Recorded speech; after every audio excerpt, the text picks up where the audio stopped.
Collective bargaining and freedom of expression and protest, I think, are one of the hallmarks of open and free societies, and we certainly welcome, support our colleagues' right to do so. This is our first year of doing Next in person, and we have been pleasantly surprised by the attendance and the interest in the conference. I think there's two reasons for that. First, after 2 years of Zoom calls in our pajamas, I think we crave some level of connection with each other. We are social animals, we crave connection, and I hope that you will use that this time together to connect with one another. The second is that these are turbulent times, and when the typical playbooks don't apply, we look to each other's experiences, to each other's knowledge, as a way to try and understand the world around us. And it's in that spirit that we constructed the next 2 days for all of you. The speakers and what happens on the stage here are intended to provoke conversation, to inspire and create thoughts about the year ahead. But also equally off the stage, we've tried to curate an audience of leaders and folks to help you think about what those issues might be. And that really is the magic of in-person events, and I hope that you will take advantage of that. Part of our purpose here is to try and separate some of the signals from the noise, and it's certainly a noisy time around us today. It's easy to miss these signals, and somehow, as we talk through the issues, we think that being in person gives you a chance to connect with people, to pick up on every pause, every blink, every intonation, to sort of look somebody in the eye and understand, is this a confident position, is this a concerned position? So I do encourage you to take advantage of that. We time Next for this part of the year when leaders like you are looking for guidance, are thinking about the themes and how to allocate resources, time, people in the year ahead. Excuse me. So collectively, from the left to the right side of the room, excuse me, we have put together a group of industry leaders, government leaders, thought leaders, with the intention of trying to create some level of collision among the groups to help test those ideas. You're all navigating interesting times and looking at the year ahead, and Reuters Next is designed to help you think that through. This is our third year of doing this, and we're very proud of the impact we've had already. In our first Reuters Next, Sheryl Sandberg announced that deplatforming of President Trump on Facebook was going to occur, and we now have a global discussion around Twitter under Elon Musk and on free speech and platforms. Last year, Secretary of State Anthony Blinken and NATO Secretary Jens Stoltenberg spoke about concerns of Russia and how they were amassing troops at the Ukrainian border. U.S. Treasury Secretary Janet Yellen warned us that transitory inflation was in fact not going to be transitory. So the Reuters Next conference here is a platform for you to set your global agenda, in large part because of the global reach and influence and trust, but also because of the collective wisdom and experience in this room. So I encourage you to immerse yourself in it, to seek it, to ask about it, and to share it. And let the next 2 days help shape the next 12 months for each of you. So thank you again for your time, and welcome to Next.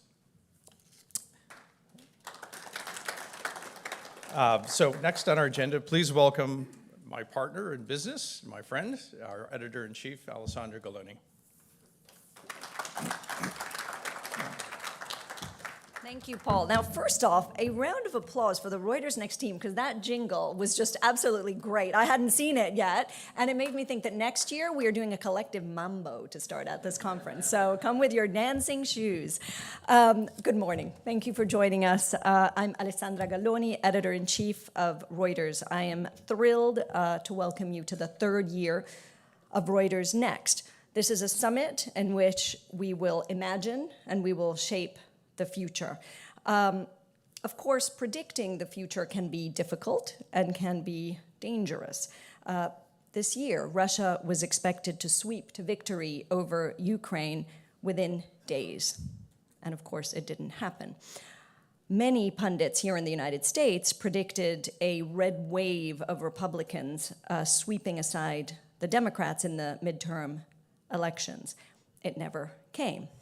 I predicted that Italy would win the World Cup. Let's not go there. Journalists don't routinely report the future. And at Reuters, our journalism really is rooted in reporting the facts. What happened? How? Why? And this same journalistic rigor that we try to practice every day underpins this forum. It is curated by reporters from our newsroom. It is driven by the thorniest, the trickiest, complicated issues that dominate the news agenda. And despite my caveats about conjecture, there is great value in bringing together informed people to prepare for what is likely, or even maybe what is auspiciously next. And that value, of course, is multiplied when we can meet in person, as we are doing here in New York. We need a diversity of views, of course, to navigate what is, I think you will agree, a prolonged global perfect storm. We have disruption in markets and economies, disruption in the workplace, in trust, in climate, and in our daily lives. So what do we know about the challenges that we are facing? Well, we know that global economies are under extreme stress. Global inflation is rampant at levels not seen in more than 2 decades. Eurozone inflation, for example, is at 9.1%. Here in the US, inflation appears to be turning a corner, but of course the country is facing increased uncertainty and risk for the coming year. We're going to hear from a range of speakers on economic issues. These include IMF Chief Kristalina Georgieva, World Bank President David Malpass, and in just a few moments, Canadian Prime Minister Justin Trudeau, who comes fresh from the G20 and ASEAN summit. We know that these record levels of inflation are creating major challenges to leadership. So we're going to hear later from CEOs of Asiad, Best Buy, and Otis about what leaders can do to navigate these uncertain times. We will hear from a range of experts on diversity and inclusion about how to foster a diverse, inclusive, and importantly, engaged workplace. And tomorrow, EY Chief Innovation Officer Jeff Wong will talk us through the importance of purpose-driven innovation during turbulent times. We know that we are living in a polarized world.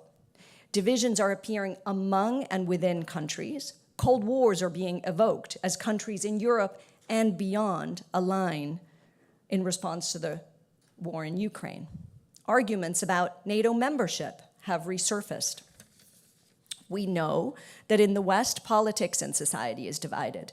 A 538 poll this year showed that 3 out of 10 Americans named political polarization as the top issue facing this country. Pew Research Center showed that 65% of adults across 19 countries said there are strong or very strong disagreements between people who support different political parties.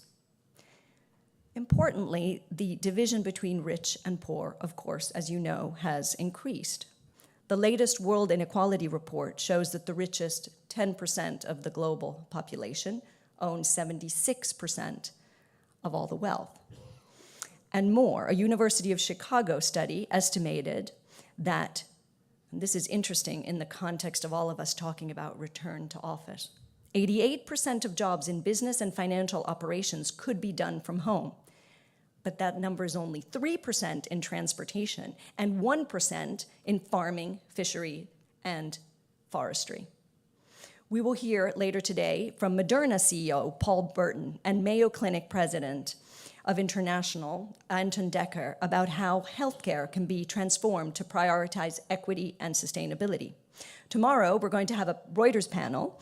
Vanessa O'Connell, Howard Schneider, Lauren Silva-Laughlin, and Peter Tell Larson will discuss the inflationary cost of living and the road ahead.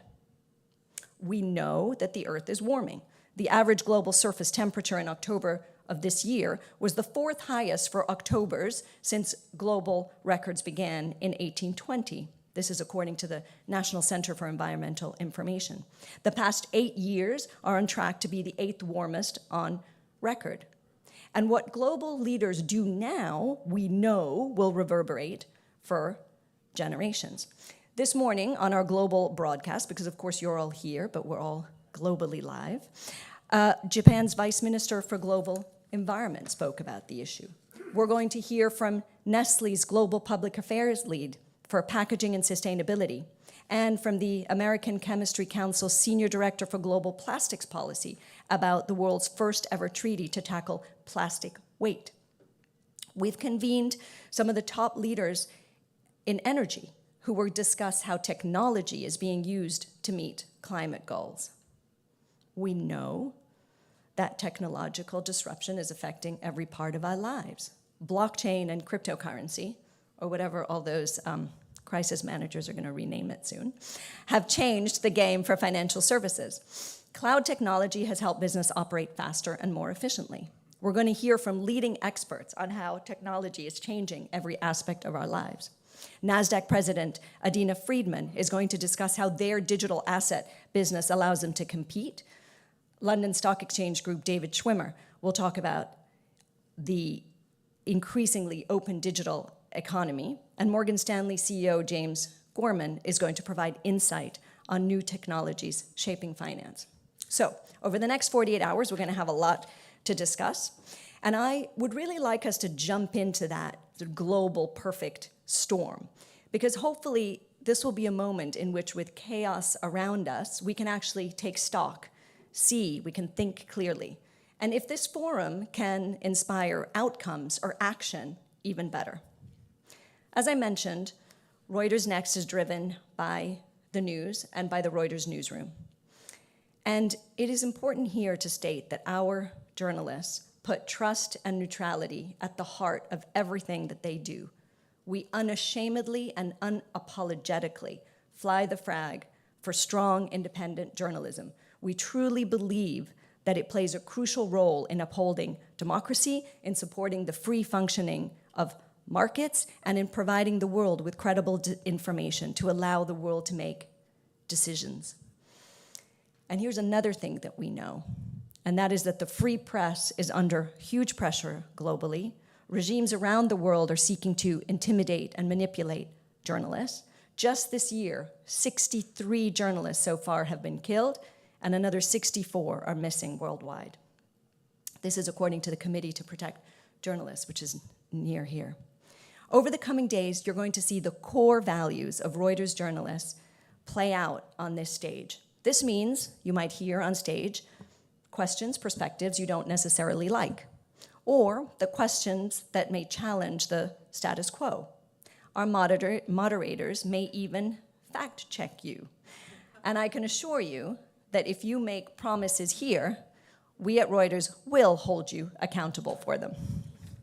So, I would like this morning to begin with a man who I am sure, and I hope does this work now? Who I am sure is not going to be afraid of having Reuters fact-check his promises or of answering any difficult questions. And this is Canadian Prime Minister Justin Trudeau.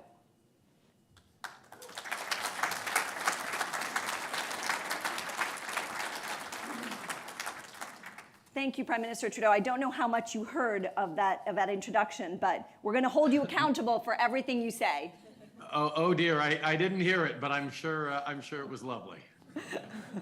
So thank you for joining us. And first of all, they may have told you, but I just want to say it again, that I can see you below me, but for you to see me, I'm above you. So if it looks a little strange, please forgive me. I'm used to Zoom. We're all used to it. Unfortunately, yes. So you've just returned from the G7 and the ASEAN international meetings. Clearly, the war in Ukraine has been top of the agenda.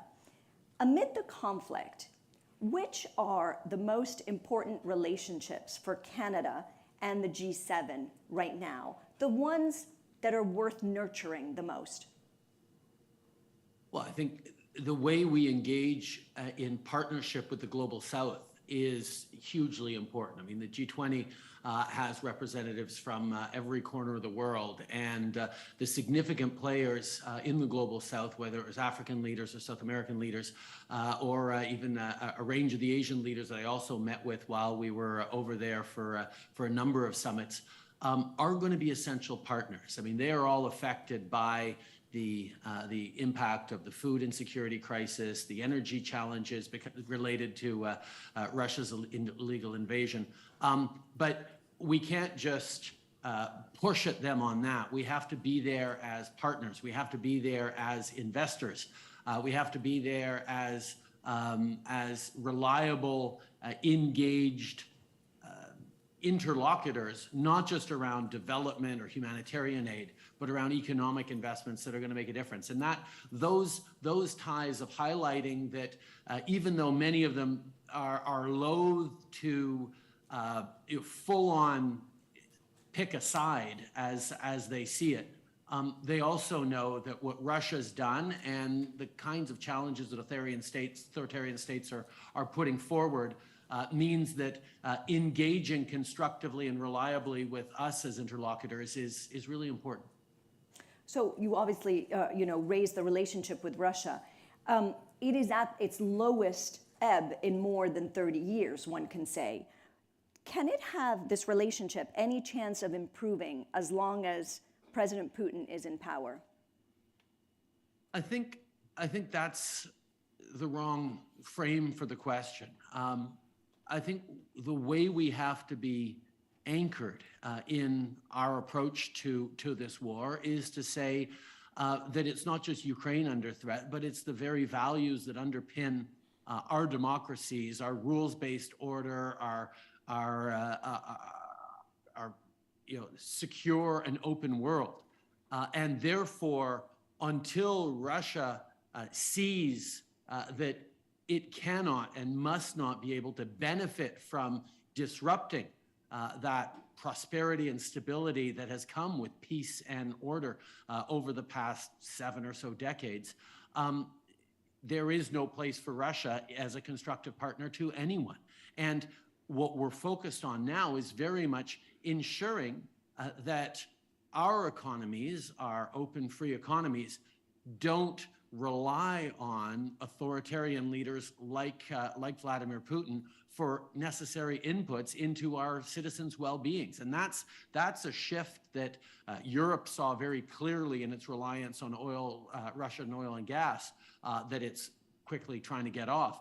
But all of us need to look around the world at our supply chains and say, okay, if we can't rely on Russia, if we can't rely on authoritarian countries that use their providing of cheap resources as a economic and political lever against our democracies, how can we build more reliable supply chains? And that's where Canada on energy, on critical minerals, is very focused on stepping up.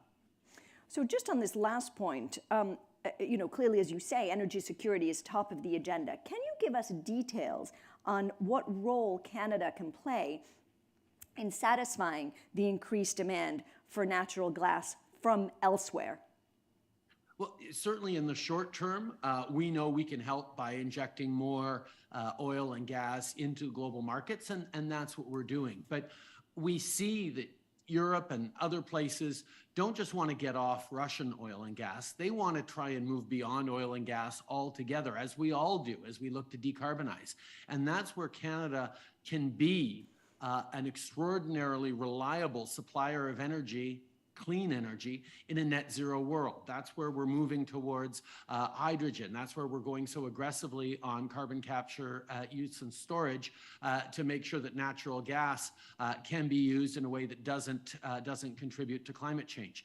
There are massive innovations we're investing in at the same time as we're looking at all the critical minerals, whether it's lithium, or cobalt, or nickel, or others that Canada has that the world needs, that we can be providing to the world that is going to rely on those as we move into a higher tech and cleaner future.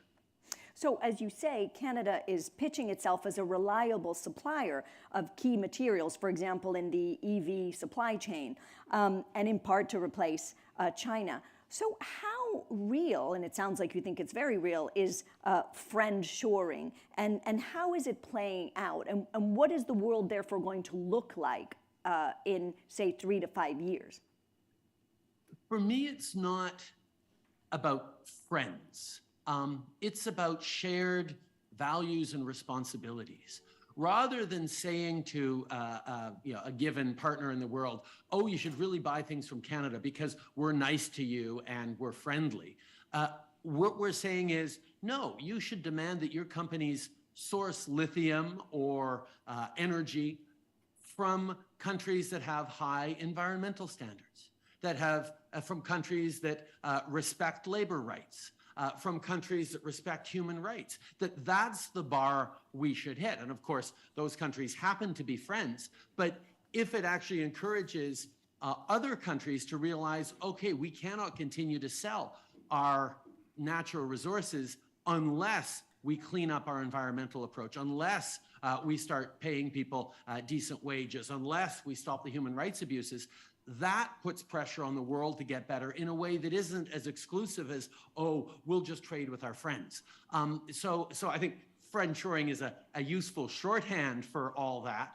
But the issue we have and what we have is to say, listen, friendliness shouldn't come into the cold hard calculations around what economic interest is. It should be, are they doing the right thing for the planet? Are they doing the right thing for the long term? Are they respecting their citizens? Because that's not just about building a better future. It's also an indicator of internal stability and prosperity in a country that actually gives everyone a real and fair chance to succeed. I'm going to come back to this, but I do just want to go take one step back to the Ukraine conflict, and because of course, you have said that Canada is going to stand by Ukraine until the very end. You've provided money, weapons, and other supplies, and I believe you're even selling a bond to raise money. So, what are your red lines for arms being used? So, for example, would you feel comfortable for Ukraine to use Canadian weapons, let's say, in Crimea? We work with all our allies. It's not about any individual country, although we all share similar red lines. It's an issue around making sure that we are showing clearly that Ukraine can and must win in this conflict, that Russia needs to understand that there is no path forward for them on this, and that we get to stand up for our principles, our values. And yes, as you point out, it's a difficult time with inflation and energy shortages and energy and food shortages and fertilizer shortages around the world because of Russia's illegal invasion. But at the same time, when you point out that Canada emitted a Ukraine bond, it's been fully subscribed, which points out how Canadians themselves know that we need to stand with Ukraine in absolutely reliable ways. And we're going to continue to, as you said, as long as it takes. So this week, Canada has outlined its new Indo-Pacific strategy. And of course, all these themes sort of tie into each other, right? But basically to counter Chinese influence, what is the single biggest goal? And of course, you've spoken a lot, but what is the single biggest goal of this strategy, and how long will it take to materialize? First of all, it's a recognition that Canada has always been a Pacific country. We have deep and long-standing ties across the Pacific to a range of Asian countries and economies. But with the global center of economic gravity shifting more clearly towards Asia over the past years, we know we have to be even more present and engaged. And that's where investing in deeper trade ties, investing in more infrastructure and partnerships, investing in stronger diplomatic presence, and showing that we are that steady partner that Asia needs and is interested in. And it goes on many levels. First of all, yes, our resources, alternatives for critical minerals, energy resources that people have always looked to Canada for. But increasing, when I was there, I really heard a lot of interest in, wow, Canada's a leader in AI. Canada's got extraordinary high-tech manufacturing. Canada's the G7 country with the fastest growing population, the most open to immigration, the most diverse population.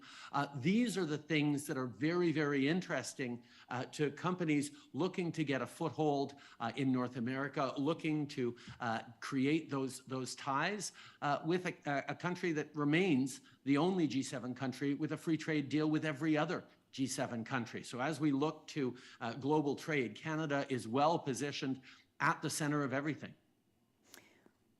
we're talking about Asia, and we've seen extraordinary protests on the streets of China in recent days. They seem mainly targeted at COVID and the lockdown restrictions, but of course, some are being directly focused and targeted at President Xi and the Communist Party. What is your take on what is happening in China and on the Chinese government's response? Canada, as you know, has a very, very large Chinese-Canadian community, and we have had long ties across the Pacific to China and other countries, and it means we're watching very, very closely. Obviously, it's really important that citizens be able to make themselves heard, that they're protesting, yes, on a specific issue that touches on so many others of government control, of authoritarian states. We, of course, stand with those protesters. We know how important it is for people to express themselves, for journalists to be able to do their jobs, and we're going to continue to consistently stand up for human rights and the things that people in China and people all around the world are continuing to fight for. So there was disagreement between you and President Xi at the G20 in Bali. And President Xi's rebuke was quite remarkable. Have you patched things up? Canada is always going to stand up very clearly for our values. These are the types of conversations that one has at these summits all the time, where we make very, very clear what Canada's positions are. We look to do it in a constructive way, but we won't back down from being a country that stands up for the rule of law, that stands up for the rights of citizens, and that will always be there to promote Canadian interests and values on the world stage. And not everyone likes that, but not every conversation gets to be an easy one. When we're direct about where we stand, I think it's important to be able to be clear on that. Do you think China is the biggest threat to global stability? I think there are many challenges we're facing as a world, and they all interweave in multiple ways. And that's where the Canadian government and Canadians need to remain consistent in our values, in our approach, work closely and align with people who share our values, look to challenge others like China where we need to, look to cooperate when it's in our interest to do so, but be very, very open-eyed about the various challenges we're facing around the world. I'm just going to press you on this issue a little bit more, which is, where do you think that the West's relationship is vis-a-vis China right now?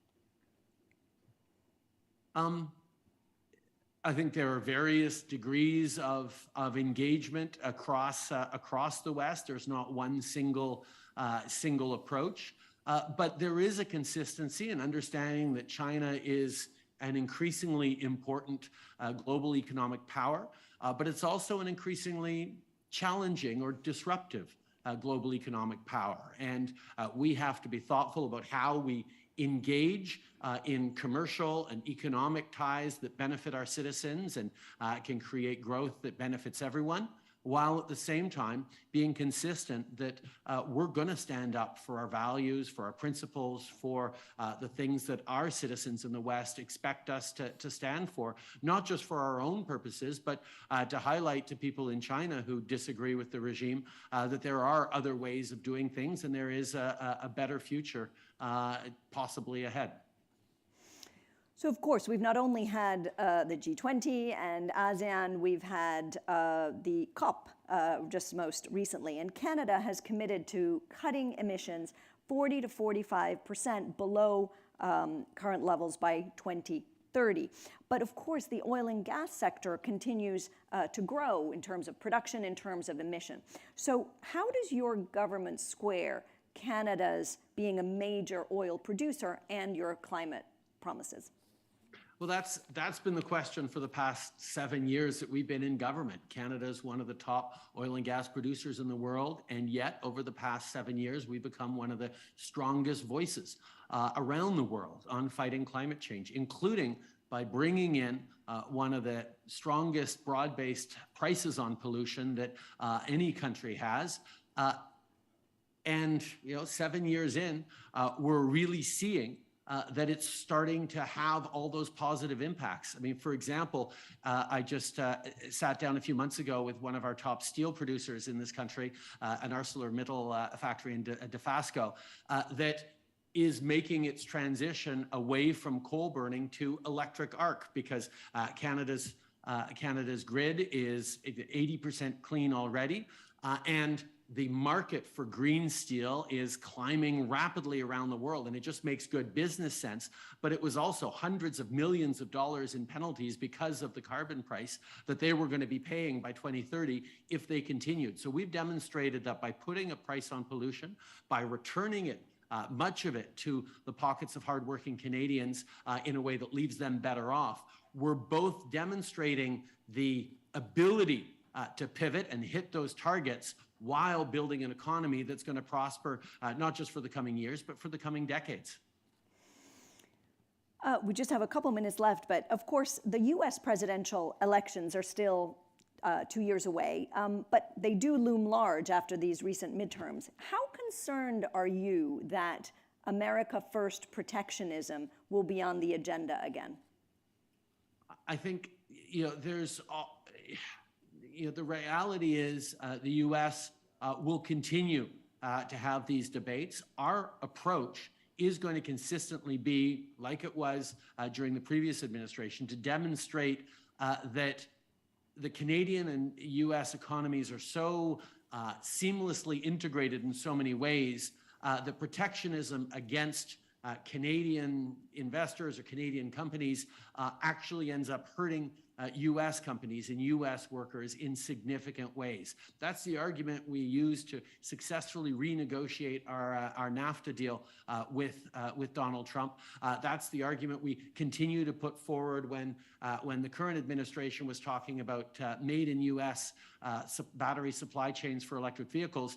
We pointed out that it needed to be made in North America, and they made that change. And we now have developed a supply chain on electric vehicles and batteries that goes from the raw materials to assembling them into batteries in cars and then recycling them as well. I mean, we've been recently noted to be the second strongest battery supply chain in the world, just after China, ahead of all the others.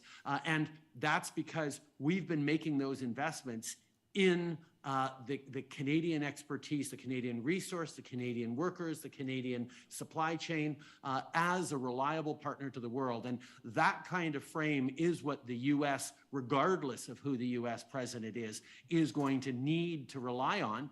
And that's what the world's going to be looking to Canada for, and we are extremely well positioned to benefit from that.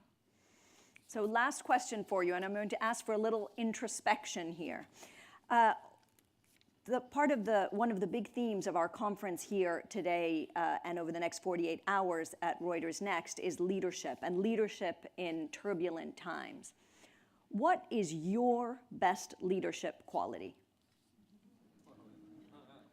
An ability to gather around me extraordinary people who want to serve the country with a range of different perspectives and approaches.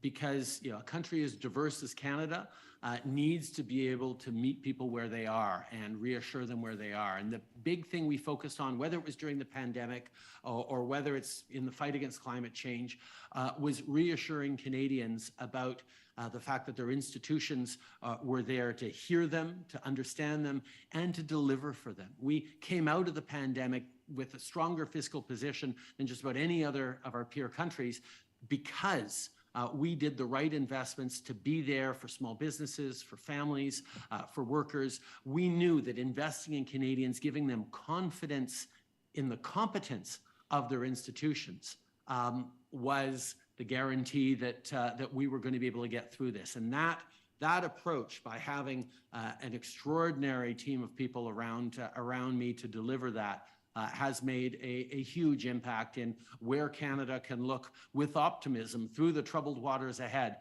to a future in which it is very, very bright for Canada and Canadians, and we're looking forward to contribute to the world that way. Prime Minister Trudeau, thank you so much for joining us at Reuters Next this morning. Real pleasure, Alessandra. Thank you very much. Thank you so much to Alessandra and Prime Minister Trudeau for that. I think it was a really powerful way to frame a lot of those discussions we're going to have over the next 48 hours. I'd also like to take this opportunity to welcome everyone that's watching on the global virtual broadcast around the world.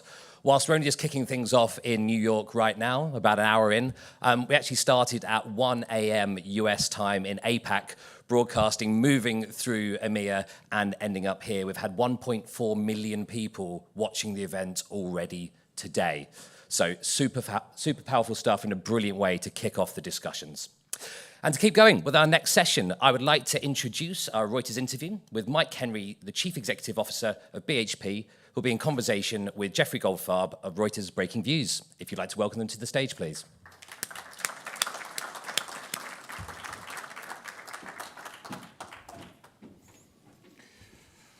Very good. Well, we've got a lot to cover in a short period of time, so I think we'll just dive in, Mike. We're going to cover a lot of different ground, but we have billed this as the transformation of the energy industry and the energy transition, so we'll start there. There's obviously the whole energy transition movement has a huge political component, but in my mind at least, it's mostly a financial one.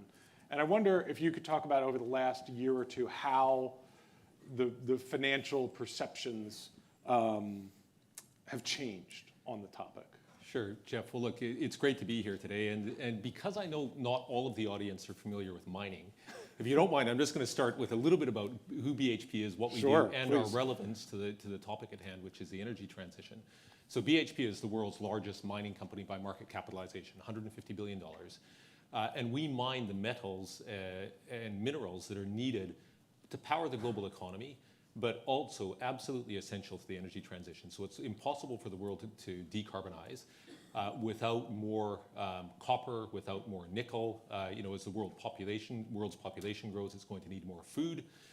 We're becoming a potash miner as well, which is a fertilizer that's going to be essential to sustainable farming. So we're kind of we're core to the living standards that everybody enjoys around the world and to the world's ability to transform in the coming decades. Now, what are we seeing in recent times in terms of the financial sector's understanding of mining? There's definitely a growing realization of the criticality of mining to everything that the world's trying to achieve. That would be point number one. Point number two is I think there's a more nuanced understanding arising of, as the world seeks to decarbonize, as it seeks to electrify, because it's going to need more metals and minerals, that we have to be really thoughtful about how those metals and minerals get produced. Because when you're mining product, it has impacts on water, it has impacts on biodiversity, on local communities. And those are both good and bad. So of course, the act of mining can give rise to better standards of living for those, in resource-rich countries, in local communities. But if handled poorly, it can have untowards negative impacts on local water resources, biodiversity, and so on.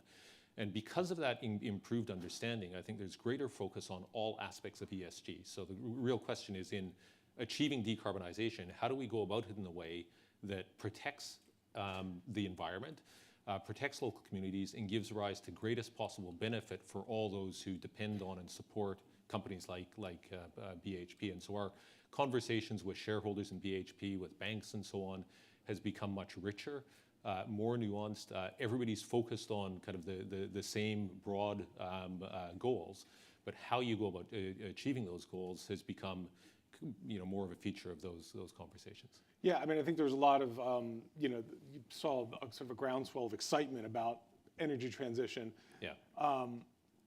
Do investors appreciate, do your investors, and as you see like your competitors and beyond, do they now appreciate the amount of investment that this is really going to take, especially because you're making this transition from iron ore, you've talked about wanting to get more into copper, nickel. Do they accept that? So there's definitely an understanding of what's going to be required by way of investment. And the financial opportunity therein. So there's, so everybody realizes that the overall energy transition is going to require trillions of dollars. And because mining is essential to that effort, part of that pie is going to be captured by mining. If I give you some stats, Jeff, the world's going to require roughly 4 times as much nickel over the next 30 years as it did over the past 30 years, 2 times as much copper, 2 times as much steel. And the amount of mining required to produce those metals isn't, it's going to be an even higher ratio than the numbers I just mentioned, because you're going to be getting that nickel, you're going to be getting that copper from lower grade deposits, oftentimes deeper deposits, which require more kind of dollars to develop. To that point, one of the things that has come up as a talking point is the idea that maybe the end users of those products maybe want to be involved in the supply chain. Yes. Are we going to see, as you go out looking for new mines, are you going up against Tesla or other car makers trying to buy those same mines? Look, possibly, Jeff, and I've been around the industry long enough to see this have played out a number of times in different commodities. At one point, the steel makers were all looking to backwards integrate into iron ore, for example. But what we've tended to see happen over time is, whilst there may be a flurry of initial activity where you might see some auto manufacturers, for example, want to take a stake upstream in mining, over time, they realize that the best allocation of capital for them is on the businesses that they know really well, so manufacturing automobiles. And that if markets are functioning in the way that markets should be functioning, so high liquidity, the right price signals and so on, that they can actually rely upon those markets and companies like BHP for that security of supply for the key metals that they're going to need to produce, in this case, EV batteries. As part of this, also in the energy, everyone's taking different tacks on this, either strategically, investing-wise. One of your biggest competitors has decided that sort of green hydrogen is the way forward, yes, and is putting quite a lot of money into it. What is your view on that? Not on his particular investment, but just on green hydrogen as a promise. Yeah, so let me talk about it in 2 parts, Jeff. One is, how do we see green hydrogen? Then how do we see green hydrogen as an opportunity for BHP?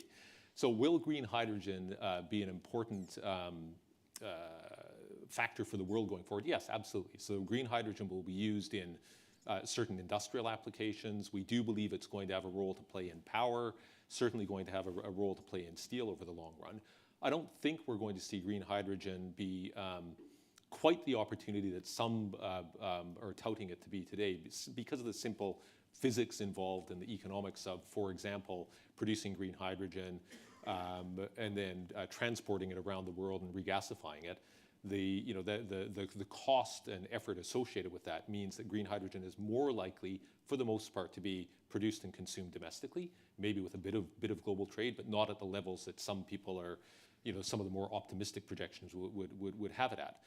I then come to, is it going to be an opportunity for BHP? And the answer is only as a consumer of some green hydrogen for some of our mine sites, for example. But it's not a commodity that we'll be looking to pursue as a new business line for BHP. It doesn't meet our core capabilities as a company. We're good at finding, developing, and operating, mines, new metals and minerals mines. We're not, our core competency hasn't been chemical processing, which is really what green hydrogen is. We don't see the returns in green hydrogen being quite at the level that we would see for some of the commodities that we produce, like copper and nickel and potash and so on, because we think that the long-term cost curve for green hydrogen is probably going to be a little bit flatter than it would be for some of these others. So less returns opportunity, not in our suite of competencies currently. So it's not something that we'll pursue. Instead, we'll focus on supplying the metals and minerals that the world's going to need for the energy transition. Okay. You mentioned, we were talking about the transition, about the ESG issues. Yeah. And what you've sort of coined the future-facing sort of commodities that you want to take BHP further into are fraught with societal and environmental issues, which you talked about, the water, and then of course there's all sorts of other things societally too. How do you square all of that, like as given the challenges there? So Jeff, as I said, decarbonization, electrification, better living standards doesn't happen without more mining. And so the world needs good companies who uphold high standards on mining to be producing those metals and minerals. And so I see it as being a really big opportunity, as a competitive advantage for BHP going forward, because the new mines, the incremental production of copper, nickel, and so on is going to require more technical capability. It's going to require stronger balance sheets, and it's certainly going to require a better approach to social value and how mining companies go about creating value for all those who support and depend upon mining, not just shareholders, but local communities, governments, and so on.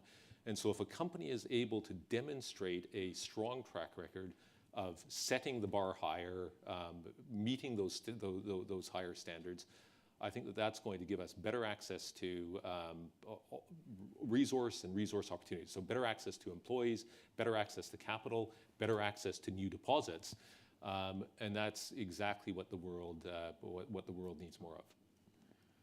And on the ESG front, I mean, you were kind of right in the heart of it. You had decided a little while ago to divest of a substantial portion of your coal business, which was informed by that ESG debate. We've now seen, I would say, over the last 6 to 12 months, a bit of a backlash on ESG. There's sort of a pushback that this is sort of, it's become like almost a bad word, like woke capitalism. How is the pendulum moving for you? Do you think it's this kind of movement is good, bad? Look, I don't want to discount that there has been, at one end of the spectrum, people refer to the focus on ESG in the ways that you've described. But I would say that for the vast majority, it's a maturing of the conversation. And so I would say it's less of a kind of swing from one end of the spectrum to the other. It's a more nuanced and deeper understanding of just how hard the energy transition is going to be, and of the need for us in achieving the energy transition to ensure that we go about it in a way that is achieving all those other ESG objectives that I mentioned, so the other UN Sustainable Development Goals, for example. And in BHP's minds, in my mind, it's not an either or. It's how do we go about achieving these things in tandem? But to achieve them in tandem, there's a certain kind of complexity associated with that and certain leadership that's needed. And I think that shareholders and other stakeholders in mining are increasingly focused on that and wanting to engage in a conversation that says, okay, at one end of the spectrum, if the sole objective was decarbonization, and you weren't concerned with energy security, you weren't concerned with impacts on water, that might take you down one route. But in fact, if you're trying to achieve the broader kind of ESG ambitions that the world needs to achieve, then we actually have to be thoughtful about how we go about the securing more of these metals and minerals. But as I said, it's not an either or, it's an and conversation about how do we go about achieving all of these things in tandem. But how have the conversations, are there any sort of anecdotal stuff you can give us in terms of how has the conversation changed over the last year or two with your investors? What are they asking you different questions now than they were, now that you've already... it hasn't been as clear cut as a year or two, but I would say if I was to paint it over kind of a broader time frame, it's gone from a simple conversation about are you in certain commodities, are you not in certain commodities, and the fossil fuels debate, to much more one of that plus, okay, so if you're looking, in our case, looking to grow in copper, looking to grow in nickel and potash and so on, how are you going about doing that? Tell us what you're doing about water stewardship, for example. What are you doing about protection of indigenous cultural heritage? How are you thinking about culture inside the company, in the broader industry, and so on? That's for the commodities that are going to be essential for the energy transition. And then we also have in BHP, we produce iron ore and we produce coking coal. And whereas at one point in time, the view may have been, okay, all coal is coal, there's now a better understanding of the fact that you have thermal coal, which is used for power generation, and you have coal for steel making. In the case of thermal coal for power generation, that is technologically substitutable today. The real question is how quickly we can transition the global fleet of power generation. In the case of steel making, there is no technological solution as we stand here today to produce all of the world's steel via green steel, at least with reasonable economics. And so investors are increasingly differentiating in their minds between thermal coal and coking coal and what the medium to long-term prospects are of those two different commodities. Now within BHP, what we've said is in iron ore and coking coal, we maintain those as two pillars within BHP, but we want to ensure that we're producing the products, higher quality products that are going to aid the steel industry's ability to decarbonize in the medium term. That's seen us divest Thermal coal, bar one mine that we retain and we're closing in 2030. And in our coke and coal business, we've moved to divest some of our coke and coal mines so that we retain only the best of the best, which the steelmaker is going to need for decarbonization. And we've also focused on improving the quality offering in our iron ore business as well. Okay. In terms of iron ore, obviously, you have a rather big customer for it. And I know you spend a lot of time thinking about China, and I'm sure everyone here would be keen to hear your views. How were you anticipating the slowdown that we saw this year, or are you kind of now recalibrating what's going on in China economically? So I mean, the world's been an interesting place for the past couple of years, Jeff. So I don't think anybody can say that they were perfectly anticipating anything that's happened. But if I look at the long term for China, we remain very constructive in terms of our outlook for the Chinese economy. If you look at what's happened over the course of the past decade with a doubling or so of GDP, China is now 20% of global GDP, 50% of Asian GDP. And we can see all the fundamentals in place there for continuing economic growth over the next decade, 2 decades, 3 decades, and so on. And even a 5% rate of growth on an $18 trillion economy, in essence, every year, China's adding a new Switzerland, a new Indonesia, a new Saudi Arabia to the global economy. And that's going to be dependent upon a lot more resources. Now, we will see the composition of the Chinese economy change over time. So it's going to need less iron ore, less coke and coal, and so on, but it's going to need more copper, more nickel, more potash. And it's this long-term thinking about how China is going to evolve, but also how the world economy is going to continue to grow and evolve that's underpinned this big pivot that we've undertaken in recent years in the BHP portfolio to orient ourselves more towards those commodities that are going to stand to benefit from the big mega trends of population growth, rising living standards, electrification, decarbonization in the coming decades. Now, short-term in China, have we seen a slowing? Yes, absolutely, in terms of the overall economy. They're managing through a very kind of difficult time COVID-wise. Although I think we're closer to the end on that front than we are to the beginning, and certainly it's been a very welcome sign with the recent 20 measures that have been put in place around COVID reopening. But if I then come back to the BHP business specifically, this is the 4th year in which Chinese steel production will be over 1 billion tons per annum. We expect that next year there will be some slight growth. It'll be a 5th year of over 1 billion tons per annum. And about a decade ago, BHP started calling for Chinese steel demand to reach between 1 and 1.1 billion tons per annum and plateau at that level. And that's exactly how we're seeing things play out.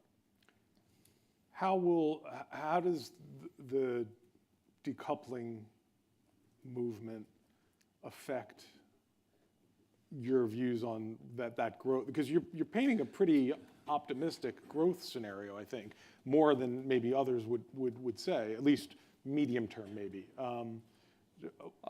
Look, I think the fundamentals are all there for that long-term growth. And will there be a measure of decoupling occurring around the world? You see it happening in front of us, but it doesn't change the view that over 1 billion people in China are very focused on achieving higher standards of living. You're going to see an increasing domestic drive towards economic growth in China, so less reliant upon export growth. And the fundamentals by which big economies develop over time are pretty tried and tested. The trajectory that we see China on in terms of the way the economy is developing, early stage, big focus on building out infrastructure in the economy, over time moving towards a kind of more service-oriented economy and higher value add. That's played out in the US, it's played out in Europe, it's played out in Japan. There's a reasonable trajectory that allows you to predict what will happen with an economy like China as it continues to develop over time. So you've seen nothing at this stage that would sort of fundamentally change your plan. It doesn't mean you have to accelerate your copper nickel pursuit. It doesn't mean nothing. You're at your baseline. So if anything, I would say that recent Chinese pronouncements on climate change and what we see happening or see playing out in China on the energy transition there. 20% of vehicles in China now, electric vehicles. So pretty high penetration rate. I think it's like 1 or 1.5 million vehicles already EVs there. China being the supplier to the world of solar panels, big supplier of wind turbines and so on. All of these things and the acceleration of those efforts in China has given us even greater confidence about the world's ability to transition, about the acceleration in global decarbonization, and hence it gives us the confidence that we've needed to undertake the transition that we've had underway in BHP to reorient the portfolio towards these commodities that stand to benefit from these big megatrends in the coming decades. Okay, one last question on China. It's a bit of inside baseball, but I think it speaks to a bigger issue, which is you and Rio Tinto spent a long time trying to get a market-oriented price for iron ore, which is where it is now. But China has recently initiated plans to centralize some buying of the iron ore and going back to sort of a more of a contract type of mode. And I think what it speaks to is the cost issue for them. I think they're because of the economy, their potential worries about the economy. How does that kind of inform your thinking in terms of? Sure. Okay. So Jeff, again, for the benefit of the audience, if I just give a bit of history here, most commodities around the world are sold on index pricing. So where the supply and demand dynamics of the day determine what the pricing is of the day, and therefore the commodities, be it agricultural commodities or metals and minerals commodities, are sold against that price of the day or the month, but near-term supply and demand dynamics. That transition was made in iron ore a decade plus ago. And what Jeff is referring to is that China has recently established a new company that will act as a buyer's agent for a number of the Chinese steel mills in the procurement of iron ore.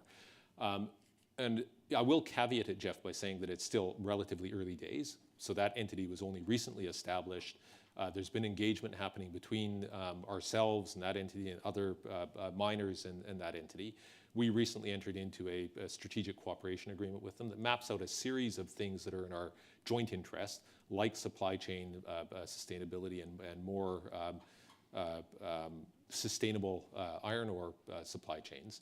But the CMRG, or this entity, has espoused its commitment to market-based pricing of iron ore. So it's not, you indicated it was a move kind of back to contract-based procurement. Well, we've had contracts in place with all of our Chinese customers for some time. They can be annual contracts, they can be multi-year contracts, some of them can be spot contracts, but even the annual contracts, the settlement price for each shipment of iron ore gets determined by the index price of a relatively short period. And that's the basis on which discussions have occurred to date. Now, who knows how this plays out in the coming years, but the point I always make, whether it be to counterparties in China, to the automakers elsewhere, is that the surest route to ensuring sustainable supply chains and reliable supply is to have liquid, transparent markets where the right price signals are provided to stimulate new supply. And that's the underpinning philosophy that sits behind the transition that occurred in iron ore a number of years ago. Because without that, if you have pricing occurring on a different basis, there may be short-term benefits seen by one party or the other, but it tends to lead to less well-functioning markets over time and less timely, reliable, efficient bringing on of new capacity for the world.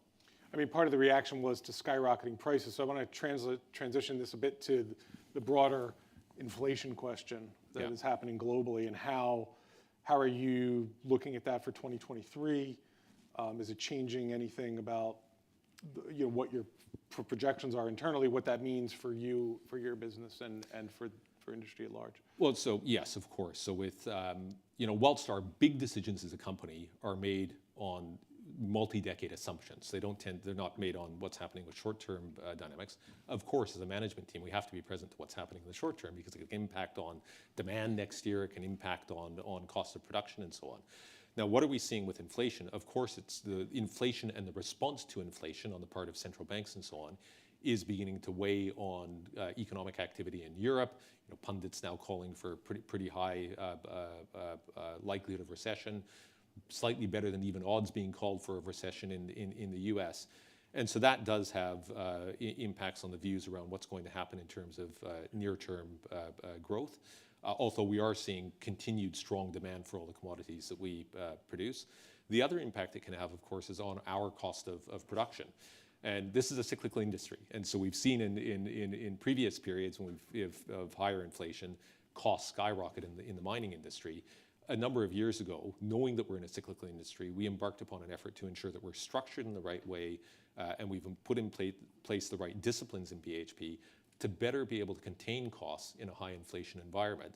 And so far, if you look at our results over the past few periods, the team's done a really good job of managing that cost inflation. We're not immune to it, so of course we see rising costs, but our rate of increase in costs has been less than many of our competitors, and I'm confident that the disciplines that we've instilled in the company will allow us to outperform our competitors in coming periods as well.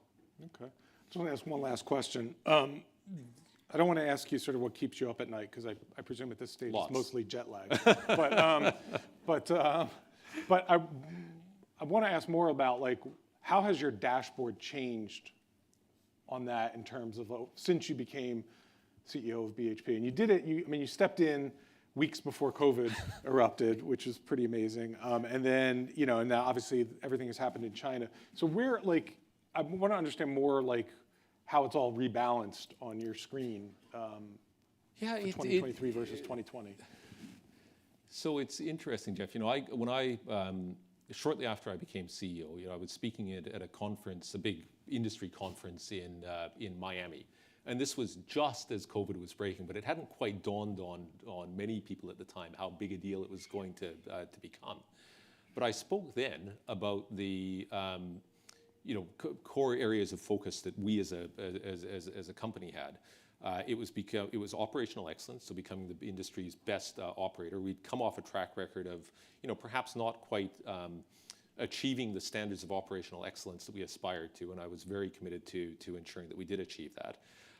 Secondly was, the need for us to grow in these commodities that were going to be better leverage to the big megatrends that are underway around us.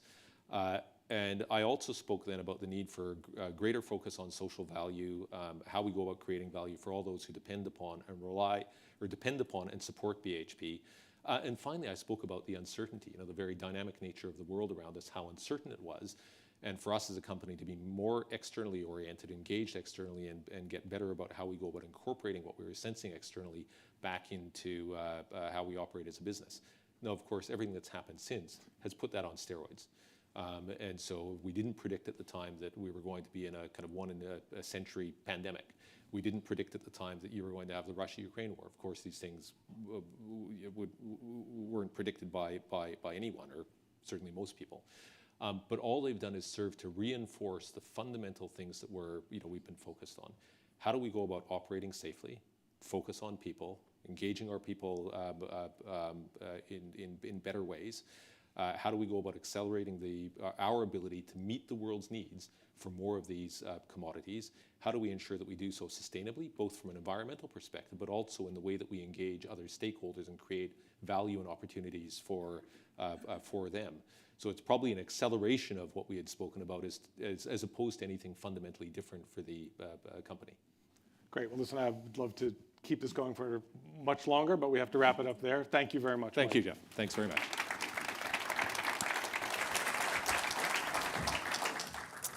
Thank you very much to Mike and Jeffrey for that discussion. Please do keep your questions coming in throughout the day. It doesn't matter whether you're sitting in the room with us here in New York or whether you're watching somewhere on the other side of the world. Simply go onto Slido and you can put a question to one of our speakers who's going to be up here on stage. So I think this next session follows on really nicely with where we left things with Prime Minister Trudeau. In Alessandra's last question, she was saying that the big theme of this conference is around leadership at times of great global instability. And that's exactly where we're heading in this next panel, which is sponsored by ASEAD. We've assembled 3 senior leaders to tackle the issue of leadership through seismic global instability. And please would you welcome to the stage the panelists and the moderator, Ryan Patel, Drucker School of Management.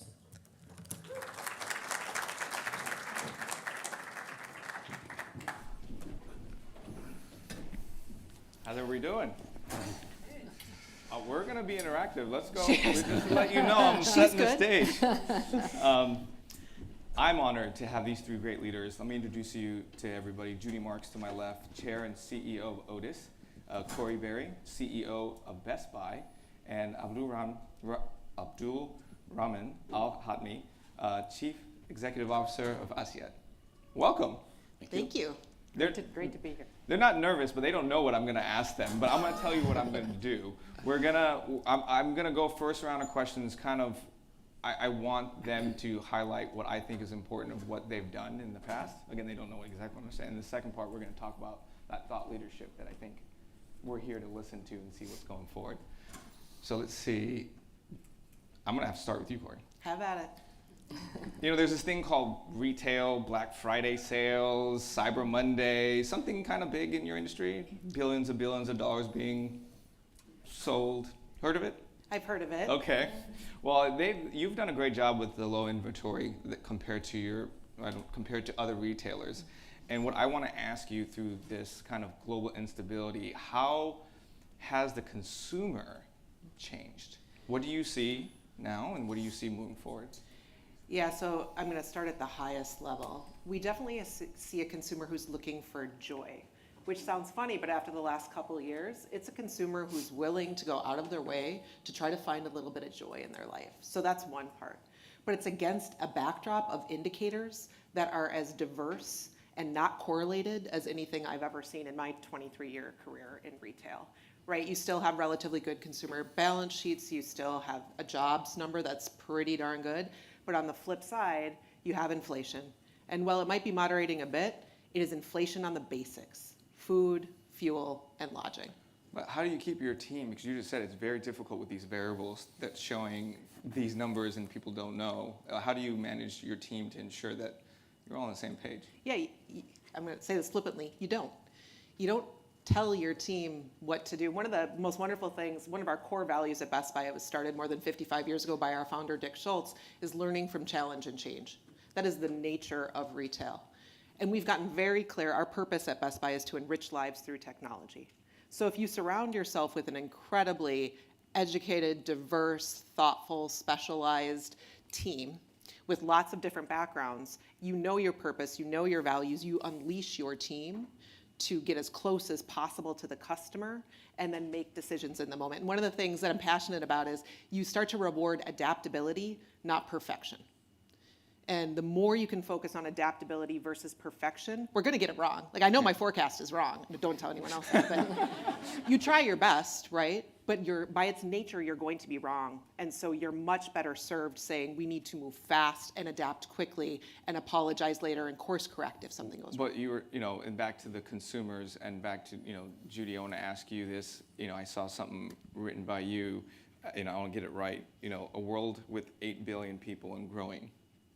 And I'm going to ask. Growing up, too. Growing up, too. Yeah. So in this instance, how are we going to thrive to ensure we get to those growing up and 8 billion people? Yeah, so, the world continues to grow, and we talk about the world growing in a taller, faster, and smarter way. And obviously taller because we believe in the thesis of urbanization. We're seeing it play out globally, and if any of you look around today, no matter where you are watching this or in this room, you see cranes, you see construction, you see robust movement of people moving to urbanization. But to do that, you have to say, what do they need? And while Corey is right, we can't make errors. We're in the life safety business, and 2 billion people a day touch our product. And most of you do it without giving a single thought to getting in one of our elevators or escalators. I'm laughing, but as soon as you say that, I promise you, now you'll pay attention to what she just said. Next time you go on an elevator, you'll see Otis, and then you'll say, Ryan told me. That's right. But because of that, it really gets you down to core values. And we are about as distributed as a company as you can be. And we do, just like you, Corey, we trust our local teams. We have 1,400 branches across the globe, and they have to be there to service your condominiums, your apartments, as well as your office buildings, your retail space, everything. And again, we do this in a way where I can't train or control any single passenger or anyone who uses our product. So it is all about the cities growing. It's about how do we now lead to create cities for ourselves and the next generation so they have a place to thrive. And not to make this sound a quick follow-up, and it's a big question, you're talking about values, and I do want to bring up the Russia-Ukraine and what you recently did that value decision that you made. Can you kind of share just a real? I know. I'll stay short. Okay. So, here's the challenge when you're a global enterprise and you care deeply about your 68,000 colleagues. You balance that with what we call our absolutes, which are really our intuitive and our extreme and exposed values that we share with our suppliers, with our customers, with everyone, which is all about safety, quality, and ethics. And on the ethics, it's about doing the right thing. We have a responsibility in Russia and in Ukraine to do two things.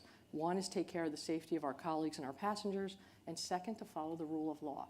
So as long as we felt we were following the sanctions that were imposed, which we did, we found a way, we think gracefully, and we did exit our Russia business. We sold it to another Russian business so that the people and our several thousand colleagues, our manufacturing facility there, could continue to support their lives and the passengers they support.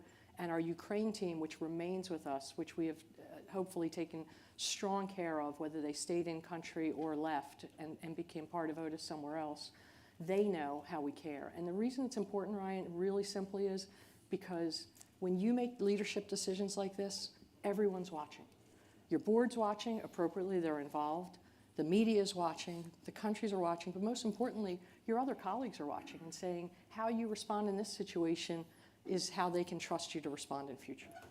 And that country aspect and this public and private partnerships, you know where I'm going next. They set this up really easily for me. Consumers, public safety, back to supply chain and crossing. You all recently $3 billion from Oman to Abu Dhabi, right, in the railway investment.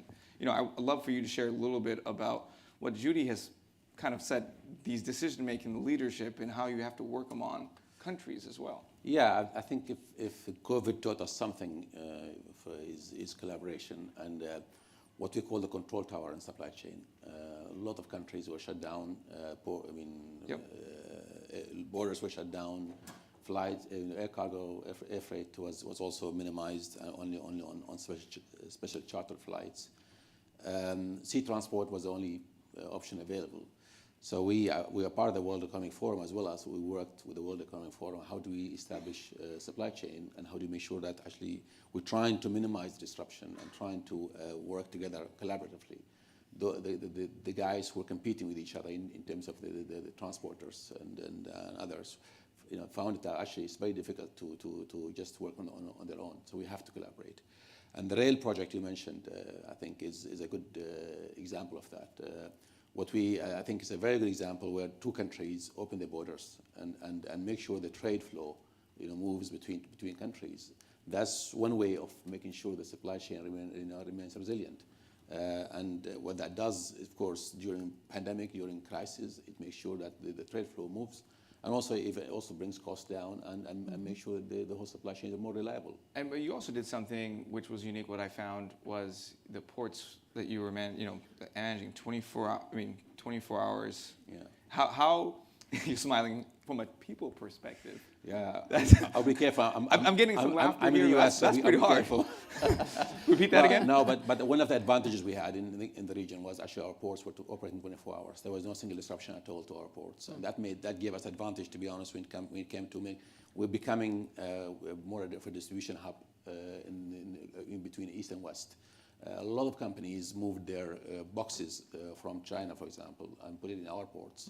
So they can serve East Africa, they can serve India, they can serve even the European countries. So they became closer to customers. So we became the inventory of the West as per se. So yeah, I mean it's a very very good story what we did with the ports and the way we did it. Actually, we used technology, so that's the first thing we used. But we made sure also we have enough people. So we did this. The bubbles, what they call them. So we had crews, just sticking together, go to the operation, take them out, and put them in special accommodation. So so that we don't disrupt the port's operations. That was done extensively. And if there's only one person who was infected, then the whole crew will have to be, of course, isolated. So it was very very tricky. I think you've got 3 companies here who were all essential services during the pandemic, in our own ways. No, I mean I mean, that's what makes this conversation very interesting. If everybody can pay attention, every perspective was different, but they come back to their specific core values. That they're not different, they're the same, but how you implement them are really different. And the word team is underestimated in this. Corey, I'm going to ask you this because I've seen a couple of your interviews. I know you're very passionate about your team, but when I ask you team, the word team, what's the first thing that pops up in your mind in terms of leadership? 110,000 humans trying every day to do their best. I just don't believe anybody goes to work to just push a button, do a job. I believe there is something that resonates fundamentally in their humanity about what they do every day. You talked a little bit about the idea of being essential. You wouldn't look at a retailer and say it's essential. But the minute the pandemic hit and everyone started working from home, our teams felt like they were fulfilling their purpose to truly, honestly enrich lives through technology. And every day you got a story. I can talk to grandma again. My kids, 5 of them, can school at home with noise-canceling headphones because they're all in one room. Do you think that shifted? Do you think that shifted a little bit in your leadership when that occurred? Of not that you've changed, but just because of that passion that popped up? I think what happened was you have a purpose and you know it's real. You know it in your heart. You know we really can enrich lives through technology. But the scale at which that happened overnight definitely added an emotional tact. And the truth is we actually weren't seen as an essential retailer. We moved to curbside in a span of 48 hours. And we did all of our business, completely changed the model. The humans, the 110,000, changed the model. Not because we told them how to do it. Yeah. Not at all. Because they fundamentally decided that's what we're going to do. Well, I mean, I'll be on the record and say this from your leadership and from previous leaderships there, the way your e-commerce platform has moved has been by far something, is a case study in its own. I'll leave it to that. Thank you. But when 5.2 billion is being spent online on Black Friday at its highest, only getting more, what you've done is pretty a team aspect of it. And Judy, you were talking about global teams. You have to manage all kinds of different types of, I don't want to say crisis is the right word, but how do you manage the expectations for your teams when in situations like that? Well, listen, you have to communicate. As a leader, there's nothing more important.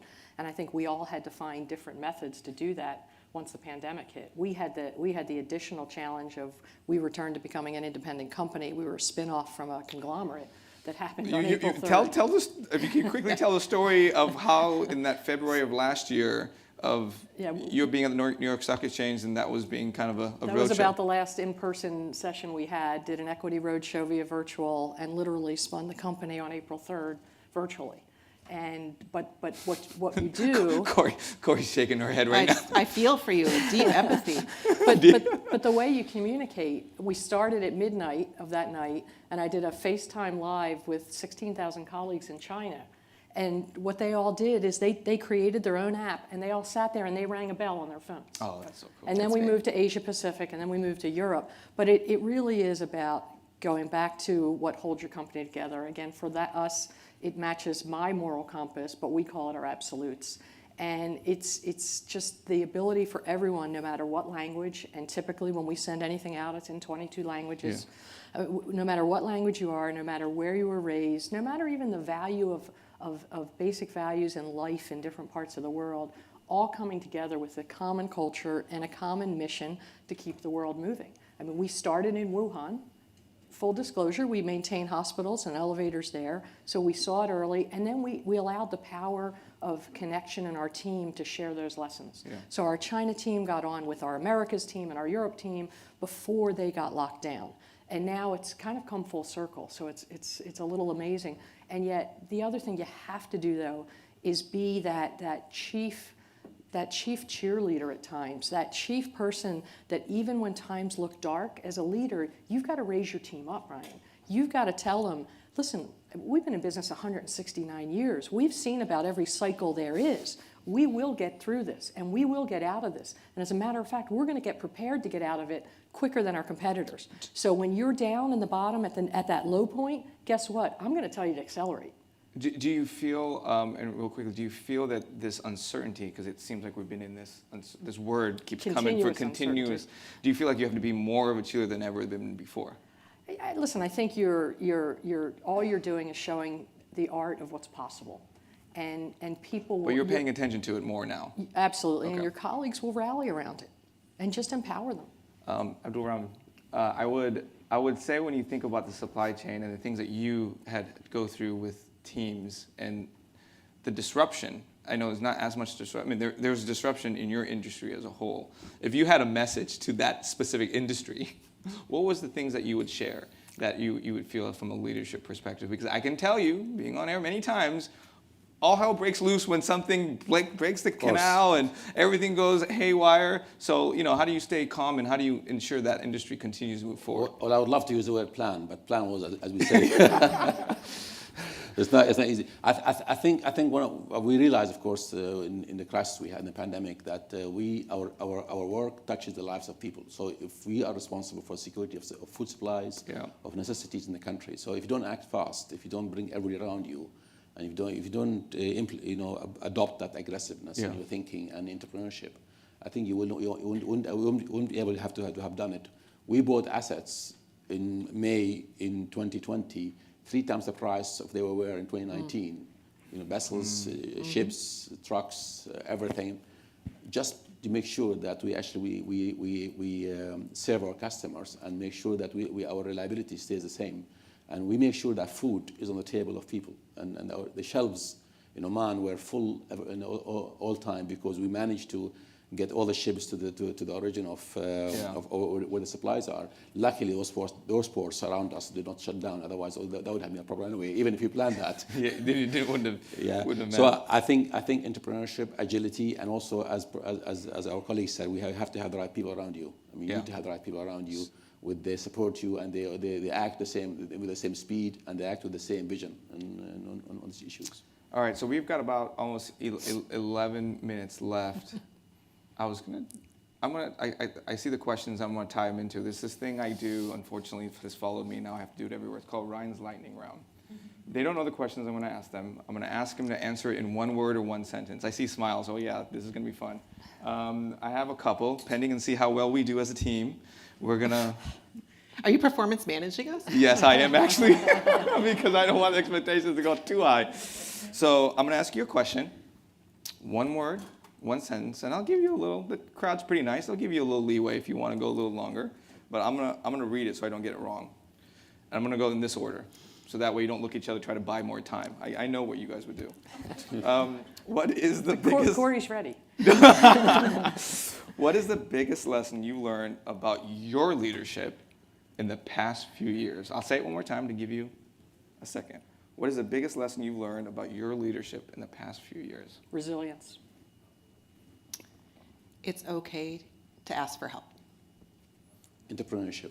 Adopt entrepreneurship more aggressively. Did you just see those 3 answers of how unique those are in their industry? I mean, just as leaders and how they adapt that. I mean, to me, it's fascinating, right? That's what is top of mind. This is not prepared, just to be clear, or the whole thing's not prepared. They don't know, and that's telling of what leadership is, and the resilience, right, to what you were talking about.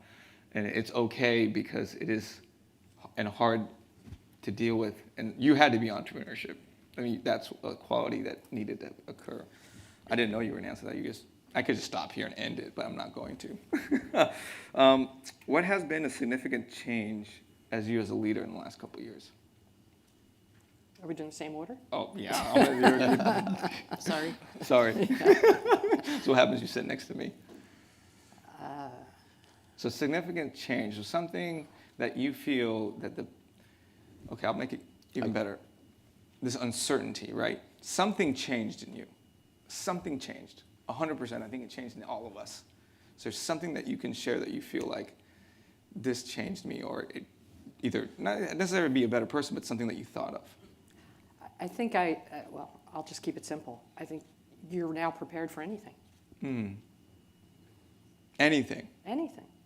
I mean, let's see, global pandemic, supply chain challenges, commodity, inflation that we haven't seen since the 70s, a war in Europe, what's next? Why did you say? I don't want to know what's next. I know what's next. I'm calling you when it I don't want to know what's next. But this is what it's all about, because you control what you control, you lead through it, you motivate your team, and then you learn how to accelerate. Love it. I love it. The amount of time and the importance of cultural resiliency. When you say the amount of time, expand. It is on me to be as authentic, as human, as real, to admit when we make mistakes, to ask for help. The emphasis on the cultural resiliency as much as the business resiliency at the end of the day. And, you know, I feel like I've gotten to know you better. I mean, I know we've met for the first time today, but just through virtually, you know, when you already are authentic, because I believe you are, but the words you just said is you have to make sure it continues, even though you're still being you. There's a difference between that, right? There is. And so is there a tip that you can give that you kind of help you remind you, again, it's still you, but it reminds you that you have that in front of your team? Yeah, for me, it's often going out and actually just having honest conversations with others. The deeper I can go chat with the team, it just reminds you, what are other people feeling? Which then helps center you on you yourself. What are you feeling? And how do you address what might be just their concerns? Because there's times, to your point about all this change, there's times where we've said, we don't have all the answers. That's really hard for an executive leadership team to say, we don't have all the answers, but we're going to use all these smart brains to help us figure it out. And to have the courage to be authentic, because it requires a great deal of courage. It is putting your own humanity on stage. And to do that, I think the best way you can do it is to be with your team, deeply into your team, and understand fears, motivations, concerns, But that means and project it. everybody's got to make the time. Like it's a dedicated team from not just your effort, from everybody. It is everyone. I think, from my perspective, with the perfect storm, which we had, I mean, I get all sort of crises in the world, starting with the pandemic, then of course the issue in Ukraine and the inflation, interest rates. I feel I'm going through business school again and doing MBA, studying the business. And how do you react to those issues? And again, I share with Judy, I think, and also even with Corey around the authenticity. I think if we don't expect the unexpected. I think that's a key word. I mean, in our industry, the freight rates just oscillating much narrower now, and the world becoming completely big now, and you have to navigate yourself through that.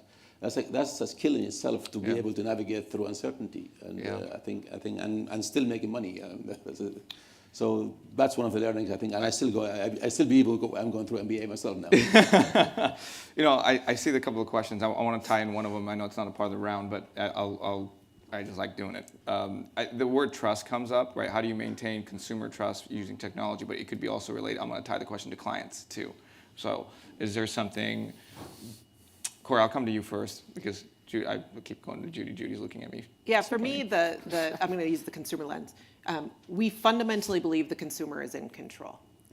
And if everything you wire is to meet the consumer no matter where they are, that to me is how you build trust. I'm not going to try to push you to a store when you want something digital. I'm not going to try to push you to chat when you want to use a phone. Like, the customer needs to be in control. And if you're there for them ubiquitously, no matter how they would like to leverage your touch points, then that feels like I have a trusting relationship with this retailer. They're not trying to snow me over. They're not trying to push me one way or another. They're just there for me. They know me, and they want to help me. Yeah, and Judy, the tech piece side of it, of what you have on. Yeah, so for us, it's all about taking what used to be a highly industrial and mechanical piece of equipment you're used to, and having it all be connected, so that as a passenger you're connected, as our incredible field mechanics are connected, our customers are connected, and everyone through IoT has real-time information on performance. And then you take it to the next level that says, okay, now that you understand how things are performing,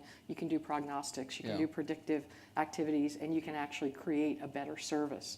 But trust you build through performance, day in and day out, no matter what occurs.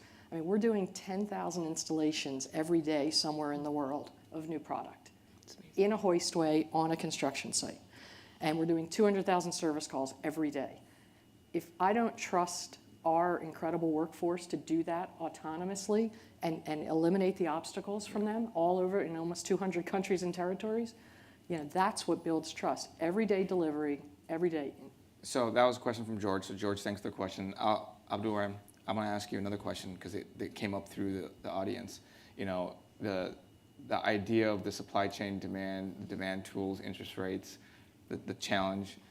What are some of the keys that you've seen that you think policymakers, since you've actually done it over there, like what are some keys that you think that needs to occur around the world? Ease the trade flows, I think, is a key word. We have seen what impact the closure of the U.S. ports in here in terms of congestion. Well, we see the zero COVID policy impact in China to the global economy, of course, under the ports. I think making sure, planning and making sure, also learning from pandemic and planning, making sure that the trade flow stays, continues. I think that's a key word. I think from the policies, it's easier said than done because you need to invest in technology, in people, to make sure that the ports don't close and the trade flows continues. So I think that's probably a learning from the pandemic. That's great. Now I like you three too much because I let you mess up with my lightning round and just.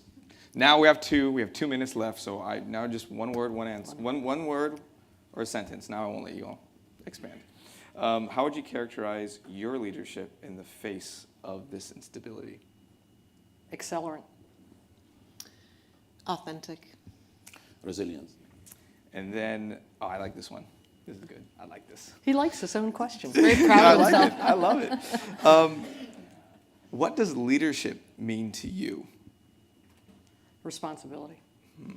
Unleashing the superpowers of others. They stole both from me. I was going to answer it. It's so good. Actually, that's a good one. It's a combination, actually, of unleashing the people and trusting the people around you. And it's interesting because you three live and breathe this, right? And if there was one, and I'll leave it to this, if no one listened to us for the last 30 minutes, which hopefully that you all have, you had one takeaway for them to walk out this room, those who were watching us live, to go, this is what you should be doing in your teams, or just being aware to be a better person, it doesn't even necessarily be leadership, because I think the word instability we will continue to face in one way or form, no matter what industry you're in. So, what would that be? Make an impact and leave the world in a better place than you found it. Be adaptable every day. Don't try to be right. My message probably would go actually to the governments. The issue we have is as a result of the pandemic, there's a lot of discussion around onshoring, reshoring, and protectionism as well, especially trying to move factories and trying to source everything and things. That won't work in the long term. I think about the world as a global village. We still need each other and ensure the trade flows just maintain smooth across the globe. I want to thank each of you. We are one community. We're one global. We're in it together. Believe it or not, if you don't want to, you just heard from these three, we are. So make that impact. I thank each of you for your time. Thank you for your honesty and letting me and making this a really free flow conversation. I appreciate it. Thank you, everybody.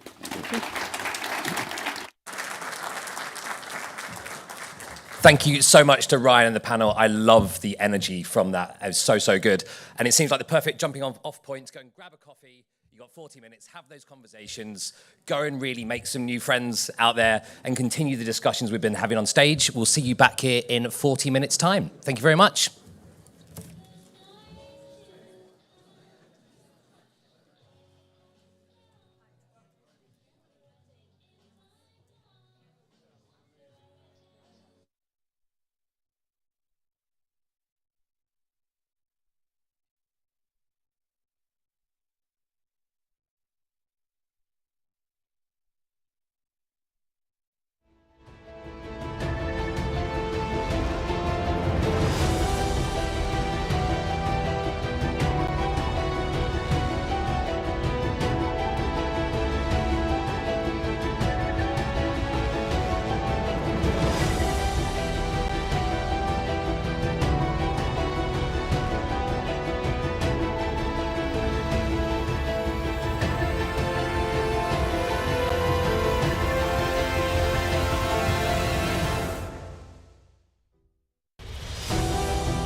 South Korea was the first country to launch a 5G mobile network in 2019. It heralded a warp-speed technological transformation towards things like self-driving cars and smart cities. 3 years on, though, and the lofty promises are unfulfilled.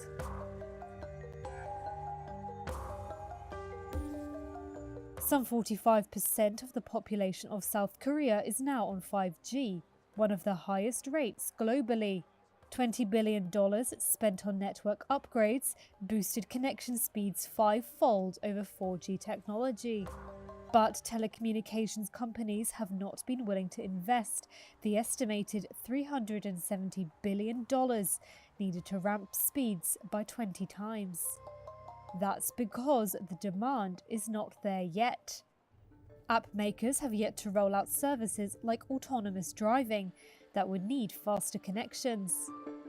Customers find they can watch Netflix and surf the net well enough with their existing lowest speed 5G upgrade. South Korean telecos have built around 215,000 5G base stations, but only 2% of them can handle the faster speeds. And it would take a lot more base stations per square mile than for 4G or the 5G Lite option. It's the same picture in established fifth-generation countries like the US and China. The lesson for others racing towards 5G seems to be curb your enthusiasm.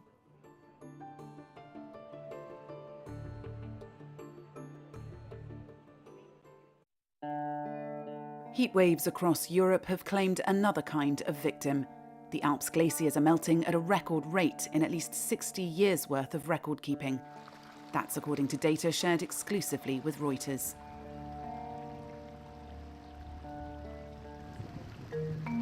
On the Swiss Motorrach glacier, glaciologist Andreas Linsbauer is heading for emergency maintenance work 2 months earlier than his usual September visit. So at the first stake we measured, we had about 2 meters of melt. And the most extreme year since we have been measuring was 1 meter per year. So we have already melt of 2 meters, and it's midway of summer. Motorrach already appears much changed from the glacier depicted on tourist maps. The long tongue that once reached deep into the valley below has shrunk back by nearly 2 miles, while the depth of the snow and ice pack has thinned by up to more than 600 feet. And it's not just Motorrach. Glaciologists in Austria, France and Italy confirmed that glaciers were on track for record losses. Most of the world's mountain glaciers are retreating due to climate change, but those in the European Alps are especially vulnerable because they're smaller with relatively little ice cover. Meanwhile, temperatures in the Alps are warming around twice as fast as the global average. Since the 2021 winter, which brought relatively little snowfall, the Alps have sweltered through 2 big early summer heat waves, including one in July marked by temperatures near 86 Fahrenheit in the Swiss mountain village of Zermatt. A UN report from 2019 says if greenhouse gas emissions continue to rise, the Alps glaciers are expected to lose more than 80% of their current mass by 2100. The dire situation this year raises concern that the Alps glaciers might disappear sooner than expected. Vanishing glaciers are already endangering lives and livelihoods. Swiss residents worry that the glacier losses will hurt their economy. Some ski resorts of the Alps, which rely on these glaciers, now cover them with white sheets to reflect sunlight and reduce melting. Like everyone knows, like there's global warming, but you realize here that it's like the real business, you know, when we talk about it, you don't see it always in nature, the consequences, and now you really see it like, oh my God, I was here like 15 years ago and now the snow is gone and the rivers and the mountains are not there anymore, so it's warmer. Normally we had like a hat and gloves. Now we don't need it anymore because it's hot in here, so it's a big difference.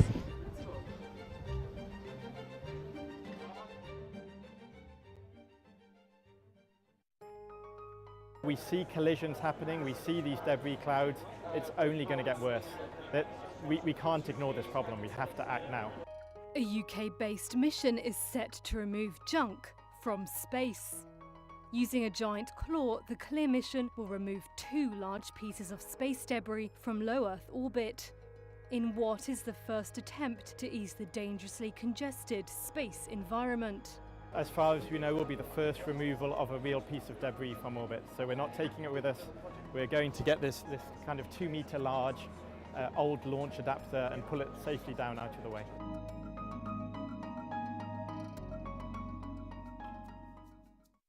Space debris, also known as space junk, is made up of discarded launch vehicles or parts of spacecraft.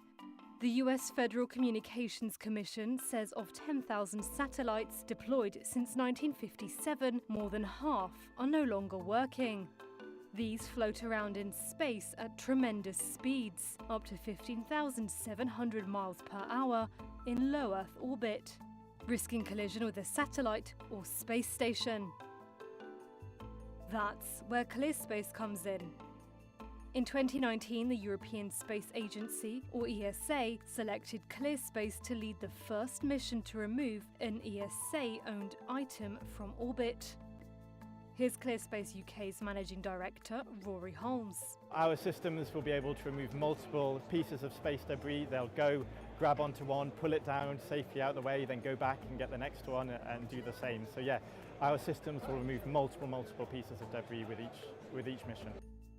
The CLEAR mission launch is planned for 2025 to 2026.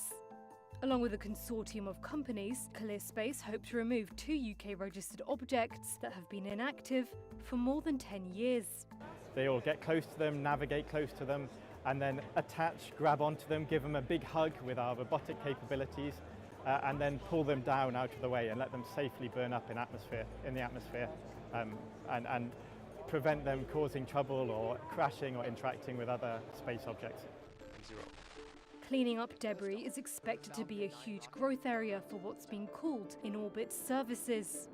It's a new sector, which is estimated to be worth more than $14 billion by 2030. That's not all. ClearSpace also want to improve sustainability in orbit. They say this is about keeping satellites operating as much as removing the waste. So if you think about a car, if it breaks down or runs out of fuel, we do something about it. We fix it, we refuel it, we use it again. In space, we don't do that. We treat satellites as a single-use item. We use them once, we discard them, we leave them to clutter up space and interfere with future space operations. So that's unsustainable. We need to do something differently. There's already loads of junk up there, and we keep adding to the problem. We really need to think about how we make sure our space activities are sustainable. So one side of it is services like ours, debris removal, but the other side is when we launch things, we should think about that end of life, and we should build in end of life capabilities to make sure they're not ending up as junk after they've finished their job.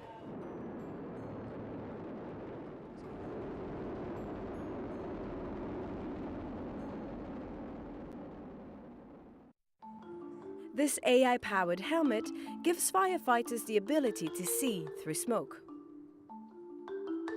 We have 2 dominant sensors here, as you can see. This camera can see through smoke. The smart helmet is mounted with thermal cameras, radar and inertial sensors. Artificial intelligence interprets all the data and provides firefighters with real-time information that can help rescue victims, recognize teammates, and provide an accurate understanding of their surroundings. Leading the research at the University of Edinburgh is Dr. Chris Liu. We use a cutting-edge kind of deep learning-based method to interpret this kind of a multimodal sensory data and automatically extract the victims' locations and estimate the firefighters' locations to give them. The project has received help from the National Roboterium, a new world-leading centre for robotics and AI, hosted by Heriot-Watt University and the University of Edinburgh. Recent field trials were conducted in partnership with the Scottish Fire and Rescue Service personnel at its training facility in Scotland. Watch Commander Glyn MacArthur was impressed by how the helmet could support firefighters. Doesn't affect any performance. Very lightweight in terms of the equipment on the helmet compared to what we currently use in terms of a handheld thermal imaging camera. With a handheld, it obviously takes away our use of one limb, really. So to have this integrated within either a visor or a helmet would be a massive advantage. The next step? Building a new prototype helmet with all the sensors integrated inside, according to Dr. Liu. He says he also wants to give the helmet the ability to generate 3D maps and an embedded display, giving the wearer even more spatial awareness.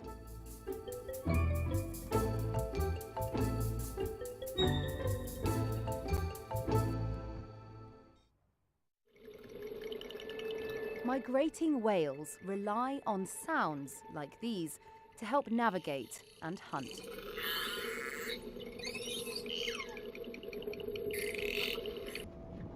Above water, these high-tech smart buoys being installed off the coast of Chile will have one main job: to listen to the whales and, using artificial intelligence, help them avoid colliding with ships while migrating from Antarctica to the equator.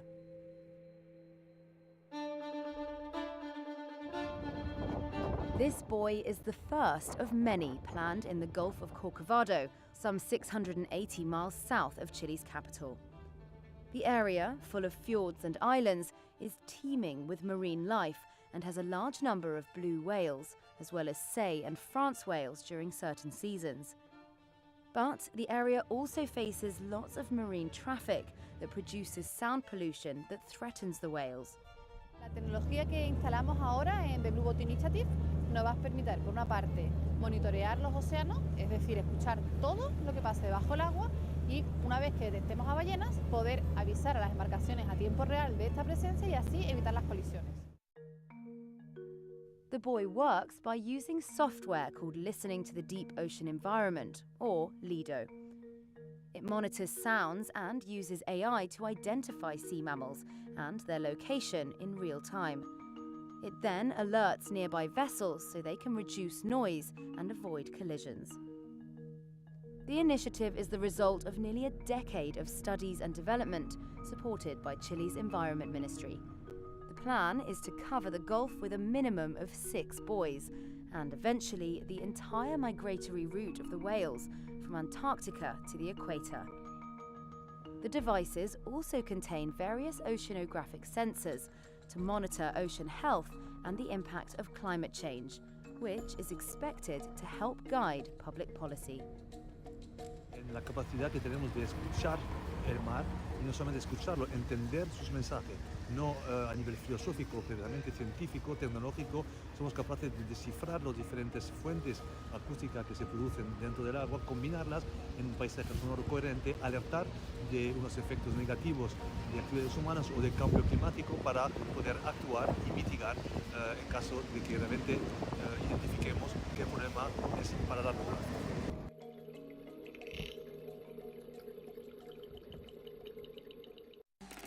Tesla has an ambitious plan to deploy thousands of humanoid robots within its factories, expanding eventually to millions around the world. The Tesla bot will be real. And it's not just Tesla. Other automakers like Honda and Hyundai have also been leveraging robotics technology to expand automation at car factories. But not without facing challenges and skepticism. Let's take a look at why companies have struggled to create commercially viable human-like robots, despite decades-long development efforts. Tesla's humanoid robot Optimus will be initially used in manufacturing and logistics to address a labour shortage. Think of boring and repetitive work. Longer term, Musk said robots could be used in homes, making dinner, mowing the lawn, and caring for elderly people. But these robots are expensive, and just like self-driving cars, humanoid robots have trouble with unpredictable situations. Experts say to succeed, Tesla will need to show their robots can do multiple, unscripted actions, almost like humans. Japanese automaker Honda's Asimo bipedal robot had served as a face for the company. But after more than 2 decades of development, it's still not commercialised. Honda is now focusing on disaster relief robots and avatar robots for tasks like remote surgery, with the goal of deploying the machines in the 2030s.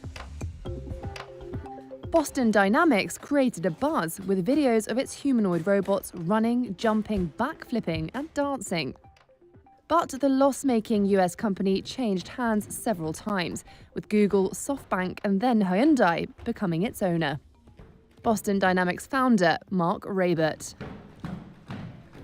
You know, I think that Hyundai and Boston Dynamics are a match made in heaven. Right now, most of the robots used in factories are doing very repetitive, very specific, precision-oriented jobs. And that's not what we see in the future.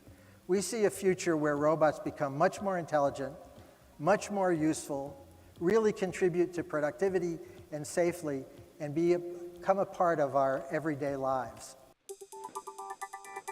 In 2020, Ford bought 2 humanoid robots, Digit, from Oregon-based Agility Robotics. The carmaker wanted to test the delivery of a package to doorstep from a delivery vehicle. Damien Shelton, CEO of Agility Robotics. We've been very upfront that we've been focused on the logistics industry sort of broadly construed, and that includes all sides of logistics, last mile delivery, working in warehouses alongside of people.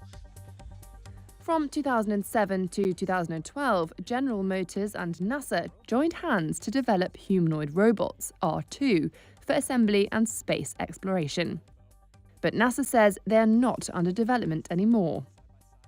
Several robot startups like Rethink Robotics also went out of business as they failed to commercialize their products.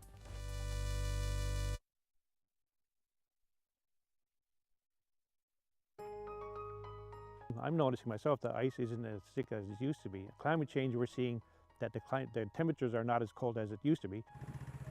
Rex Holwell has spent his life on the sea ice that forms each winter off the coast of Newfoundland and Labrador in Canada. Like other Inuit, he learned to hunt seals and fish over the sea ice highways. But he fears climate change is about to upend it all. As droughts last longer and heat waves, flooding and storms intensify, the Inuit are doing what they have always done: adapt.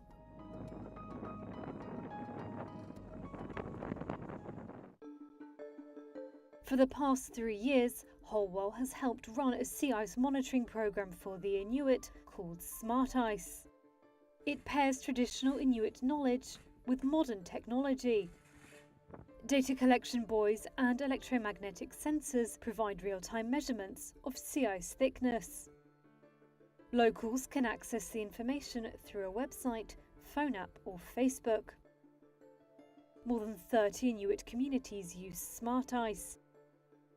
And Holwell believes the tool can extend the time the Inuit have left on the sea ice before it completely disappears. We provide people with data that they can use as a tool to help make them informed decisions while they're traveling on the sea ice, so they can make the choices to help keep them safe while they're traveling on the sea ice, to go to that location where they want to go to, hunt seals or hunt partridges, or to get the Arctic char, or to get their wood. And the whole point of us collecting this data is to help keep people safe while they're traveling on the sea ice. The Arctic is warming 4 times faster than the rest of the planet. That's according to analysis published in Nature Communications, Earth and Environment in August 2022.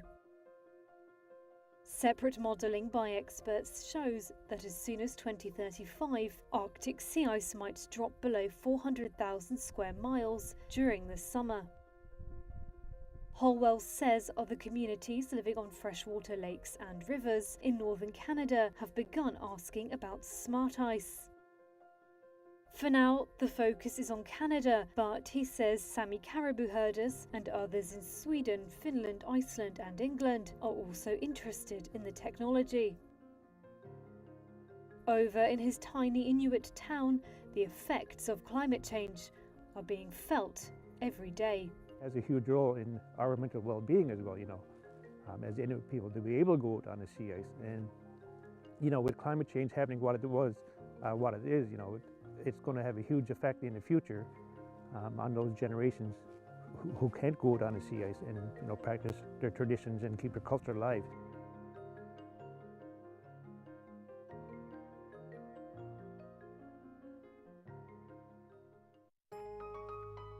I'm noticing myself that ice isn't as thick as it used to be. Climate change, we're seeing that the temperatures are not as cold as it used to be. Rex Holwell has spent his life on the sea ice that forms each winter off the coast of Newfoundland and Labrador in Canada. Like other Inuit, he learned to hunt seals and fish over the sea ice highways. But he fears climate change is about to upend it all. As droughts last longer and heat waves, flooding and storms intensify, the Inuit are doing what they have always done: adapt.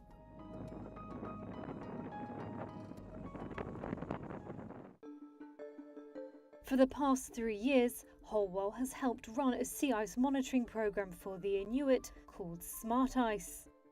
It pairs traditional Inuit knowledge with modern technology. Data collection buoys and electromagnetic sensors provide real-time measurements of sea ice thickness. Locals can access the information through a website, phone app or Facebook.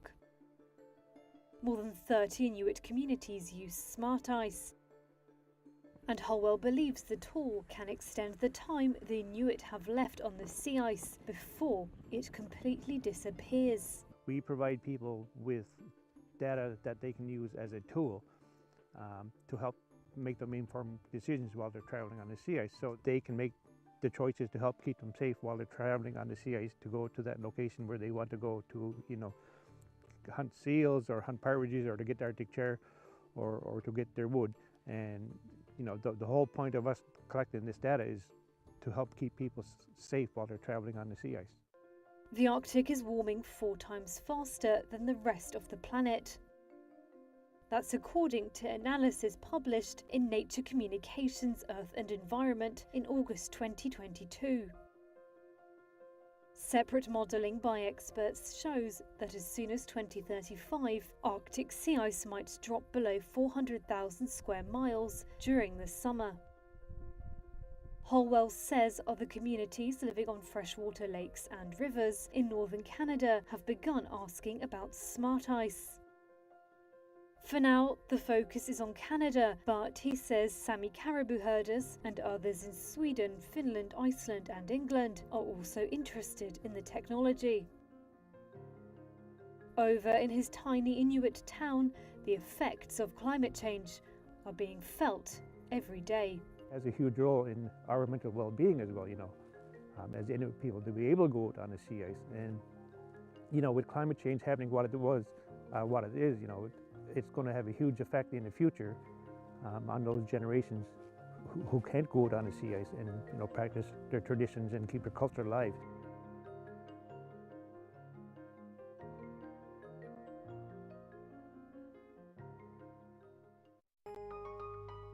I'm noticing myself that ice isn't as thick as it used to be. Climate change, we're seeing that the temperatures are not as cold as it used to be.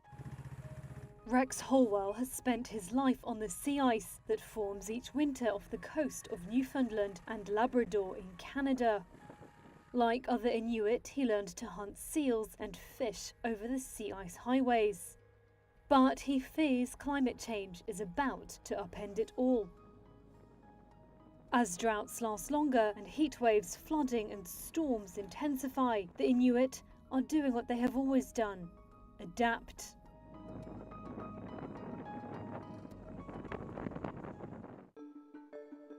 For the past 3 years, Holwell has helped run a sea ice monitoring program for the Inuit called Smart Ice. It pairs traditional Inuit knowledge with modern technology. Data collection buoys and electromagnetic sensors provide real-time measurements of sea ice thickness. Locals can access the information through a website, phone app or Facebook. More than 30 Inuit communities use Smart Ice. And Holwell believes the tool can extend the time the Inuit have left on the sea ice before it completely disappears. We provide people with data that they can use as a tool to help make them informed decisions while they're traveling on the sea ice, so they can make the choices to help keep them safe while they're traveling on the sea ice to go to that location where they want to go to, hunt seals or hunt partridges or to get the Arctic char or to get their wood. And the whole point of us collecting this data is to help keep people safe while they're traveling on the sea ice. The Arctic is warming 4 times faster than the rest of the planet. That's according to analysis published in Nature Communications, Earth and Environment in August 2022. Separate modelling by experts shows that as soon as 2035, Arctic sea ice might drop below 400,000 square miles during the summer. Holwell says other communities living on freshwater lakes and rivers in northern Canada have begun asking about smart ice. For now, the focus is on Canada, but he says Sami caribou herders and others in Sweden, Finland, Iceland and England are also interested in the technology. Over in his tiny Inuit town, the effects of climate change are being felt every day. It has a huge role in our mental well-being as well, as Inuit people to be able to go out on the sea ice. And, with climate change happening what it is, it's going to have a huge effect in the future on those generations who can't go out on the sea ice and practice their traditions and keep their culture alive.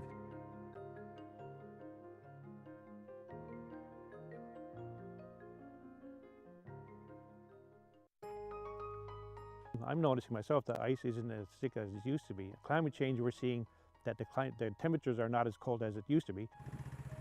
Rex Holwell has spent his life on the sea ice that forms each winter off the coast of Newfoundland and Labrador in Canada.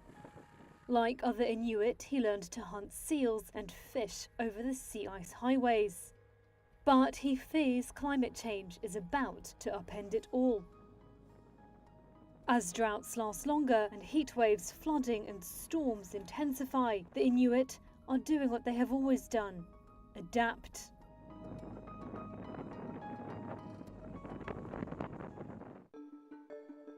For the past 3 years, Holwell has helped run a sea ice monitoring program for the Inuit called Smart Ice. It pairs traditional Inuit knowledge with modern technology. Data collection buoys and electromagnetic sensors provide real-time measurements of sea ice thickness. Locals can access the information through a website, phone app or Facebook.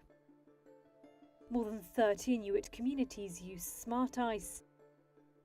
And Holwell believes the tool can extend the time the Inuit have left on the sea ice before it completely disappears. We provide people with data that they can use as a tool to help make them informed decisions while they're traveling on the sea ice, so they can make the choices to help keep them safe while they're traveling on the sea ice to go to that location where they want to go to, hunt seals or hunt partridges or to get the Arctic char or to get their wood. And the whole point of us collecting this data is to help keep people safe while they're traveling on the sea ice. The Arctic is warming 4 times faster than the rest of the planet. That's according to analysis published in Nature Communications, Earth and Environment in August 2022. Separate modelling by experts shows that as soon as 2035, Arctic sea ice might drop below 400,000 square miles during the summer. Holwell says other communities living on freshwater lakes and rivers in northern Canada have begun asking about smart ice. For now, the focus is on Canada, but he says Sami caribou herders and others in Sweden, Finland, Iceland and England are also interested in the technology. Over in his tiny Inuit town, the effects of climate change are being felt every day. It has a huge role in our mental well-being as well, as Inuit people to be able to go out on the sea ice. And, with climate change happening what it is, it's going to have a huge effect in the future on those generations who can't go out on the sea ice and practice their traditions and keep their culture alive.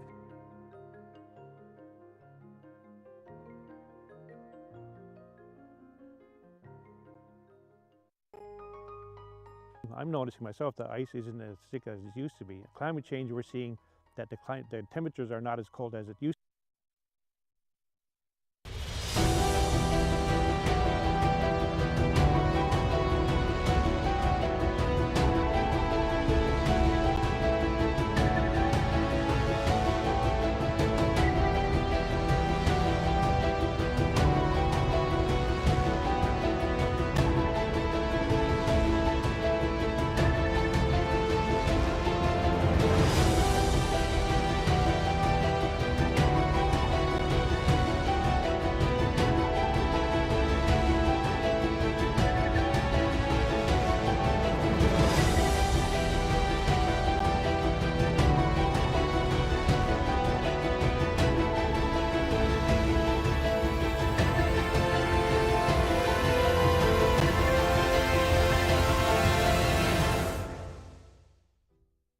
South Korea was the first country to launch a 5G mobile network in 2019. It heralded a warp-speed technological transformation towards things like self-driving cars and smart cities. 3 years on, though, and the lofty promises are unfulfilled.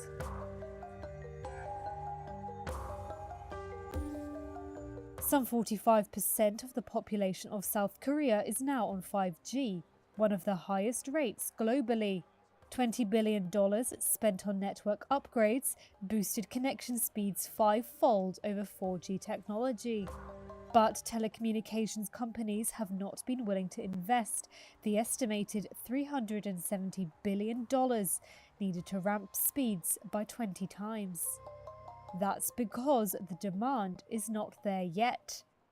App makers have yet to roll out services like autonomous driving that would need faster connections. Customers find they can watch Netflix and surf the net well enough with their existing lowest speed 5G upgrade. South Korean telecos have built around 215,000 5G base stations, but only 2% of them can handle the faster speeds. And it would take a lot more base stations per square mile than for 4G or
Thank you very much for coming back. Welcome to this second block of sessions.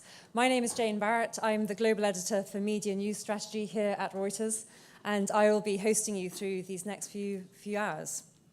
I'm delighted to welcome, without further ado, my colleague John McCrank, who's one of our finance correspondents here at Reuters, based here in New York, and he is going to kick off this next session with an exclusive interview with Lynn Martin, the president of the New York Stock Exchange Group. John, Lynn, over to you.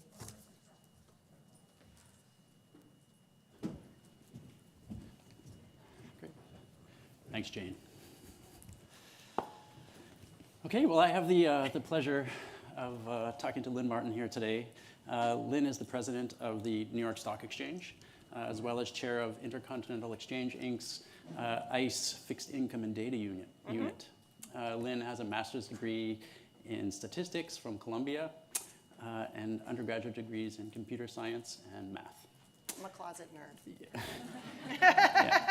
Yeah. She's been at the NYSE since, or NYSE, sorry, not NYSE, NYSE, since 2001.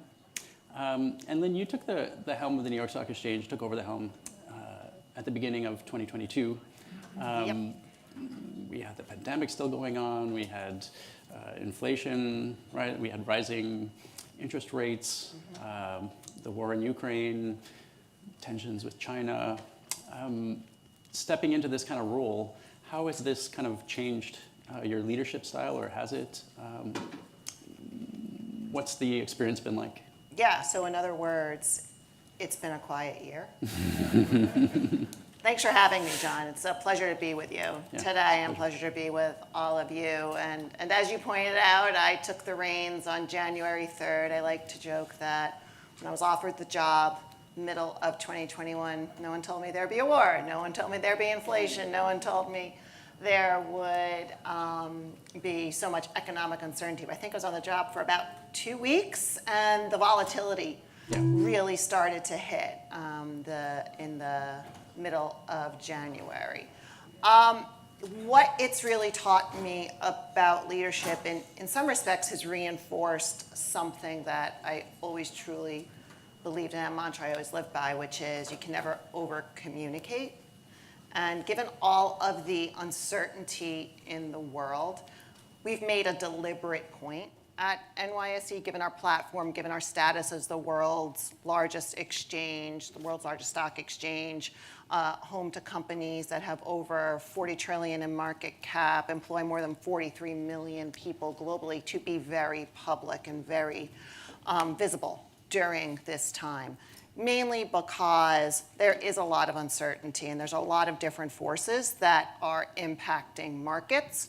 There are a lot of forces that are impacting the consumer. So we're trying to be out there to make sure that we don't lose sight of the fact that the US is the center of the global economy, that it is the most liquid markets, it is the most regulated markets, as a result, it's the most transparent market structure out there. So at times of volatility, these are the markets you trust. These are markets you come home to.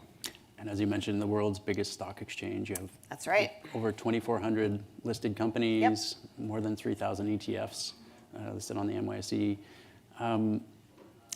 Last year, 2021, was a record year for IPOs.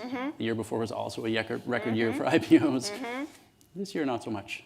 The opposite tail, if you will. Falling off the cliff. I think a lot of that was, we saw a lot of SPAC activity, special acquisition company activity last year, a little bit more regulatory scrutiny there. What do you see the pipeline going forward looking like for IPOs, and is it different for ETFs? Yeah, that's a great distinction as well, because you do call out the ETFs, which are seeing a very different phenomena than operating companies and companies that are coming public. Like I said earlier, sort of two different tales. As you mentioned, John, I'm a statistician by trade, so of course I look at all the data and things of that nature. And this year, the amount of proceeds raised is down by about 93%.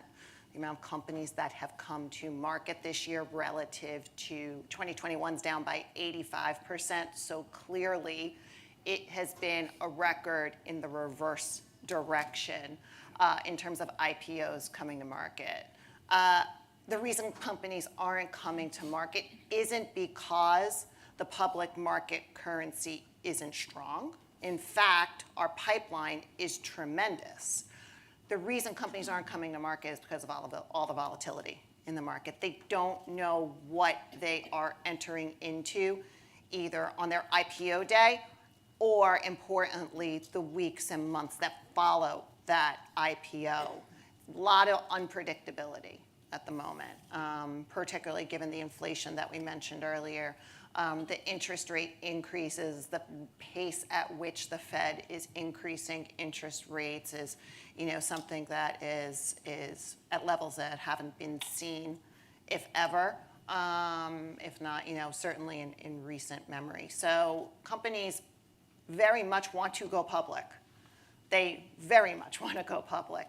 They are just all waiting for the volatility in the market to calm down. And I always say the key barometer there is you look at the VIX. If the VIX is above 20, you're not going to see a lot of IPOs.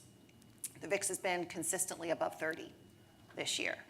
When you start to see the VIX even at the 20 level, if not south of that, for a sustained period of time, weeks, you start to pick up the conversation with, can I go soon? And you start to see that activity, but then the volatility spikes again, it stops.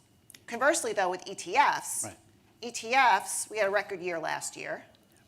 313 ETFs came to market. We've already done about 250 ETFs this year that have come to market, and we have a tremendous pipeline for December. So the ETF market is probably going to be another record this year. If not another record, it's going to be just below record. And it's across all asset classes.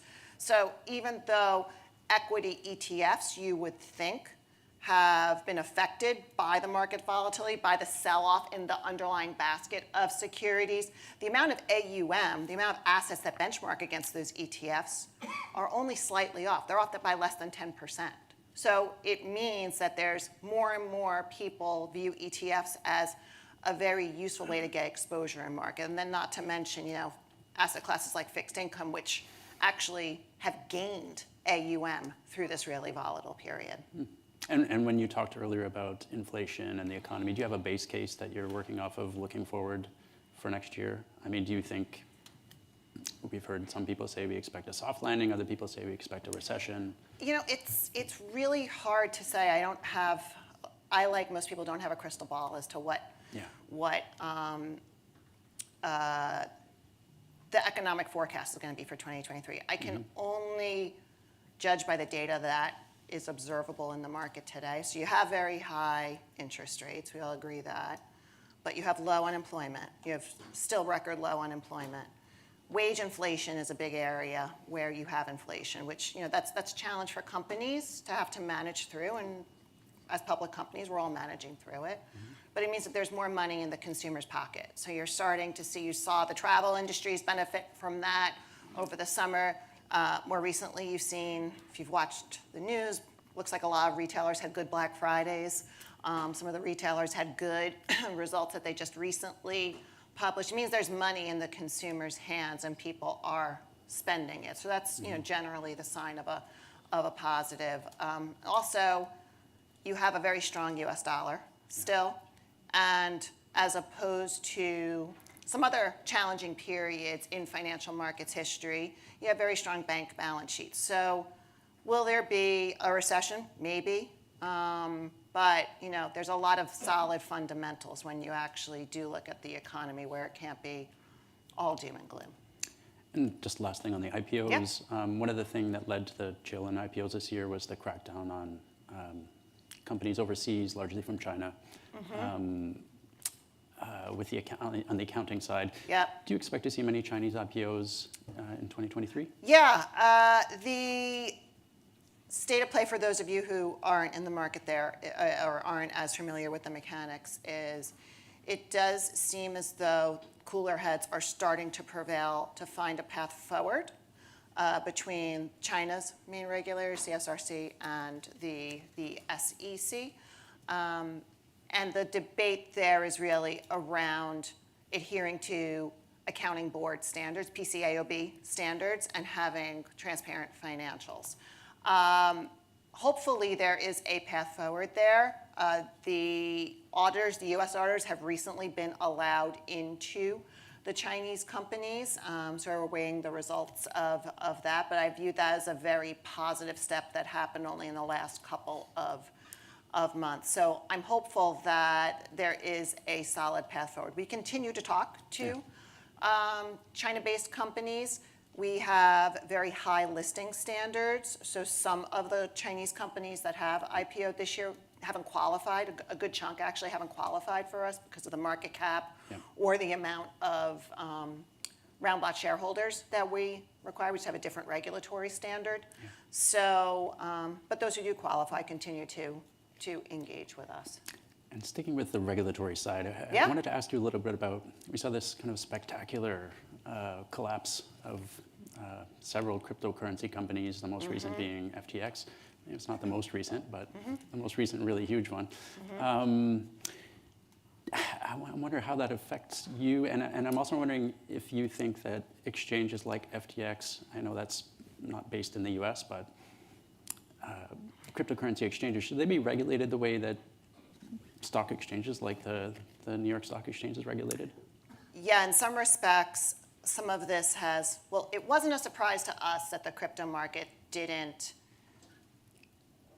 expand into the institutional markets, mainly because there was no regulatory framework. And an institutional investor is not going to really dip their toe in a meaningful way in a market unless they understand what the regulatory framework is. Who regulates crypto? Is it CFTC? Is it SEC? And if you're a bank, for example, what does the Fed oversight look like? What does the Office of the Controller of the Currency look like? All of that sort of stuff. And there just isn't guidelines. We've always been an advocate for highly regulated markets because we believe that they do two things. Number one, they're very transparent. At the end of the day, you know the rules associated with a marketplace that is regulated. Number two, because of that transparency, you're able to improve the liquidity of the market, which if you look at crypto as an asset class, aside from Bitcoin and Ethereum, it's a lot of illiquid coins, if you will. Again, no regulatory clarity, no transparency, those are reasons why, in addition to how these assets would have been treated on a balance sheet, are a lot of the reasons why you didn't see this seep further into the institutional side of the business. In the case of FTX, what they were advocating for is a very different model than what has really built ICE, and that's really around central clearing. So it comes down to the marketplace, but then it also comes down to the clearinghouse as well. The role of a central clearinghouse, a central counterparty, is be a buyer to every seller, a seller to every buyer. So in the case of a bankruptcy, you're able to disperse assets in a very orderly fashion. This is something that has been tested through multiple bankruptcies, multiple financial crises, and has continued to be honed over the 230-year history of the New York Stock Exchange. So some of the models that were being suggested by FTX actually didn't have the central counterparty, which is why their bankruptcy is a bit murky and that's a nice way to say put the it. least. Yeah. A million creditors. Do you think that if we would have had a spot Bitcoin ETF, I think there's been more than a dozen of these ETFs rejected by the SEC. Yep, that's Do you think right. if we would have had a spot Bitcoin ETF that would have changed the situation here? I think it would have given at least clarity, or at least the start of clarity about how to regulate the market and what the guide rails would have looked like. Yeah.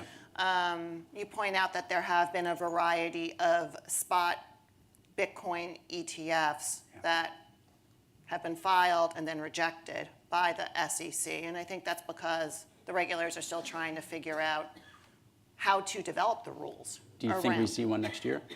I don't know. I don't know. I think that the FTX situation may have added a layer of complexity to the crypto markets in general. And then more on the regulatory side, more related to the NYSE, SEC Chair Gary Gensler has said that he plans to release a proposal on U.S. equity market structure that is basically going to revamp the whole system, possibly putting retail stock orders through auctions, as well as a bunch of other large changes to the market. And we've seen a lot of people up in arms about this, threatening to sue. I think a trading firm that trades on the NYSE said there will be a conga line to the courts once this is released. It's suspected to be out before the end of the year. What's your take on the new market structure rules if we, Until we see the market structure rules in detail, it's a little bit hard for us to comment on some of the ideas that have been put out. Could auctions be a good idea? Maybe. It depends on the details behind it. The one area where we have advocated for and we've been very public about is a setting of common rules across exchanges and dark pools. And what most people don't realize is, as a result of Reg NMS, you can trade stocks. Reg NMS was issued in 2005, so keep that in mind when I make the statement. You can trade stocks in penny increments. You can't be finer than a penny increment on a registered exchange, on an SRO. A dark pool can trade those same stocks at sub-penny increments. So that is why you see 45% less on volatile days of the market go to the dark pools as opposed to the lit exchanges. We don't have a view as to whether it should be full pennies, half pennies, tenth of a pennies. We just think there should be a consistent set of rules around the size of the tick increment that should govern the trading of a stock across the dark pools and the exchanges. Another part of this is that Chair Gensler has recommended lowering, or not recommended, but said in the proposal there may be something on lowering the access fees to exchanges, which could affect rebates. Yep. Do you support lowering the access fee to exchanges? It ultimately, you'd have to look at everything all in a package. As long as there's one consistent set of rules that applies, and if taken together as a set of rules, they have the effect that we all want, which is to continue to drive down the cost to the institutional user and to the retail users, then it's ultimately a good thing. Okay, well, we literally just hit the end of our time, which is far too short, but hopefully we can talk again soon. Absolutely. Thank you for having me. Thanks, Lynn. Thank you. Thank you. Thank you so much, John and Lynn. And really, digital disruption is one of the big themes of this year's Reuters Next. So very interesting comments around crypto and regulation. And from that, we will segue now to Nicola Mendelsohn from Meta, one of our sponsors of Reuters Next, who will be taking us into another area of new digital disruption in terms of the Metaverse. And she is in conversation with my colleague, Gareth. Gareth, over to you. Very much, Jane, and I'd love to welcome to the stage right now Nicola Mendelsohn, VP of Global Business at Meta, and we're going to discuss building a bridge to the Metaverse. Nicola, thank you very much for joining us today. Absolutely delighted to be here. So before we actually dive into the Metaverse, you've recently moved from London to New York to take on your current role. So just give us a bit of a flavour of what that new role looks like and how you've transitioned as a leader within the business. Yeah, happy to do that. And it's not lost on me, everybody, that here we have two Brits sat here in New York, right? But yeah, so I've been with Meta for almost a decade, and I was running Europe, Middle East, and Africa. And about a year ago exactly, I was asked if I would come and run the global business group. So what does that mean?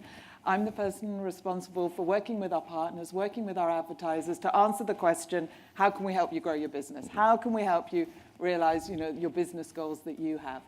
And one of the things about Meta is it doesn't stand still, right? Some of you might have heard of us, right? You might have heard about some of the things that we're doing. And when I think about where we were a decade ago, it was very much in the world of, text, images, single images, photos. Yeah. We weren't in videos. And so it's a role that is very much about education because things are constantly changing and really helping our partners, our advertisers, to really realize the full suite of options that are there available in order to help them grow their business. Yeah, it sounds like a super interesting role to take on, but you're doing so at a time of great uncertainty, economic uncertainty, growth, inflation, supply chain issues, the war in Ukraine. So how, as a company, are you actually navigating this hugely challenging time? Yeah, look, I think it's, you just run through kind of the laundry list of things that are out there. And one of the things that I certainly do in my role is I'm out every day, I'm talking to our partners, some of the world's biggest advertisers, but also the smallest advertisers as well, in terms of really understanding what's on their minds.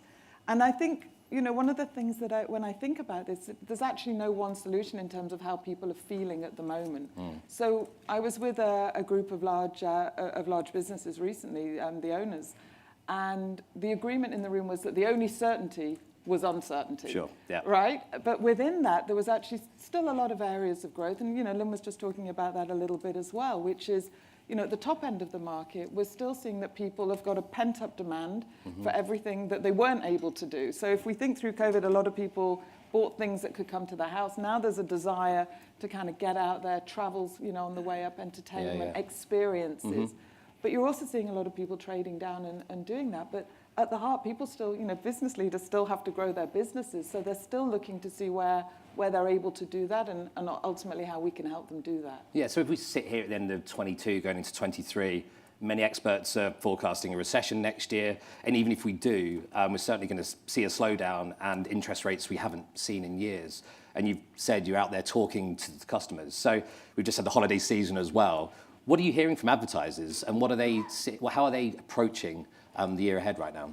Yeah, so we're literally just finished Cyber 5, as it's now called. If I go back a decade, Black Friday didn't exist How long was it outside of going America, to keep going right? on for, right? But you're right, because what we're seeing is that the holiday season has actually started much earlier. Right. I think there's a couple of reasons for that. I think the consumer is still worried that they can't get the things that they want, so they were going earlier in terms of what they were buying. What we're seeing also is from businesses, they've got a lot of inventory, so they want to get that out. And so this Cyber 5, it was Black Friday, now grown, we've got Giving Tuesday, and we're seeing that there are more and more deals. And so we're helping, obviously, to connect advertisers to be able to reach the people that matter to them through the variety of different things.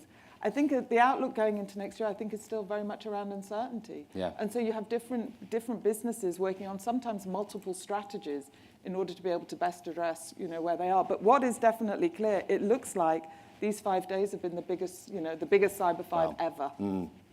So we said at the start we'd get into the metaverse, so I think it's time to shift focus slightly and dive in there.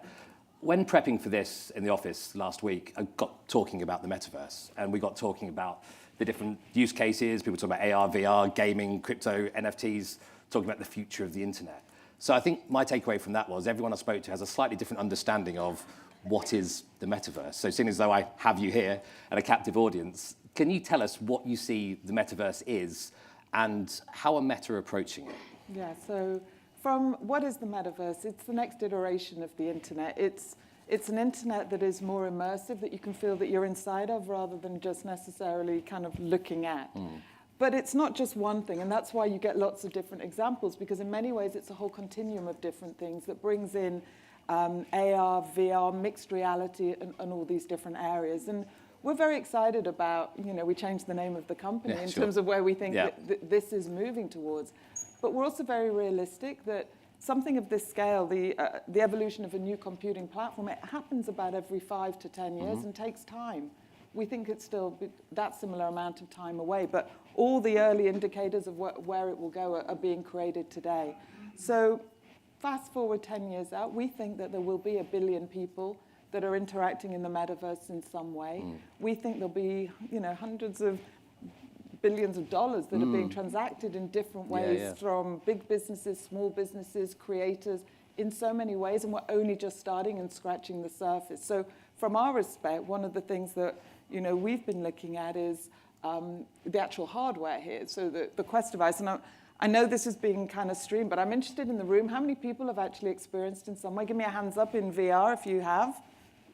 So I'm saying it's about half the room. So I think that's quite interesting, just in terms of how many people are actually, you know, out there at the moment and actually trying it.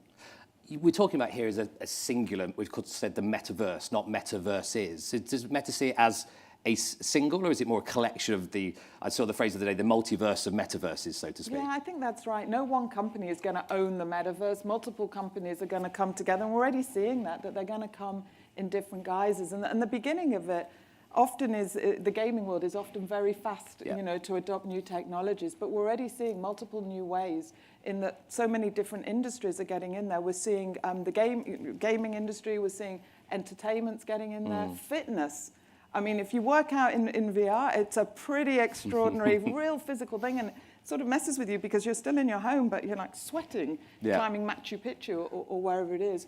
And actually, and it might surprise people, but we're seeing actually the world of medicine and health really adopting, you know, the devices. Why? Surgeons are practicing more and more in VR because you can try multiple times to actually get something right, which you wouldn't probably want to do on a person if you're training. So there's a real gamut of different industries coming that way. So let's try and make this real for the people in the audience here. So we have a room full of executives, C-suites. We've got literally millions of people watching across the world.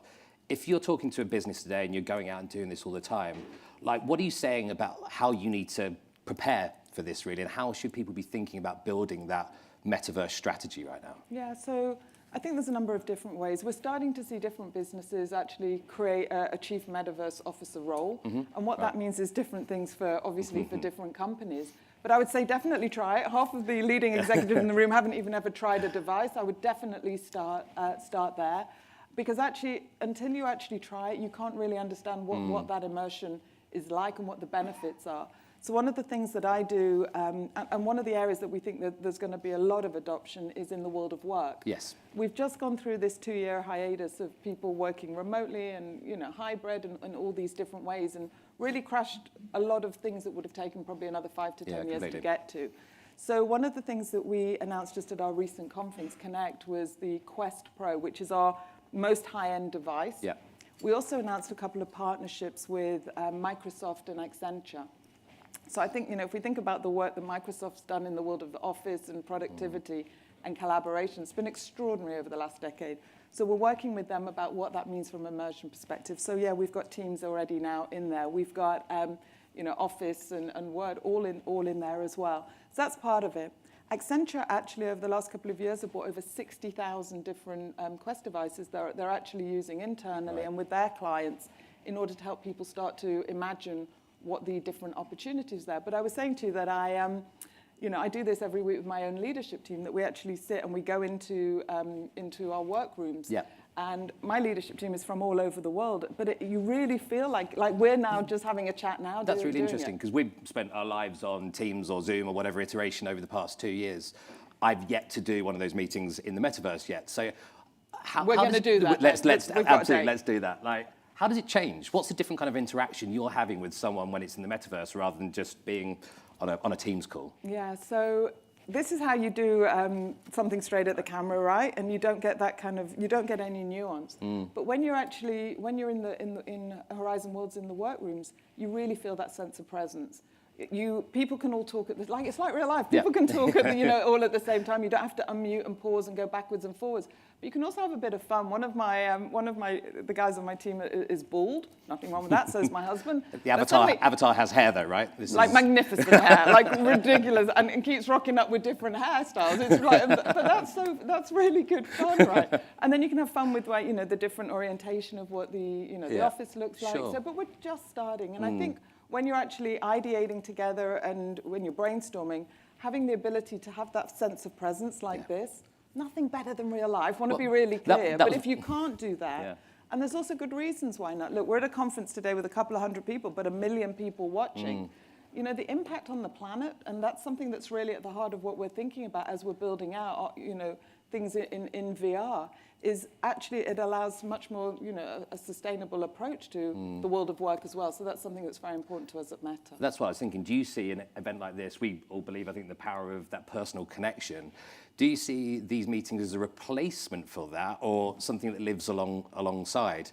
We started Reuters NEXT virtually. We had to, because it was a pandemic going on. We could only do that. But this year we thought, okay, we want to be in a room together. In 5 years' time, the thought of being in a room together feel mad? Does the concept of having a conference feel outdated at that point, do you think? No, here's the thing with technology. Everyone always goes, it's binary, right? The new technology means we'll never do anything that went before. That's just not true. Yeah. And it's never been true. Video didn't kill the radio star, back to that song all those years ago, right? And so I think the way to think about this is think about it as a continuum. Yes, you'll still have phones. Yes, there'll still be a place for 2D. But then we start to get much more interesting into the world of mixed reality, AR, VR, and that really full immersive state.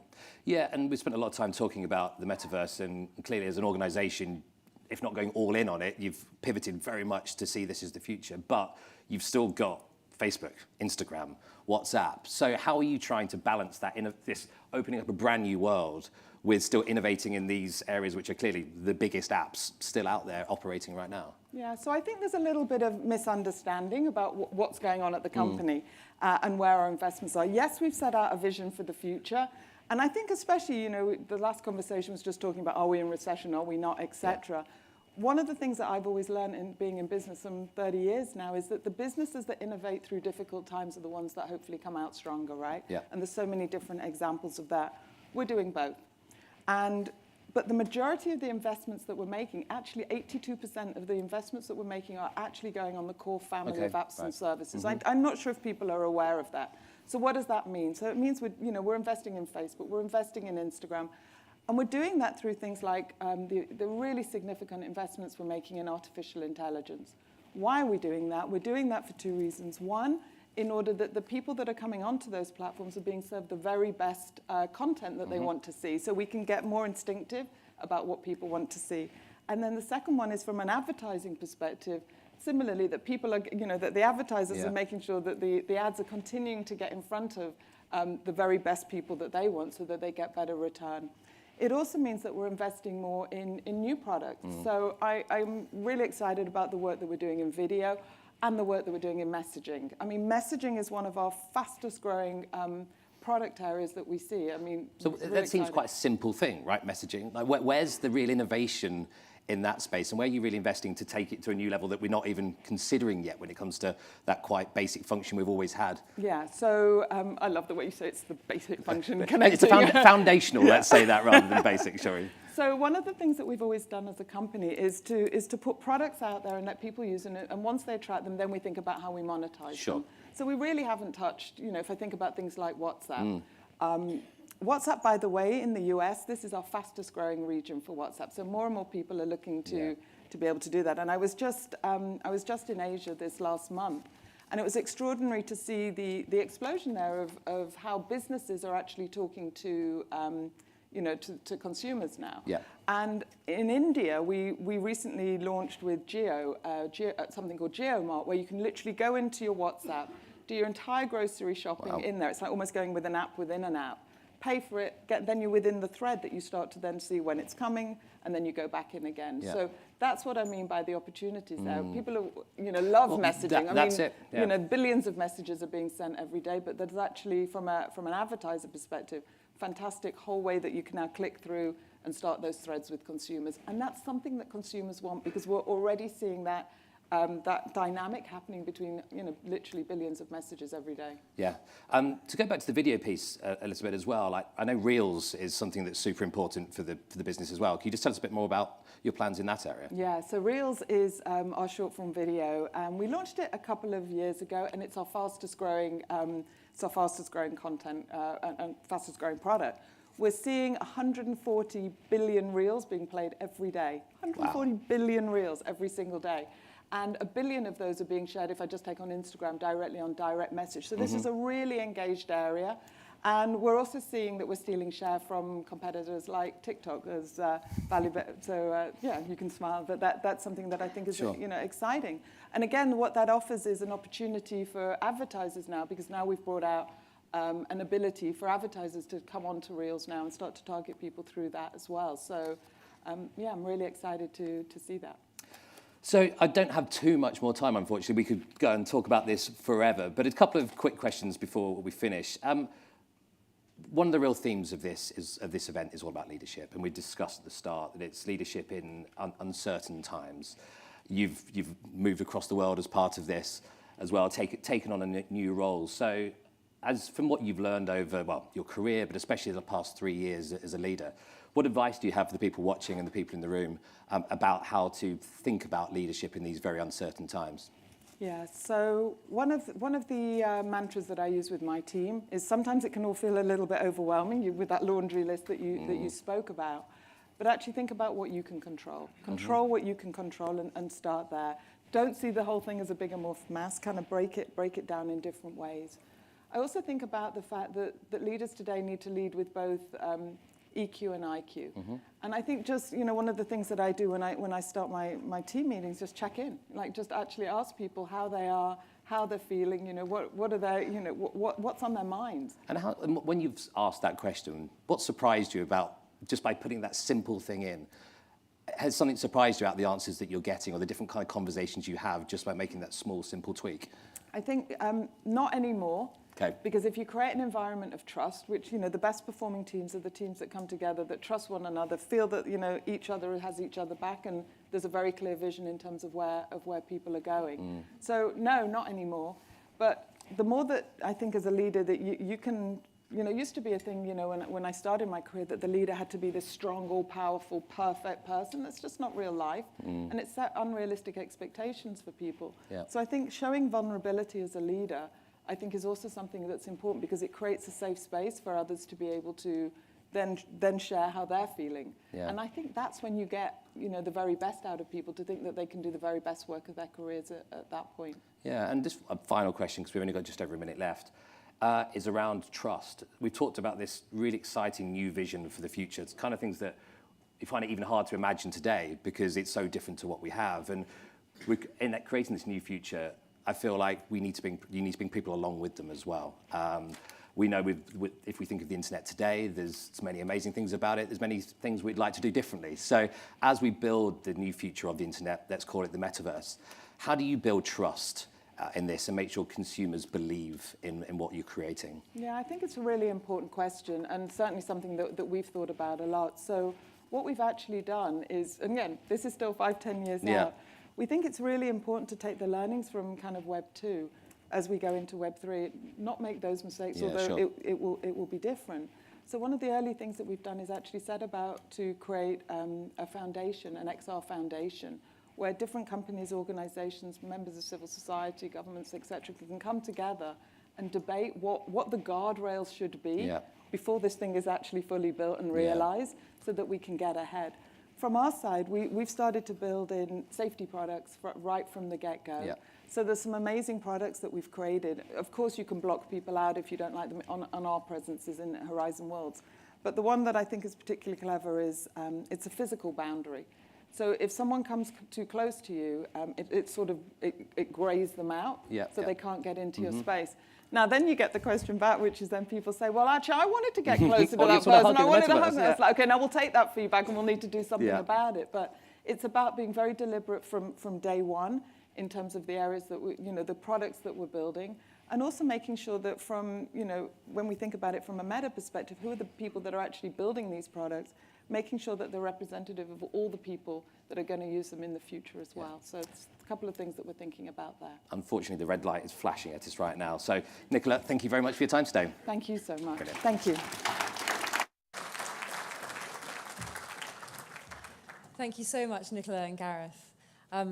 I hope everyone's now imagining us being in the metaverse and having this. I hope that we still do this in person, though, even when the metaverse is a reality. But now, not in the metaverse, but certainly on Zoom, back to what we've known for the last couple of years. I'd love to introduce Lila de Kretzer, our global breaking news editor from Reuters. She's going to be in conversation with several of our journalists, looking at this very thorny topic about the United States and China and whether we're actually in conflict and what the future of that relationship, that critical relationship for the global economy, looks like. So she's joined by Ken Lee here, and she will introduce my colleagues who are coming in from around the world on Zoom. Hi, everybody. So glad to be here. I feel like I've got the best panel. One, because I know everyone's name and I didn't have to rehearse them. But two, because obviously China-US relations is dominating this conference, as we've seen in many of the discussions we've had so far. Just to give you a little set the scene, I'm looking at a screen over there, and then we've got a very wide platform over here, and then we have Ken on to my left, so please forgive me as we kind of try to navigate this. We're having this at a moment of public defiance in China that we haven't seen in more than a decade. So I think it's probably best if we start there. Tony Munro is our Greater China Bureau Chief. Tony, can you kind of set the scene of what we're seeing in China right now? You've been obviously running the coverage of the protests, but also what the political equation looks like for Xi right now. Yeah, it's a pretty fascinating and unusual time here in China. We have seen protests in dozens of cities in recent days. The immediate trigger was on Friday when there was a fire, or Thursday when there was a fire in the far western city of Urumqi, and there was speculation online that this was that the 10 people who died, the deaths were caused by basically not being able to get out of the building because of zero COVID lockdowns. And so the local government there denied that, but this really concentrated frustration around the country with the zero COVID lockdowns that have been coming back basically 3 years into the pandemic with a resurgence in infections here, and people just being quite fed up with being locked down and tested all the time. And this all happens just weeks or just over a month after Xi Jinping secured his third leadership term, which really ran the table in terms of personnel appointments on the Politburo Standing Committee. So he is in a position of real strength domestically, but it's a very awkward and uncomfortable time because the economy has really been ravaged by the zero COVID controls, and people, as we've seen in the streets, are protesting in a way that we just don't ordinarily see in China. So it's a pretty unique situation. Heather Timmons is our White House editor. Heather, in terms of the reaction to the protests, what does it say about the US-China relationship? What are we hearing from the Biden administration when it comes to the protesters? What's interesting is we're hearing the Biden administration use much more careful language than they've used about protests in Iran, for example. They're saying things like, we stand, with the right of all people to peacefully protest, and we call on the administration not to intimidate. Their language in Iran, of course, was much harsher, condemning the regime, et cetera. We get the sense that people that we talk to actually in the administration have said they've been carefully watching the zero COVID policy, obviously, since the very beginning. And their argument has always been that's not the right way to do things. The argument coming from China's side is, but we can do this because we have the kind of government we have. We can tell people to do this. And so there's a little bit of quiet inside the White House. Nobody's going to say it publicly, but a little bit of quiet, like, see, we told you that was not going to last. It's not just a political story, right? There is a large economic story and a narrative here about the US-China relations that has been playing out. Sami, talk a little, we had a breakfast this morning where decoupling was the word, disengaging. There are many ways we can make terrible words out of explaining the US-China relationship. But can you talk a little bit about where we're at in terms of that, in terms of China's economic outlook as well? Right. So start with the China economic outlook. And as Tony mentioned, that the two factors that have really weighed on China's economy this year is one, the zero COVID policy, and the second is the property sector turmoil that we have seen. And property sector, as you know, accounts for a quarter of the Chinese economy. And we have seen a series of support measures by Chinese authorities, especially this month, to stabilize the property sector, to revive some of the developers who were struggling to complete apartments. And therefore, you saw protests from home buyers, which were kind of unprecedented in China. And so the growing toll of this protest, this turmoil, is pretty obvious on the economy. Some economists are expecting that the economy will grow at about 3% for the full year, which will be sharply below the target of 5.5%.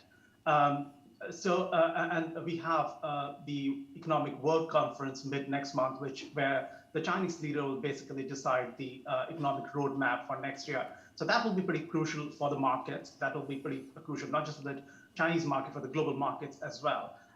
Coming to the topic of decoupling, that has been talked about quite a lot in the last couple of years. But let's look at the examples that are playing out on the ground. China still accounts for 18% of the US imports. It has come down from 22% in 2018.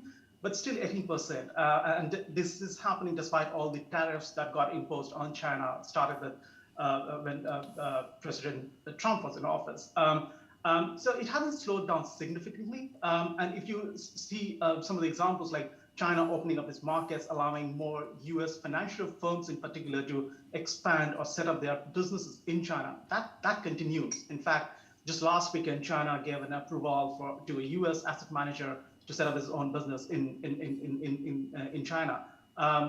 So there will be areas where China and US will continue to have tensions. Probably semiconductor is one of those areas, and Ken can talk more about that. But there are areas where there would be some kind of an agreement, a middle ground as well. And a good example of that is the future of Chinese companies listed in the US.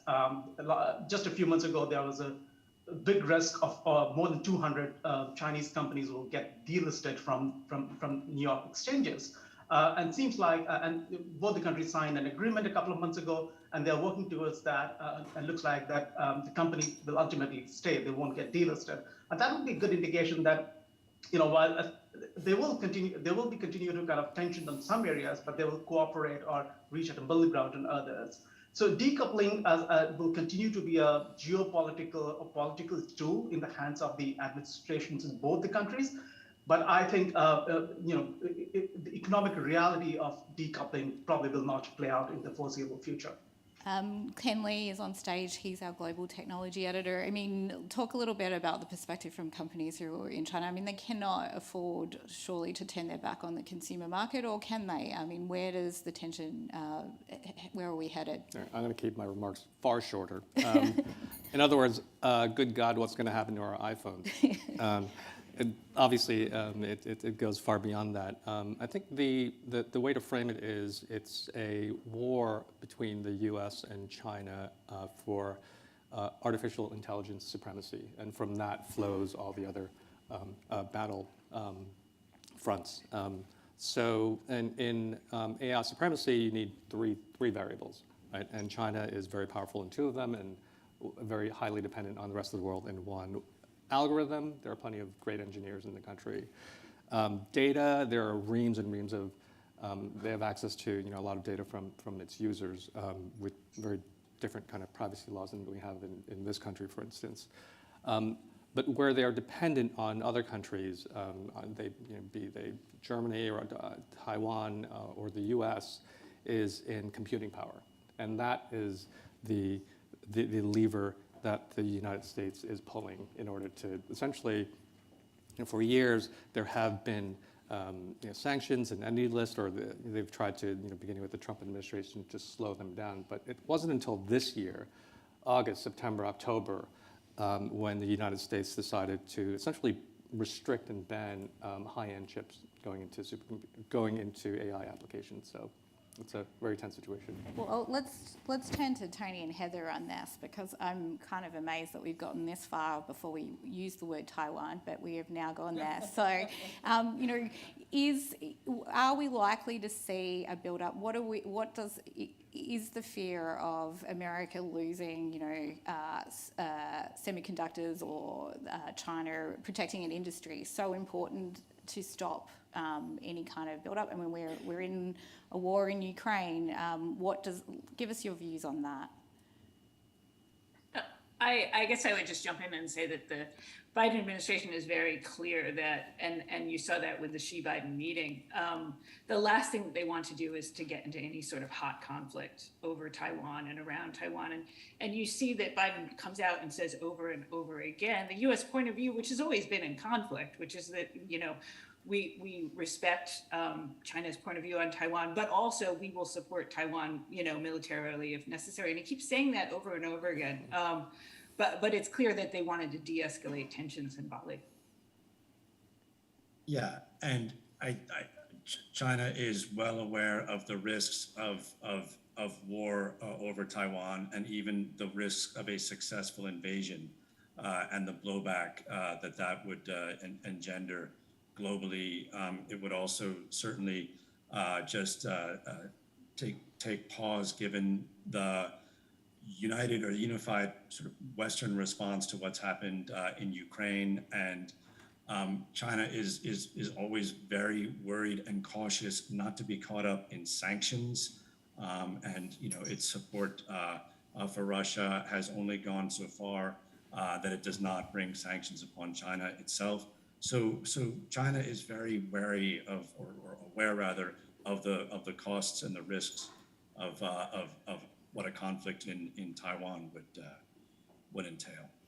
I mean, there is some outliers here, of course. Next year will be, we're looking forward to starting an election campaign, no doubt, in the US, Heather. So kind of what are the risks, I guess, going into kind of an election in 2024 for the relationship between US and China? Can you tell us, I mean, there's obviously a word and names that we all know that could impact how this turns out. Well, it's interesting because sort of being tough on China is the one thing that politicians in America from both sides can agree on. And it's a radical change if you think about even when Xi Jinping first came to meet the Trump family and Jared and Ivanka's kids had learned Chinese and had this whole, they spent years learning Chinese so that, because everyone was like, oh, this is the future. America-China relations are the future. We are so far beyond that now that no matter who gets elected, we can expect them to continue to talk about things like banning chips and trying to, decouple the U.S. economy and U.S. supply chains from China. I think probably the differences are there's a lot of saber rattling coming right now from the Republican Party, particularly over Biden's response to the protests, and he should have been tougher. What that actually translates into, if we see a Republican president, though, it's really hard to say. Samit, sorry, jump in, Tony, sorry. I was going to say, China is still coming to grips with how things have changed with regard to the U.S. And I think it still is the way the U.S. attitude and also European attitudes have changed towards China.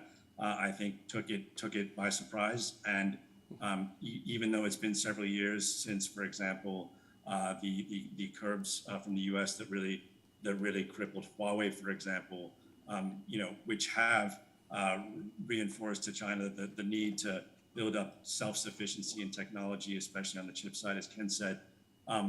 China is still coming to grips with just the fact that things have changed so dramatically from the way they were just not very long ago.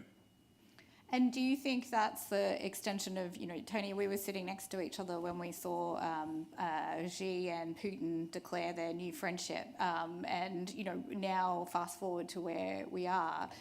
Is it the declining economy is what will change the relationship in the way China views the US?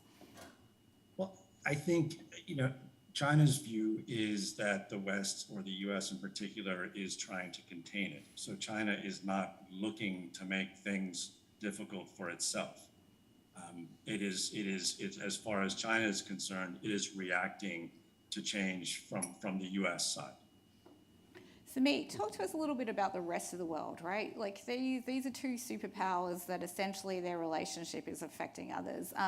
You have countries that, increasingly are in debt. They may have relied on China to bail them out before. How does this reshape kind of investment in other places like Africa and the developing world?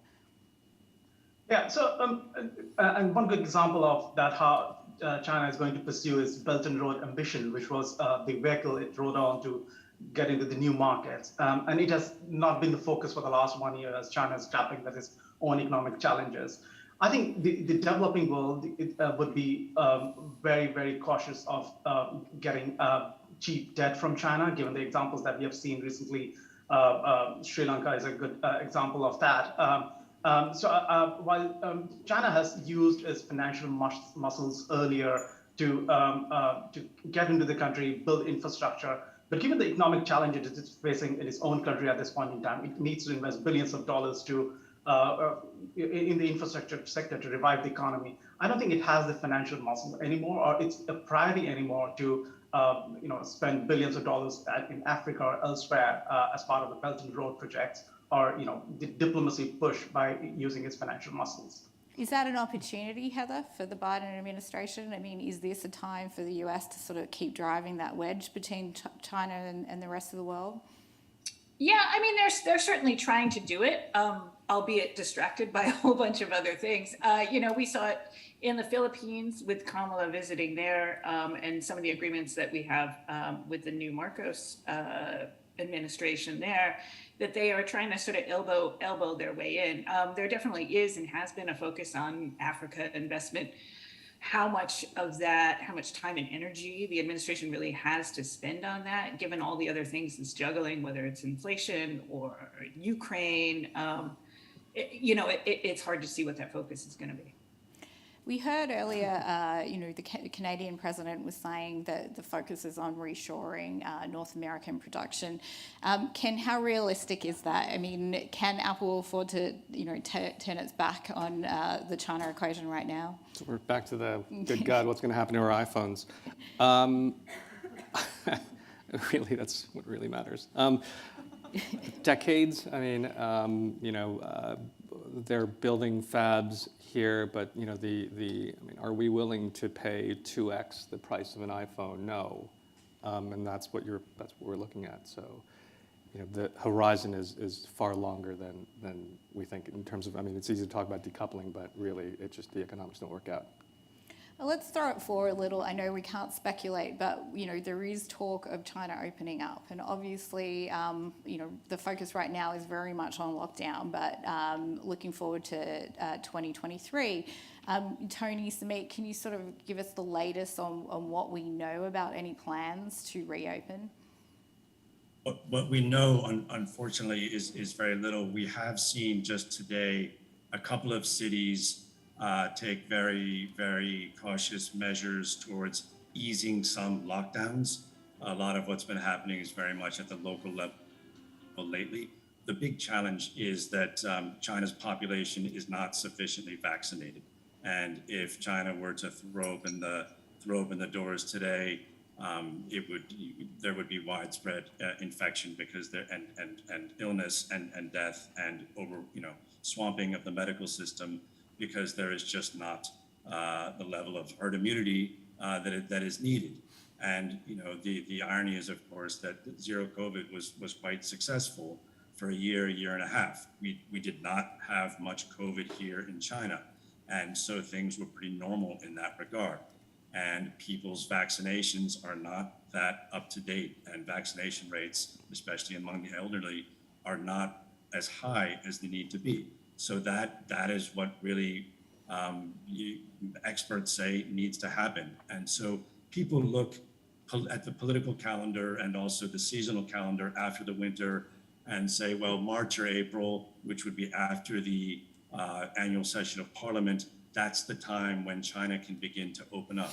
So that's sort of what's out there as conventional wisdom, but nobody has, there's no clear plan that's been articulated by Chinese authorities as to how this is going to work. And when you speak with experts and analysts, the words you hear are, bumpy or messy or inconsistent in terms of how this is all going to play out. Samit, how's that playing out for capital markets? How is the response? Is it betting on that reopening, or is the current situation overwhelming that? Right. So interestingly, on Monday, there was a sell-off in Chinese market, not just in Chinese market, but in global markets, on worries about the street protest in China. And we saw yuan weakening as well.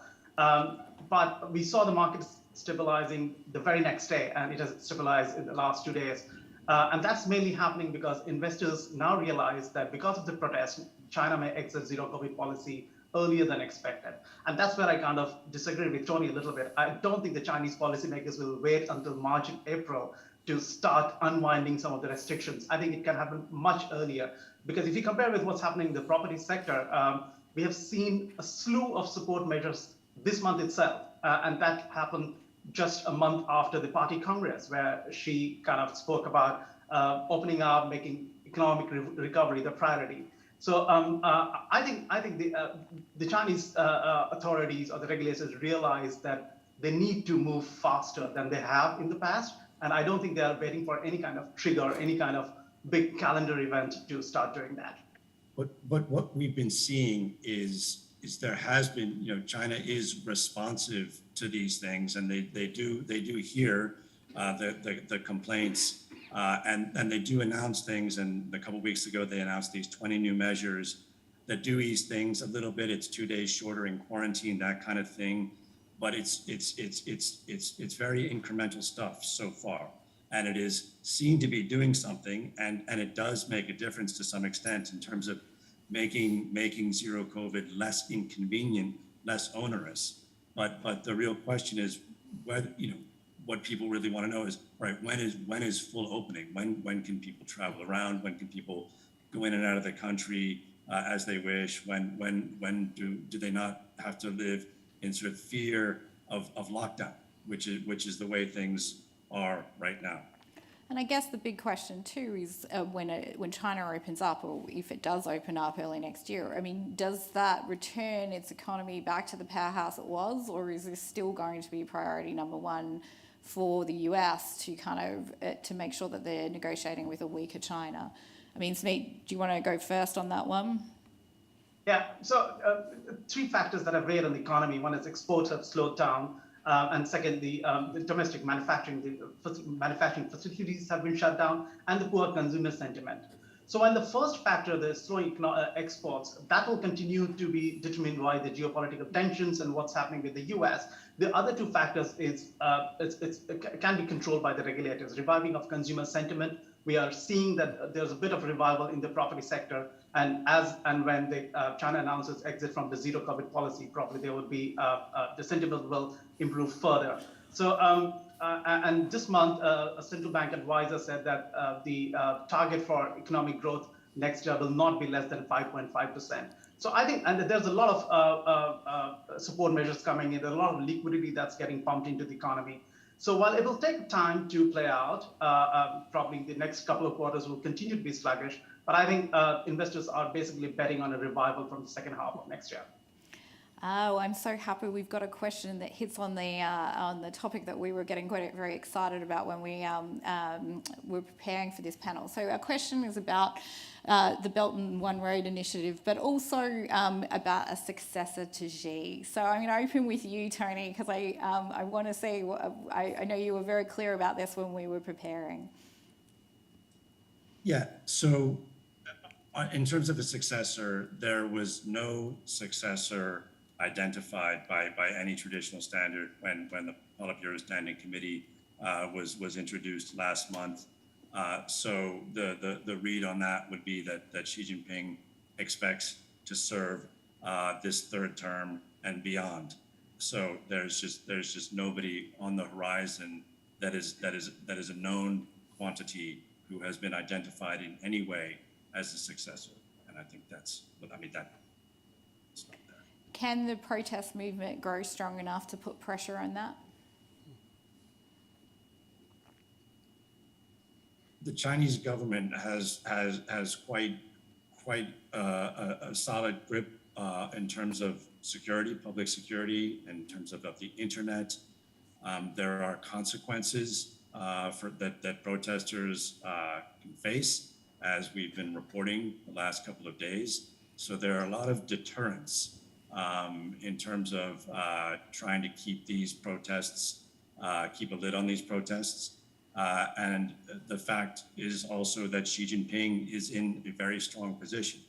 During 1989, during the Tiananmen Square protest time, the government there was quite a bit of division within the government. That's not the case here. Xi Jinping controls everything, including, most importantly, the security services, the military. So he is in a very strong position. What about, Heather, from the US viewpoint? I mean, does the US want there to be a strong successor in the works? I think, the US viewpoint right now is just Xi Jinping is the guy they know. He's the guy Biden knows. He's the guy that they've talked to for years. They kind of feel like they can predict what he's going to do. Anything that upsets that apple cart doesn't make much sense to them. So I don't think they're thinking about secession at this point in the US at all. And I'm sorry if I can just go back to our opening up conversation. I do think there's no way that we see a China opening up without foreign vaccines. Like, it just doesn't make any sense. There's no way that the CCP is going to allow 1 million people to die for property investment. Yeah, it's just not, it doesn't, and what happens next with that, and whether those come from the US or something, is just kind of a fascinating area we're really focused on. And Tony, in terms of what you're hearing on the ground in the acceptance of foreign vaccines, like where does that stand right now? There's no sign of it. I mean, this is something that has been discussed for years now, and there is an agreement to have one of the foreign vaccines made here in China, and it's never been executed. It hasn't happened China has developed something like 8 or 9 vaccines domestically, and there is just no sign that it is willing to go in a different direction. And let's remember, at the beginning of the pandemic, there was quite a bit of criticism and questioning of the safety of Western vaccines in state media here in China. So that would constitute a real reversal in terms of stance here. Samit, does that make you change your forecast? Are you suddenly convinced of their argument, or you think that the world needs China open and everyone is very much focused on that? I think that's right, and no, that doesn't make me change my view. I think there will be gradual reopening, and of course, they won't allow 1 million people to die, so it will be a very calibrated approach, but we'll probably see more measures in the coming days and weeks, which will send the signal that China is opening up. They cannot go back on that. There's a huge economic cost to pay for that. They've already paid the economic cost.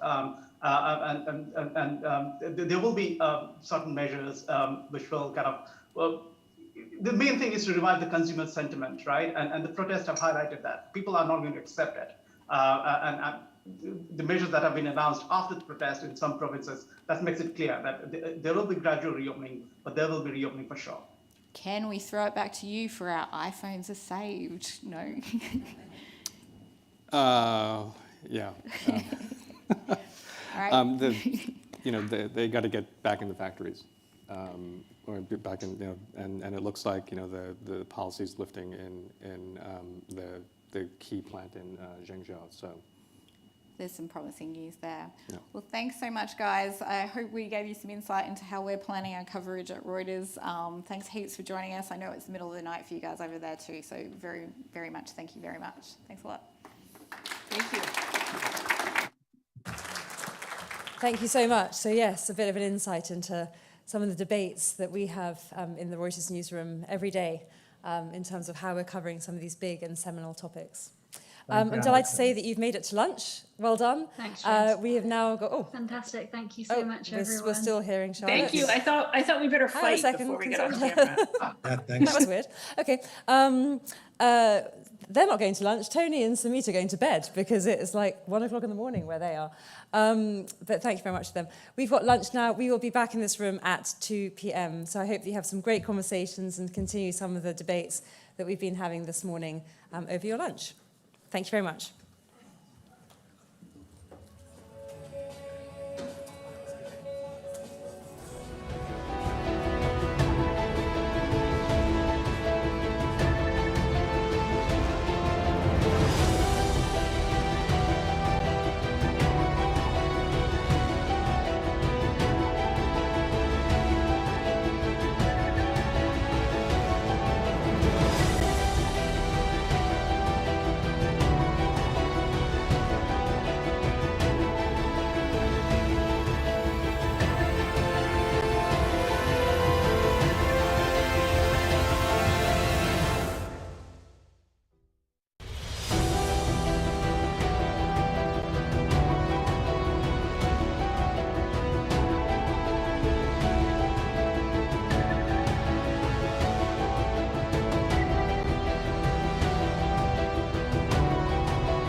We've been there as governments have risen and fallen. As world leaders come and go. Until that is an invigorating autumn of freedom and equality. We've seen businesses boom and bust. And as the world continues to change, this is our new reality. Our driving force will remain the same. To be first on the ground. To get the information that matters. To better inform. So you can better decide. To tell all sides, but take none. To tell the real story.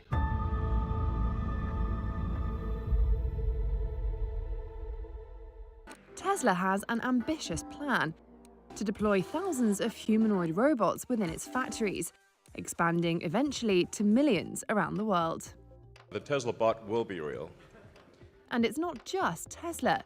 Other automakers like Honda and Hyundai have also been leveraging robotics technology to expand automation at car factories. But not without facing challenges and skepticism. Let's take a look at why companies have struggled to create commercially viable human-like robots, despite decades-long development efforts. Tesla's humanoid robot Optimus will be initially used in manufacturing and logistics to address a labour shortage. Think of boring and repetitive work. Longer term, Musk said robots could be used in homes, making dinner, mowing the lawn, and caring for elderly people. But these robots are expensive, and just like self-driving cars, humanoid robots have trouble with unpredictable situations. Experts say to succeed, Tesla will need to show their robots can do multiple, unscripted actions, almost like humans. Japanese automaker Honda's Asimo bipedal robot had served as a face for the company. But after more than 2 decades of development, it's still not commercialized. Honda is now focusing on disaster relief robots and avatar robots for tasks like remote surgery, with the goal of deploying the machines in the 2030s. Boston Dynamics created a buzz with videos of its humanoid robots running, jumping, backflipping, and dancing. But the loss-making US company changed hands several times, with Google, SoftBank, and then Hyundai becoming its owner. Boston Dynamics founder Mark Raybert. You know, I think that Hyundai and Boston Dynamics are a match made in heaven. Right now, most of the robots used in factories are doing very repetitive, very specific, precision-oriented jobs. And that's not what we see in the future. We see a future where robots become much more intelligent, much more useful, really contribute to productivity and safely, and become a part of our everyday lives. In 2020, Ford bought 2 humanoid robots Digit from Oregon-based Agility Robotics. The carmaker wanted to test the delivery of a package to doorstep from a delivery vehicle. Damien Shelton, CEO of Agility Robotics. We've been very upfront that we've been focused on the logistics industry sort of broadly construed, and that includes all sides of logistics, last mile delivery, working in warehouses alongside of people. From 2007 to 2012, General Motors and NASA joined hands to develop humanoid robots, R2, for assembly and space exploration. But NASA says they're not under development anymore.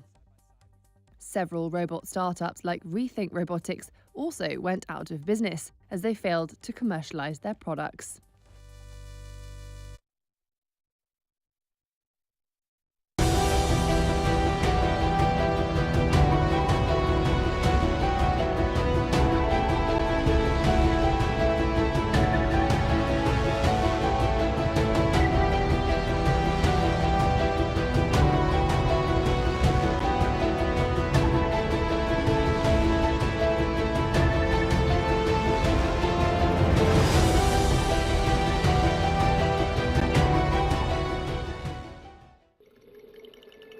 Migrating whales rely on sounds like these to help navigate and hunt.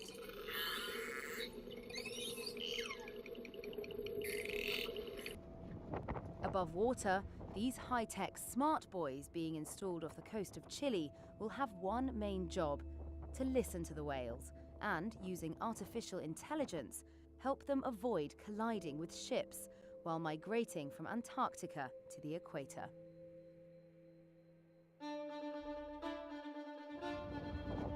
This buoy is the first of many planned in the Gulf of Corcovado, some 680 miles south of Chile's capital. The area, full of fjords and islands, is teeming with marine life and has a large number of blue whales, as well as sei and France whales during certain seasons. But the area also faces lots of marine traffic that produces sound pollution that threatens the whales. La tecnología que instalamos ahora en The Blue Boat Initiative nos va a permitir, por una parte, monitorear los océanos, es decir, escuchar todo lo que pasa debajo del agua, y una vez que detectemos a ballenas, poder avisar a las embarcaciones a tiempo real de esta presencia y así evitar las colisiones. The buoy works by using software called Listening to the Deep Ocean Environment, or LIDO. It monitors sounds and uses AI to identify sea mammals and their location in real time. It then alerts nearby vessels so they can reduce noise and avoid collisions. The initiative is the result of nearly a decade of studies and development supported by Chile's Environment Ministry. The plan is to cover the Gulf with a minimum of 6 buoys and eventually the entire migratory route of the whales from Antarctica to the equator. The devices also contain various oceanographic sensors to monitor ocean health and the impact of climate change, which is expected to help guide public policy. La capacidad que tenemos de escuchar el mar y no solamente escucharlo, entender sus mensajes, no a nivel filosófico, pero realmente científico, tecnológico, somos capaces de descifrar las diferentes fuentes acústicas que se producen dentro del agua, combinarlas en un paisaje sonoro coherente, alertar de unos efectos negativos de actividades humanas o de cambio climático para poder actuar y mitigar en caso de que realmente identifiquemos que el problema es para largo plazo.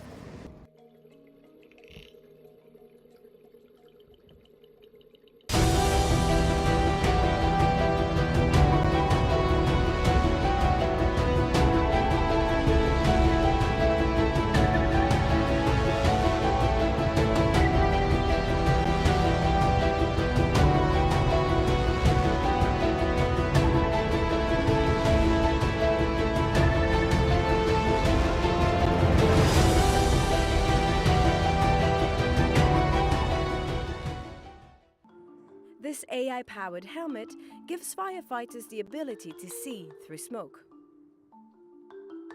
We have 2 dominant sensors here, as you can see. This camera can see through smoke. The smart helmet is mounted with thermal cameras, radar and inertial sensors. Artificial intelligence interprets all the data and provides firefighters with real-time information that can help rescue victims, recognize teammates, and provide an accurate understanding of their surroundings. Leading the research at the University of Edinburgh is Dr. Chris Liu. We use a cutting-edge kind of deep learning-based methods to interpret this kind of a multimodal sensory data and automatically extract the victims' locations and estimate the firefighters' locations to give them. The project has received help from the National Roboterium, a new world-leading centre for robotics and AI, hosted by Heriot-Watt University and the University of Edinburgh. Recent field trials were conducted in partnership with the Scottish Fire and Rescue Service personnel at its training facility in Scotland. Watch Commander Lynn Martin was impressed by how the helmet could support firefighters. Doesn't affect any performance. Very lightweight in terms of the equipment on the helmet compared to what we currently use in terms of a handheld thermal imaging camera. With a handheld, it obviously takes away our use of one limb really. So to have this integrated within either a visor or a helmet would be a massive advantage. The next step? building a new prototype helmet with all the sensors integrated inside, according to Dr. Liu. He says he also wants to give the helmet the ability to generate 3D maps and an embedded display, giving the wearer even more spatial awareness.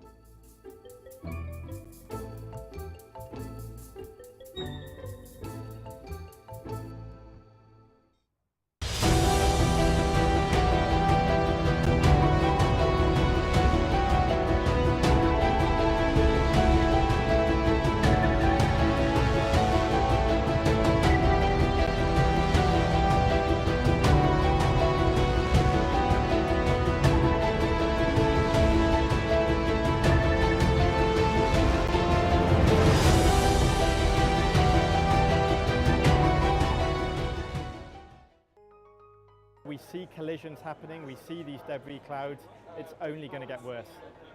We can't ignore this problem, we have to act now. A UK-based mission is set to remove junk from space. Using a giant claw, the CLEAR mission will remove 2 large pieces of space debris from low Earth orbit, in what is the first attempt to ease the dangerously congested space environment. As far as we know, will be the first removal of a real piece of debris from orbit. So we're not taking it with us. We're going to get this kind of 2-meter large old launch adapter and pull it safely down out of the way.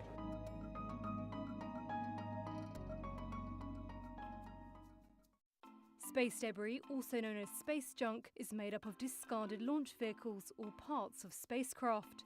The US Federal Communications Commission says of 10,000 satellites deployed since 1957, more than half are no longer working. These float around in space at tremendous speeds, up to 15,700 miles per hour in low Earth orbit, risking collision with a satellite or space station. That's where ClearSpace comes in. In 2019, the European Space Agency, or ESA, selected ClearSpace to lead the first mission to remove an ESA-owned item from orbit. Here's ClearSpace UK's Managing Director, Rory Holmes. Our systems will be able to remove multiple pieces of space debris. They'll go, grab onto one, pull it down safely out the way, then go back and get the next one and do the same. So yeah, our systems will remove multiple pieces of debris with each mission. The CLEAR mission launch is planned for 2025 to 2026. Along with a consortium of companies, ClearSpace hope to remove 2 UK-registered objects that have been inactive for more than 10 years. They all get close to them, navigate close to them, and then attach, grab onto them, give them a big hug with our robotic capabilities, and then pull them down out of the way and let them safely burn up in the atmosphere, and prevent them causing trouble or crashing or interacting with other space objects. Cleaning up debris is expected to be a huge growth area for what's being called in-orbit services. It's a new sector, which is estimated to be worth more than $14 billion by 2030. That's not all. ClearSpace also want to improve sustainability in orbit. They say this is about keeping satellites operating as much as removing the waste. So if you think about a car, if it breaks down or runs out of fuel, we do something about it. We fix it, we refuel it, we use it again. In space, we don't do that. We treat satellites as a single-use item. We use them once, we discard them, we leave them to clutter up space and interfere with future space operations. So that's unsustainable. We need to do something differently. There's already loads of junk up there, and we keep adding to the problem. We really need to think about how we make sure our space activities are sustainable. So one side of it is services like ours, debris removal, but the other side is when we launch things, we should think about that end of life, and we should build in end of life capabilities to make sure they're not ending up as junk after they've finished their job.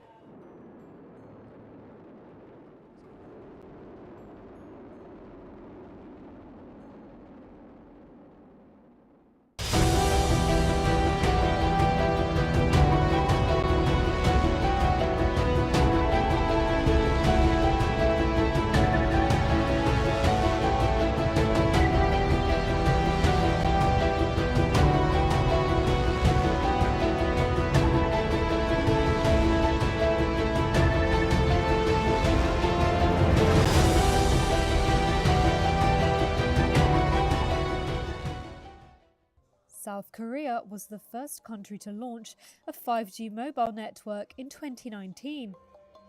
It heralded a warp speed technological transformation towards things like self-driving cars and smart cities. 3 years on, though, and the lofty promises are unfulfilled.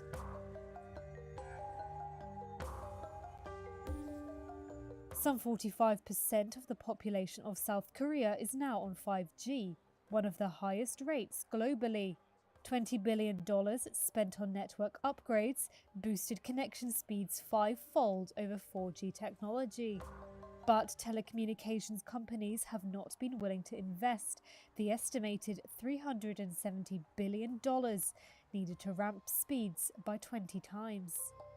That's because the demand is not there yet. App makers have yet to roll out services like autonomous driving that would need faster connections. Customers find they can watch Netflix and surf the net well enough with their existing lowest speed 5G upgrade.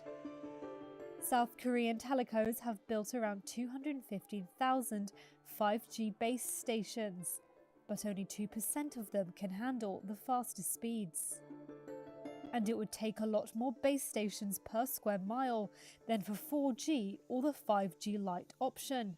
It's the same picture in established fifth-generation countries like the US and China. The lesson for others racing towards 5G seems to be curb your enthusiasm.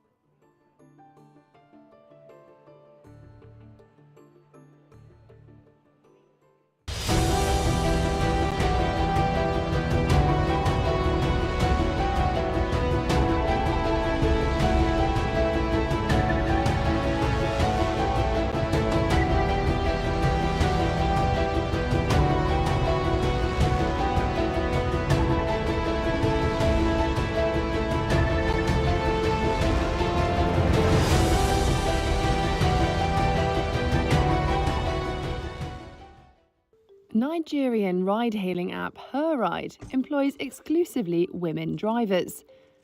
Monsura Ali Aluafuyi launched the app in August 2022 after hearing stories about sexual assault of female passengers and drivers. We don't want cases where women have to be on their toes, on the edge when they're using ride-hailing services. So HerRide is there to provide safer alternatives for women. The app started with 10 drivers and logged roughly 500 journeys in its first month in Nigeria's capital, Abuja. Hawa Shakir is one user. The fashion designer says she's had scary experiences from using other services in the past. Sometimes drivers having unnecessary conversations with you, or the way they're dressed, they come off as, of course you'll be scared because they're guys, you feel like they want to attack you or something, or some funny conversations they're having with you where they're trying to get unnecessarily personal and you're wondering why. Adetutu Patricia Oni has driven for ride-hailing apps for 3 years. She says HerRide has improved her work because riders are screened and know what to expect. We get discriminated on a lot, like when you have a request that is from a male client, they may tend to cancel the ride because they don't want to ride with you being a female. Nigeria does not have official statistics on sexual assaults linked to ride-hailing apps, but stories abound in local media. Reports of sexual assaults, robbery and harassment of female passengers and drivers. In the United States, apps Uber and Lyft say they've received thousands of reports of sexual assaults among billions of rides. Uber says riders accounted for roughly half of those accused. Lyft did not disclose details of what share of incidents resulted in drivers being harmed. Ali Aluafuyi says HerRide also aims to expand opportunities for female drivers and plans to expand elsewhere in Nigeria. If you look at the statistics all over the world, there are very few women who are drivers on these ride-hailing apps. It means that you can identify and highlight the few barriers that is not making women to get into the mobility industry.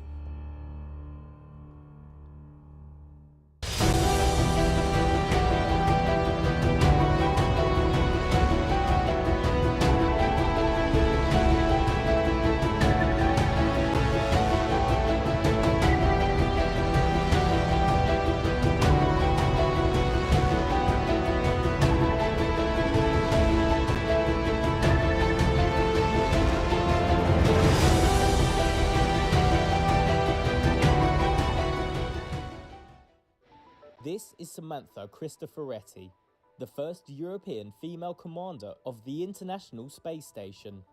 The Italian astronauts recently took part in a Q&A session with young girls, accompanied by a look-alike Barbie doll. Why did you want to become an astronaut? Growing up, I was fascinated by the night sky and the idea of flying to space and the sense of adventure and exploration. And being an astronaut kind of brings all those passions and interests of me together. Born in Milan in 1977, Cristoforetti studies mechanical engineering and then joined the Italian Air Force as a pilot. Hold on to it. Yes, I will do that. In 2009, she was selected by the European Space Agency to become Italy's first female astronaut. As ISS commander, her task is to maintain communication with the teams on Earth and to coordinate the crew's response in the event of an emergency. She is also responsible for the performance and well-being of the astronauts in orbit. Is the thread not cooperating? Who will look after you in space when you get sick? Well, I hope I do not get sick. See, up here you cannot catch cold because there is nobody who can pass on to you the cold virus. But then of course something may happen to you, you might get hurt, for example. And in that case what we do is we call our flight surgeons on the ground, we talk to them about what's going on and they will give us guidance. Cristoforetti's video conversation is part of a project aimed at inspiring young girls to start careers in STEM, science, technology, engineering and mathematics. Check it out. The initiative was organised by Inspiring Girls International, a charity which connects girls to international role models. Samantha Cristoforetti, in your field of view. È possibile mangiare la pizza a bordo? Ahimè, una vera pizza naturalmente va preparata in un forno adeguato e qui a bordo non ce l'abbiamo, abbiamo soltanto un forno elettrico per riscaldare le buste del cibo. Però ci siamo arrangiati qualche tempo fa per mangiare una sorta di simil pizza che non è stata male per niente. Cristoforetti also has her own Barbie. In 2019, Mattel designed a Cristoforetti look-alike doll and put it on sale in 2021. The company donated some of the profits to the charity Women in Aerospace Europe.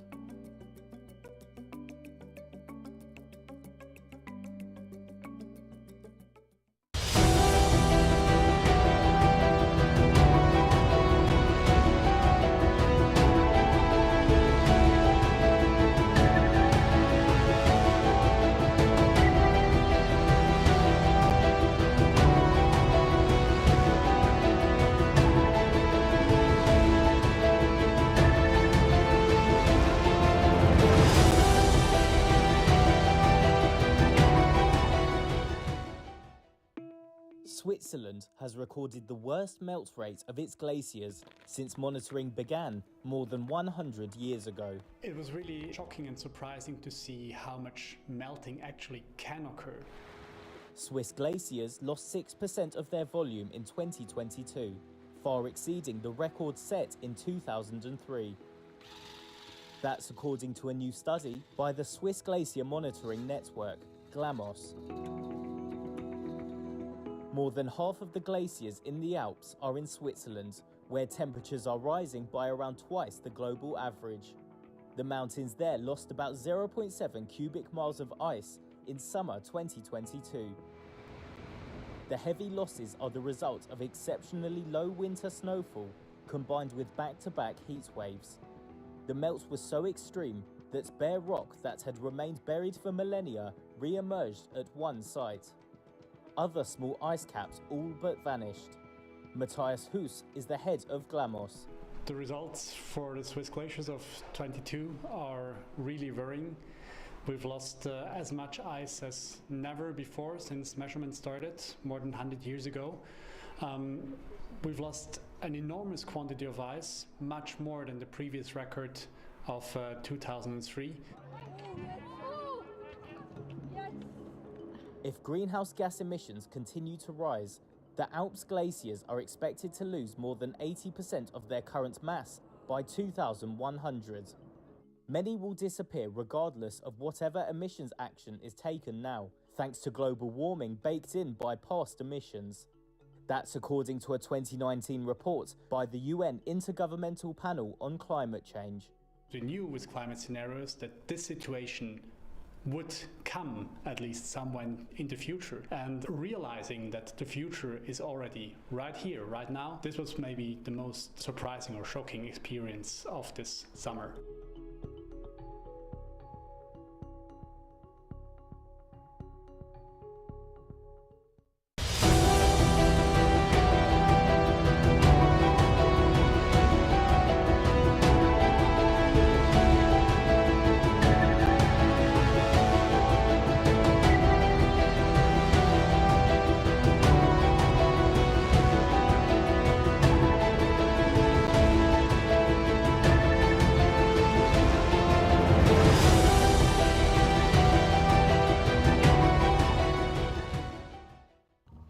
Egypt's Red Sea is home to about 5% of the world's coral reefs. The diversity of species here make the Red Sea reefs a key tourist attraction for divers and habitat for fish nurseries. And while many of the world's reefs now face a crisis due to climate change and human activity, Egypt's corals seem to be adapting better than corals elsewhere, suffering from fewer bleaching events. Let's take a look at why. 14% of the world's coral on reefs was lost between 2009 and 2018. That's according to the Global Coral Reef Monitoring Network. It cites climate change, tourism, overfishing, and coastal construction as the main culprits. Vibrantly coloured coral expel their algae and turn white in bleaching events, caused by just a 1 to 2 degrees Celsius rise in ocean temperatures. But so far, Egypt's corals seem to be coping better than corals elsewhere due to more marked seasonal changes. That's according to marine biologist Mahmoud Hassan Hanafi of Suez University. في اختلاف في درجة الحرارة بين الصيف والشتاء في الجزء الشمالي قد يصل ل 14 15 درجة. فبالتالي مقارنة باللي موجود في المناطق التروبيكال ان درجة الحرارة بتبقى ثابتة في التروبيكال مفيش فصول. فاحنا الكورال عندنا بيبقى مور اكسبيرينس، عنده خبرة أكتر للتعامل مع الاختلافات في درجة الحرارة. But the Red Sea reefs face other threats too. Boat anchors can damage coral, building work on the shore can foul the waters, and scuba divers can get too close. The area sees up to 9 million dives across more than 250 spots each year. Conservation group Hurghada Environmental Protection and Conservation Association has installed more buoys along the coast to prevent boats from dropping anchors that can destroy corals. The group also hopes to relieve pressure on some coral reefs by sinking boats to create alternative diving spots. Mustafa Abdallah heads up the mooring project for the group. احنا عندنا معضلة، احنا عاوزين عدد السياحة يزيد لكن الكباستي بتاع المكان محدود بحجم الشعاب المرجانية. فابتدينا نعمل كمان قصة تانية وفكرة تانية ان احنا ابتدينا نعمل اماكن للغوص جديدة، مقترح ان ننشئ اماكن غوص جديدة. هبكة عملت موضوع ان نجيب القطع الحربية اللي هي المصرية ونعمل بيها اماكن جديدة، ده يقلل شوية على الحمل على الشعاب. Marine biologists say protecting the Red Sea reefs should be one of the main priorities for local authorities, as they are vital for attracting tourists and supporting livelihoods. عندي في مصر حيود مرجانية أو نظم بيئية للشعاب المرجانية قد تكون من آخر الحيود المرجانية اللي موجودة في العالم، أي أنها أمل للبشرية في استمرار وجود نظام بيئي فريد زي ده كتراث حضاري وإنساني على كوكب الأرض. أي أن أهميتها لا مش مرتبطة بمصر بس ولا مرتبطة بالإقليم، ده مرتبطة بالجلوبال، مرتبطة بالجنس البشري وما يملكه من موارد على كوكب الأرض. فده أهمية حمايتها لا تقع على عاتق مصر فقط، ده تقع على عاتق كافة دول العالم.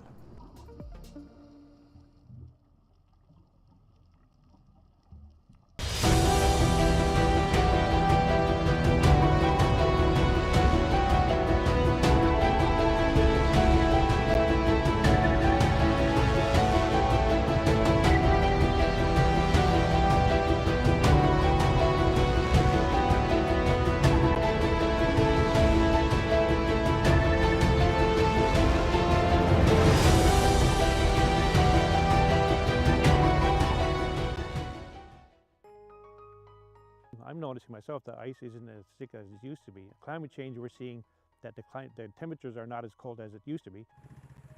Rex Holwell has spent his life on the sea ice that forms each winter off the coast of Newfoundland and Labrador in Canada.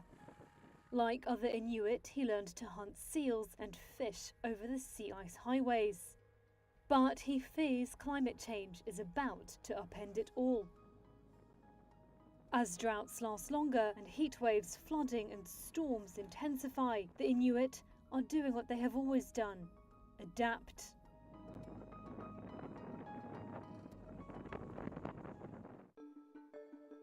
For the past 3 years, Holwell has helped run a sea ice monitoring program for the Inuit called Smart Ice.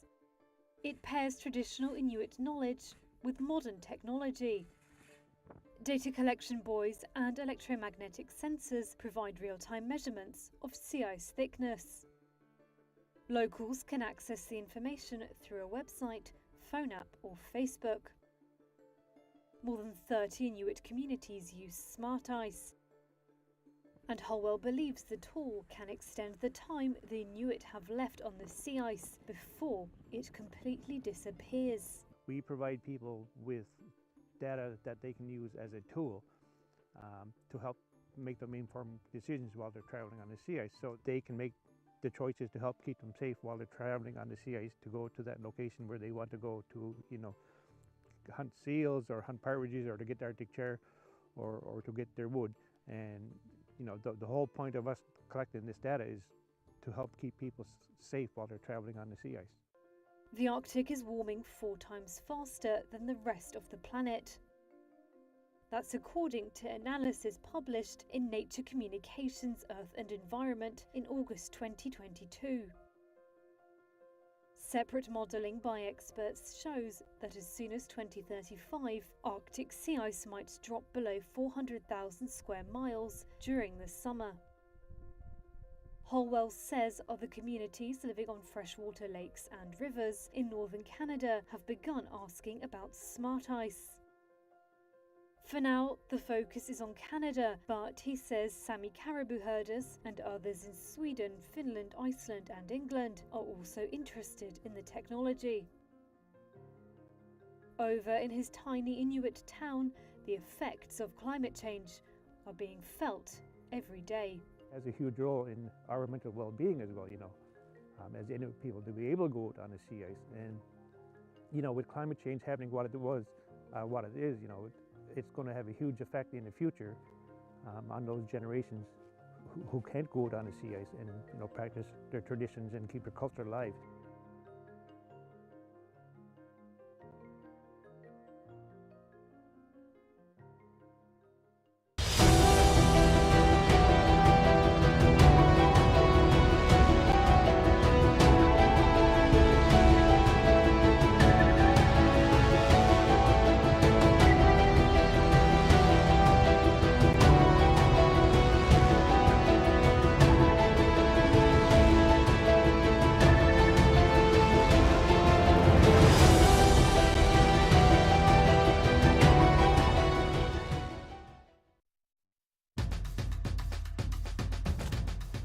Diverse array of leaders and forward thinkers, and they've all been brought together by the Reuters newsroom. Let me share with you what London's doing.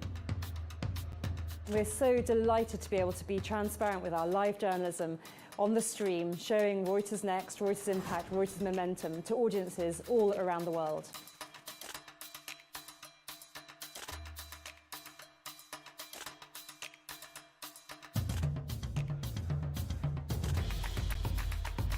We know we've got to halve emissions by 2030. That is coming actually really quite quickly.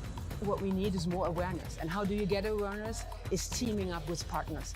It requires for us to redesign the plane and redesign the engines whilst we are flying, because we still need to provide energies today whilst changing the energy systems for the future.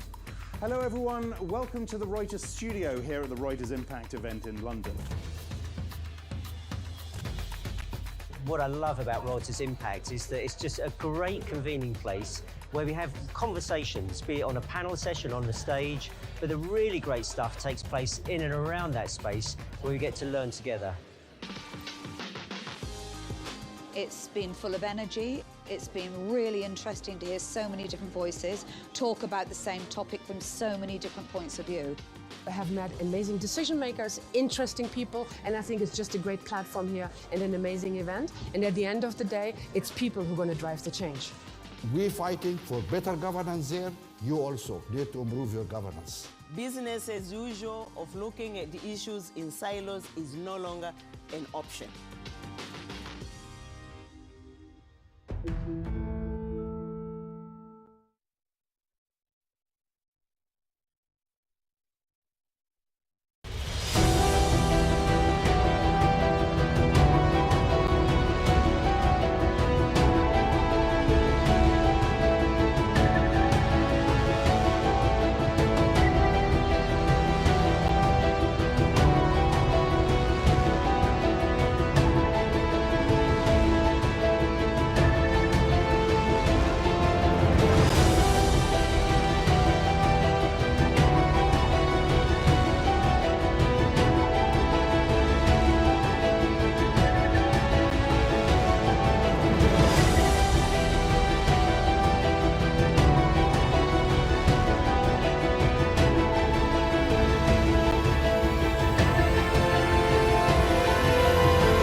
We've been there as governments have risen and fallen.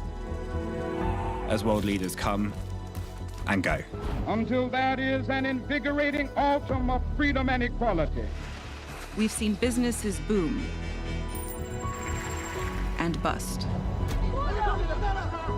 And as the world continues to change, This is our new reality. our driving force will remain the same. To be first on the ground. To get the information that matters. To better inform. So you can better decide. To tell all sides, but take none. To tell the real story.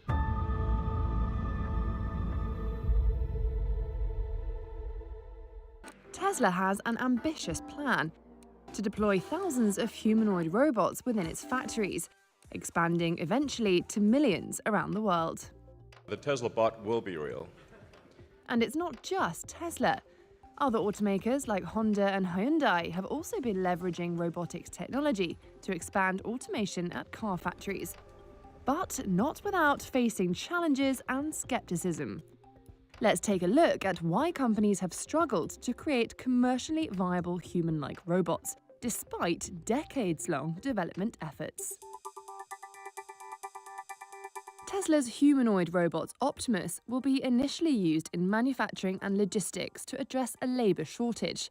Think of boring and repetitive work. Longer term, Musk said robots could be used in homes, making dinner, mowing the lawn, and caring for elderly people. But these robots are expensive, and just like self-driving cars, humanoid robots have trouble with unpredictable situations. Experts say to succeed, Tesla will need to show their robots can do multiple, unscripted actions, almost like humans. Japanese automaker Honda's Asimo bipedal robot had served as a face for the company. But after more than 2 decades of development, it's still not commercialized. Honda is now focusing on disaster relief robots and avatar robots for tasks like remote surgery, with the goal of deploying the machines in the 2030s. Boston Dynamics created a buzz with videos of its humanoid robots running, jumping, backflipping, and dancing. But the loss-making US company changed hands several times, with Google, SoftBank, and then Hyundai becoming its owner. Boston Dynamics founder Mark Raybert. You know, I think that Hyundai and Boston Dynamics are a match made in heaven. Right now, most of the robots used in factories are doing very repetitive, very specific, precision-oriented jobs. And that's not what we see in the future. We see a future where robots become much more intelligent, much more useful, really contribute to productivity and safely, and become a part of our everyday lives. In 2020, Ford bought 2 humanoid robots, Digit, from Oregon-based Agility Robotics. The carmaker wanted to test the delivery of a package to doorstep from a delivery vehicle. Damien Shelton, CEO of Agility Robotics. We've been very upfront that we've been focused on the logistics industry sort of broadly construed, and that includes all sides of logistics, last mile delivery, working in warehouses alongside of people. From 2007 to 2012, General Motors and NASA joined hands to develop humanoid robots, R2, for assembly and space exploration. But NASA says they're not under development anymore. Several robot startups like Rethink Robotics also went out of business as they failed to commercialize their products.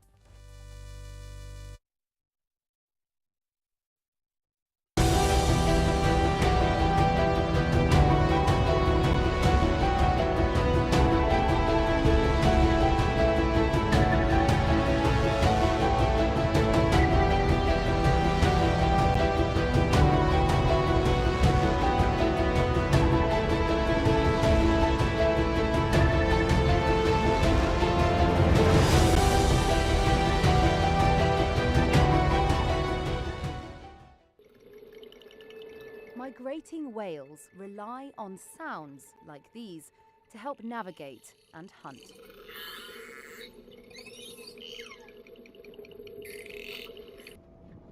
Above water, these high-tech smart buoys being installed off the coast of Chile will have one main job: to listen to the whales and, using artificial intelligence, help them avoid colliding with ships while migrating from Antarctica to the equator.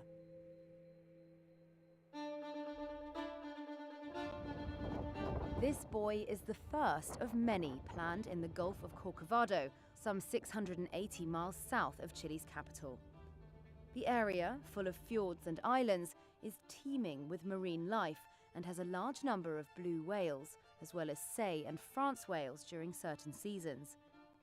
But the area also faces lots of marine traffic that produces sound pollution that threatens the whales.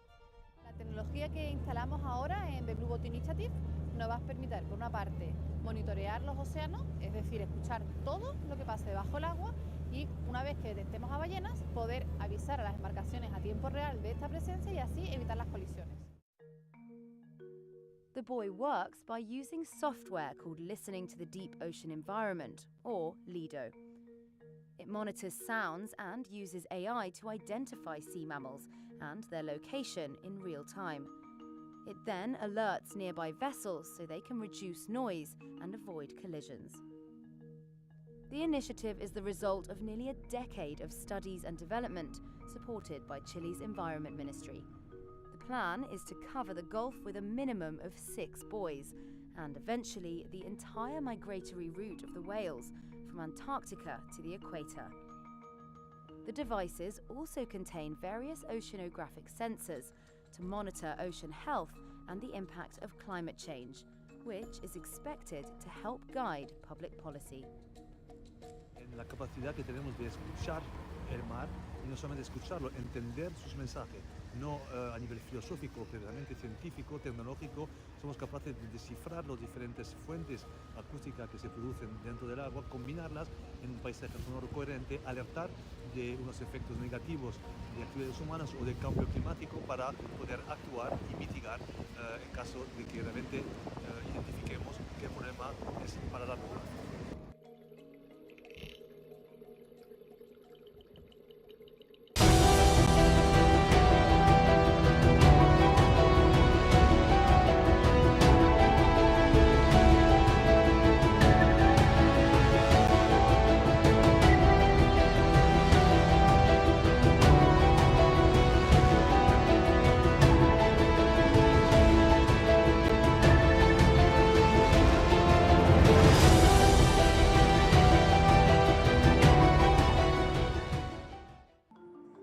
AI-powered helmet gives firefighters the ability to see through smoke. We have two dominant sensors here, as you can see. This camera can see through smoke. The smart helmet is mounted with thermal cameras, radar and inertial sensors. Artificial intelligence interprets all the data and provides firefighters with real-time information that can help rescue victims, recognize teammates, and provide an accurate understanding of their surroundings.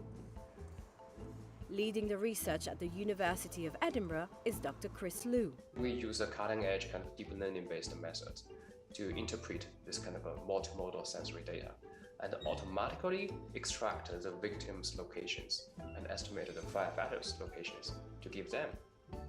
The project has received help from the National Roboterium, a new world-leading centre for robotics and AI, hosted by Heriot-Watt University and the University of Edinburgh. Recent field trials were conducted in partnership with the Scottish Fire and Rescue Service personnel at its training facility in Scotland. Watch Commander Glyn MacAffer was impressed by how the helmet could support firefighters. Doesn't affect any performance. Very lightweight in terms of the equipment on the helmet compared to what we currently use in terms of a handheld thermal imaging camera. With a handheld, it obviously takes away our use of one limb, really. So to have this integrated within either a visor or a helmet would be a massive advantage. The next step? Building a new prototype helmet with all the sensors integrated inside, according to Dr. Liu. He says he also wants to give the helmet the ability to generate 3D maps and an embedded display, giving the wearer even more spatial awareness.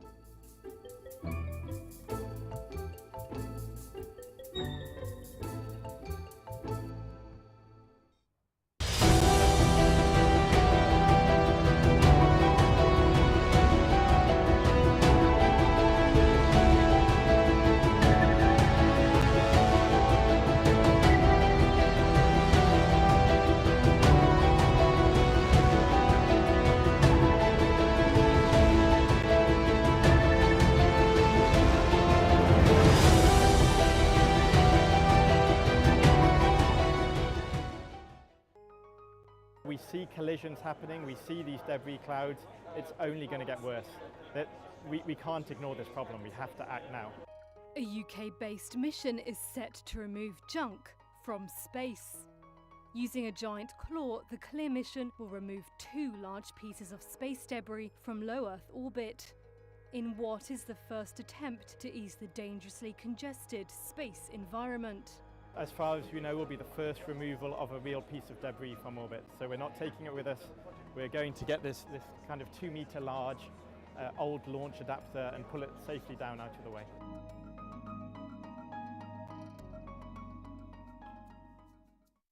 Space debris, also known as space junk, is made up of discarded launch vehicles or parts of spacecraft.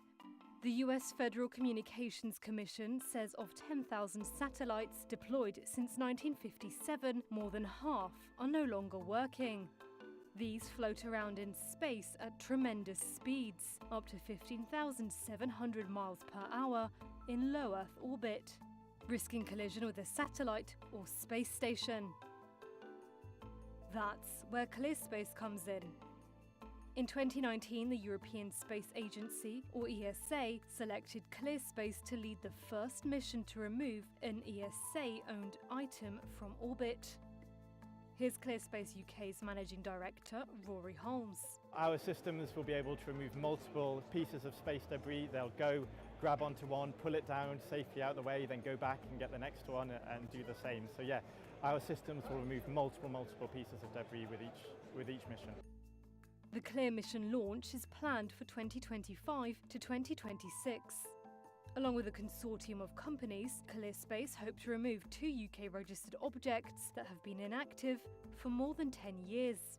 They will get close to them, navigate close to them, and then attach, grab onto them, give them a big hug with our robotic capabilities, and then pull them down out of the way and let them safely burn up in the atmosphere, and prevent them causing trouble or crashing or interacting with other space objects.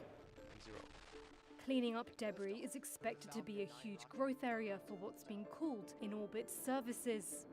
It's a new sector, which is estimated to be worth more than $14 billion by 2030. That's not all.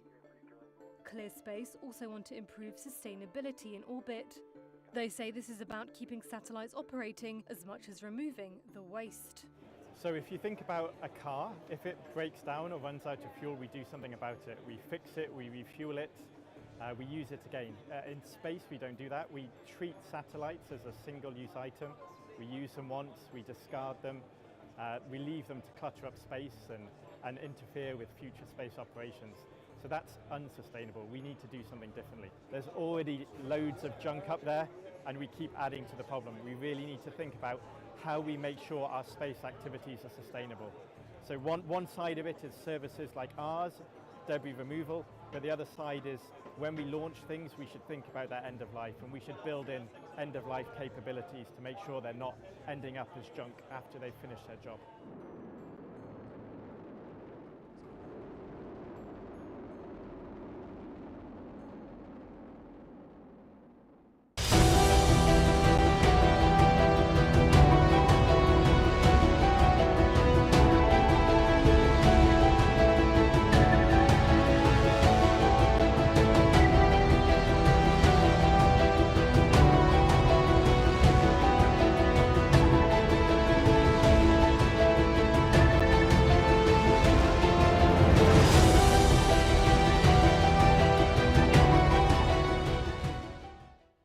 South Korea was the first country to launch a 5G mobile network in 2019.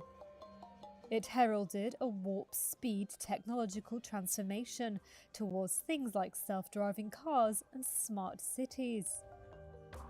3 years on though, and the lofty promises are unfulfilled.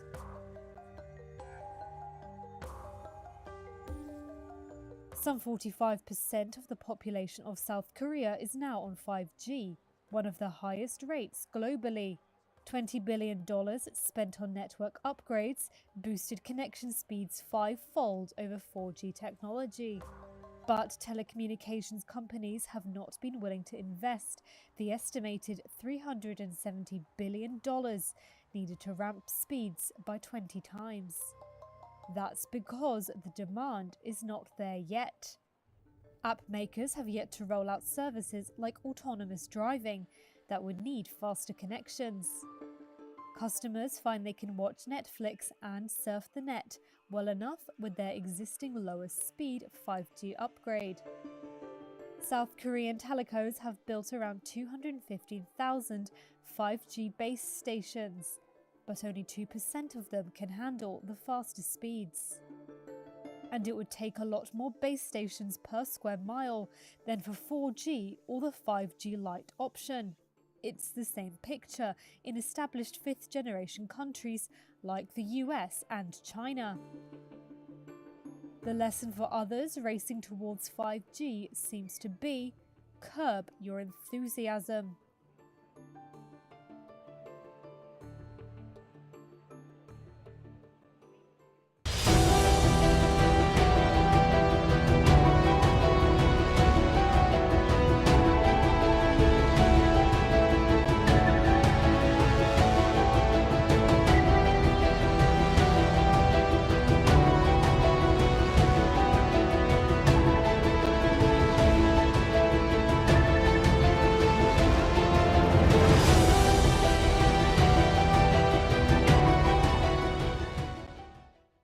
Nigerian ride-hailing app HerRide employs exclusively women drivers. Monsura Ali Aluafuyi launched the app in August 2022 after hearing stories about sexual assault of female passengers and drivers. We don't want cases where women have to be on their toes, on the edge when they're using ride-hailing services. So HerRide is there to provide safer alternatives for women. The app started with 10 drivers and logged roughly 500 journeys in its first month in Nigeria's capital, Abuja. Hawa Shakir is one user. The fashion designer says she's had scary experiences from using other services in the past. Sometimes drivers having unnecessary conversations with you, or the way they're dressed, they come off as, of course you'll be scared because they're guys, you feel like they want to attack you or something, or some funny conversations they're having with you where they're trying to get unnecessarily personal and you're wondering why. Added to Patricia Oni has driven for ride-hailing apps for 3 years. She says her ride has improved her work because riders are screened and know what to expect. We get discriminated on a lot, like when you have a request that is from a male client, they may tend to cancel the ride because they don't want to ride with you being a female. Nigeria does not have official statistics on sexual assaults linked to ride-hailing apps, but stories abound in local media. Reports of sexual assaults, robbery and harassment of female passengers and drivers.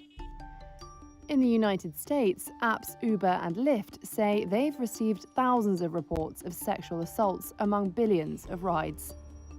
Uber says riders accounted for roughly half of those accused.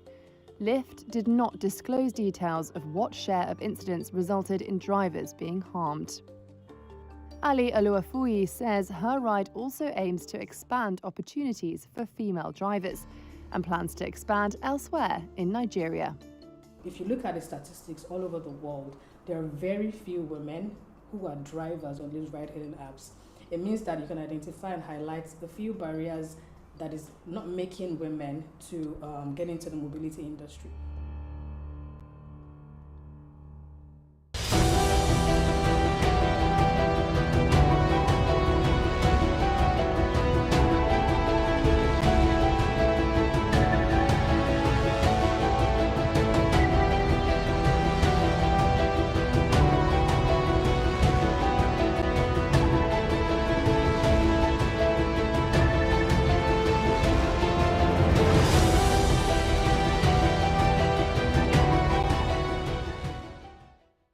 This is Samantha Cristoforetti, the first European female commander of the International Space Station. The Italian astronauts recently took part in a Q&A session with young girls, accompanied by a look-alike Barbie doll. Why did you want to become an astronaut? Growing up, I was fascinated by the night sky and the idea of flying to space and the sense of adventure and exploration. And being an astronaut kind of brings all those passions and interests of me together. Born in Milan in 1977, Cristoforetti studies mechanical engineering and then joined the Italian Air Force as a pilot. Hold on to it. Yes, I will do that. In 2009, she was selected by the European Space Agency to become Italy's first female astronaut. As ISS commander, her task is to maintain communication with the teams on Earth and to coordinate the crew's response in the event of an emergency. She is also responsible for the performance and well-being of the astronauts in orbit. Is the thread not cooperating? Who will look after you in space when you get sick? Well, I hope I do not get sick. See, up here you cannot catch cold because there is nobody who can pass on to you the cold virus. But then of course something may happen to you, you might get hurt, for example. And in that case what we do is we call our flight surgeons on the ground, we talk to them about what's going on and they will give us guidance. Cristoforetti's video conversation is part of a project aimed at inspiring young girls to start careers in STEM. Science, technology, engineering and mathematics. Check it out. The initiative was organised by Inspiring Girls International, a charity which connects girls to international role models. Samantha Cristoforetti in your field of view. È possibile mangiare la pizza a bordo? Ahimè, una vera pizza naturalmente va preparata in un forno adeguato e qui a bordo non ce l'abbiamo, abbiamo soltanto un forno elettrico per riscaldare le buste del cibo. Però ci siamo arrangiati qualche tempo fa per mangiare una sorta di simil pizza che non è stata male per niente. Cristoforetti also has her own Barbie. In 2019, Mattel designed a Cristoforetti look-alike doll and put it on sale in 2021. The company donated some of the profits to the charity Women in Aerospace Europe.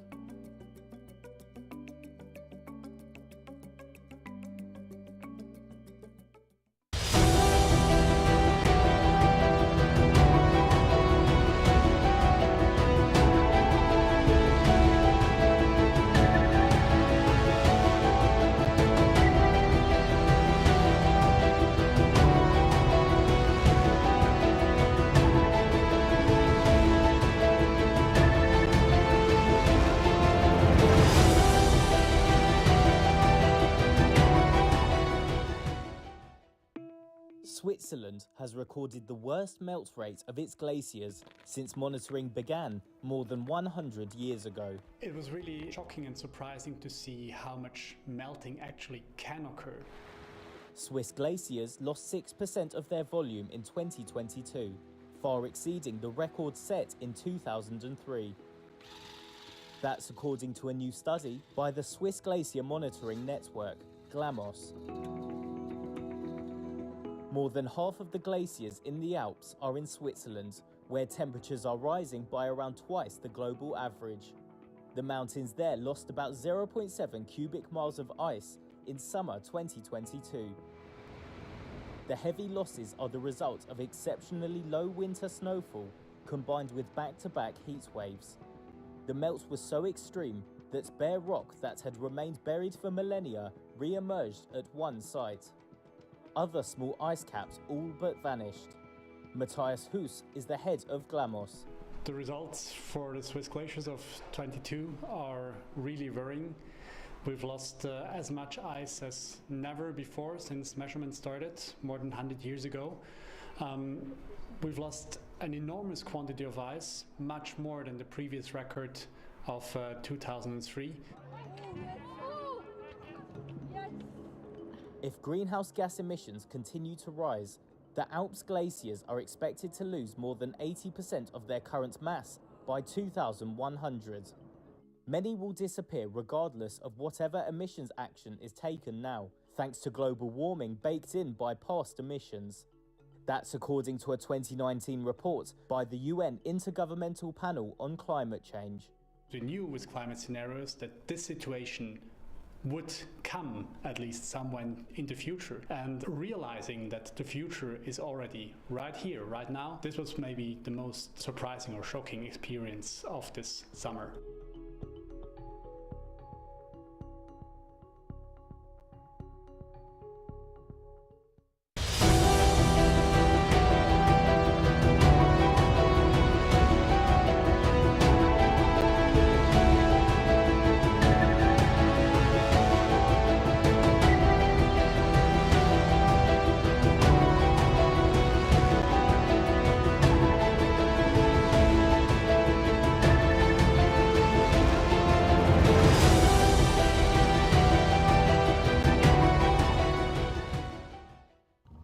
Egypt's Red Sea is home to about 5% of the world's coral reefs.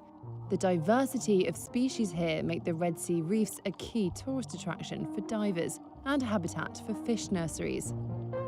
And while many of the world's reefs now face a crisis due to climate change and human activity, Egypt's corals seem to be adapting better than corals elsewhere, suffering from fewer bleaching events. Let's take a look at why. 14% of the world's coral on reefs was lost between 2009 and 2018. That's according to the Global Coral Reef Monitoring Network. It cites climate change, tourism, overfishing, and coastal construction as the main culprits. Vibrantly coloured coral expel their algae and turn white in bleaching events, caused by just a 1 to 2 degrees Celsius rise in ocean temperatures. But so far, Egypt's corals seem to be coping better than corals elsewhere due to more marked seasonal changes. That's according to marine biologist Mahmoud Hassan Hanafi of Suez University. في اختلاف في درجة الحرارة بين الصيف والشتاء في الجزء الشمالي قد يصل ل 14 15 درجة. فبالتالي مقارنة باللي موجود في المناطق التروبيكال ان درجة الحرارة بتبقى ثابتة في التروبيكال مفيش فصول. فاحنا الكورال عندنا بيبقى مور اكسبيرينس عنده خبرة أكتر للتعامل مع الاختلافات في درجة الحرارة. But the Red Sea reefs face other threats too. Boat anchors can damage coral, building work on the shore can foul the waters, and scuba divers can get too close. The area sees up to 9 million dives across more than 250 spots each year. Conservation group Hurghada Environmental Protection and Conservation Association has installed more buoys along the coast to prevent boats from dropping anchors that can destroy corals. The group also hopes to relieve pressure on some coral reefs by sinking boats to create alternative diving spots. Mustafa Abdallah heads up the mooring project for the group. احنا عندنا معضلة، احنا عاوزين عدد السياحة يزيد لكن الكباستي بتاع المكان محدود بحجم الشعاب المرجانية. فابتدينا نعمل كمان قصة تانية وفكرة تانية ان احنا ابتدينا نعمل اماكن للغوص جديدة، مقترح ان ننشئ اماكن غوص جديدة. هبكة عملت موضوع ان نجيب القطع الحربية اللي هي المصرية ونعمل بيها اماكن جديدة، ده يقلل شوية على الحمل على الشعاب.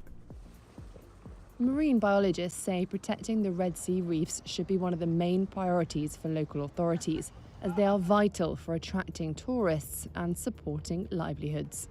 عندي في مصر حيود مرجانية أو نظم بيئية للشعاب المرجانية قد تكون من آخر الحيود المرجانية اللي موجودة في العالم، أي أنها أمل للبشرية في استمرار وجود نظام بيئي فريد زي ده كتراث حضاري وإنساني على كوكب الأرض.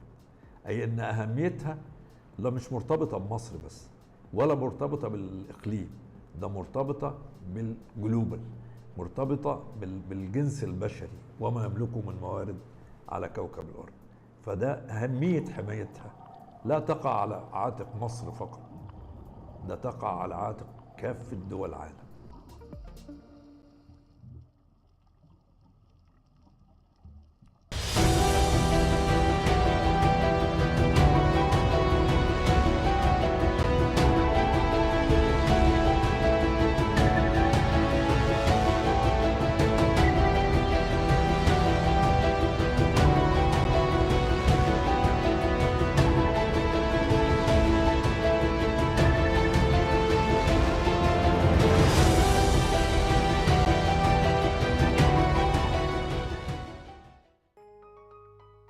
I'm noticing myself that ice isn't as thick as it used to be. Climate change, we're seeing that the temperatures are not as cold as it used to be.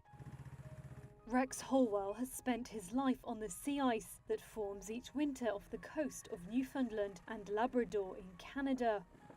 Like other Inuit, he learned to hunt seals and fish over the sea ice highways. But he fears climate change is about to upend it all. As droughts last longer and heat waves, flooding and storms intensify, the Inuit are doing what they have always done: adapt.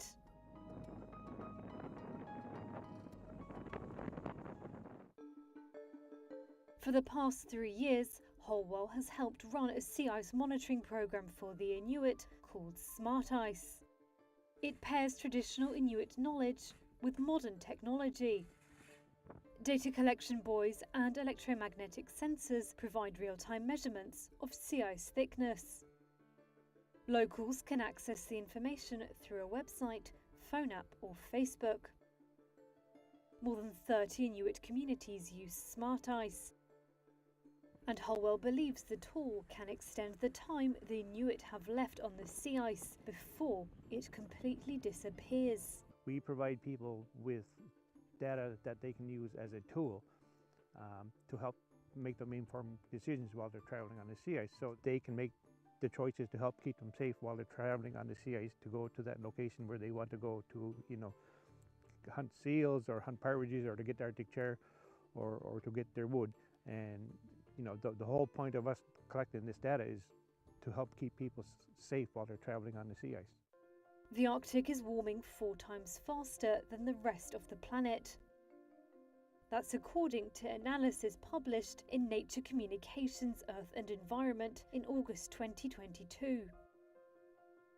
Separate modelling by experts shows that as soon as 2035, Arctic sea ice might drop below 400,000 square miles during the summer. Holwell says other communities living on freshwater lakes and rivers in northern Canada have begun asking about Smart Ice. For now, the focus is on Canada, but he says Sami caribou herders and others in Sweden, Finland, Iceland and England are also interested in the technology. Over in his tiny Inuit town, the effects of climate change are being felt every day. has a huge role in our mental well-being as well, as Inuit people, to be able to go out on the sea ice. And, with climate change happening what it is, it's going to have a huge effect in the future on those generations who can't go out on the sea ice and, practice their traditions and keep their culture alive.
connections along the way over the past hour and a half. And for all of those of you joining us on the global feed, we'd like to welcome you back to New York.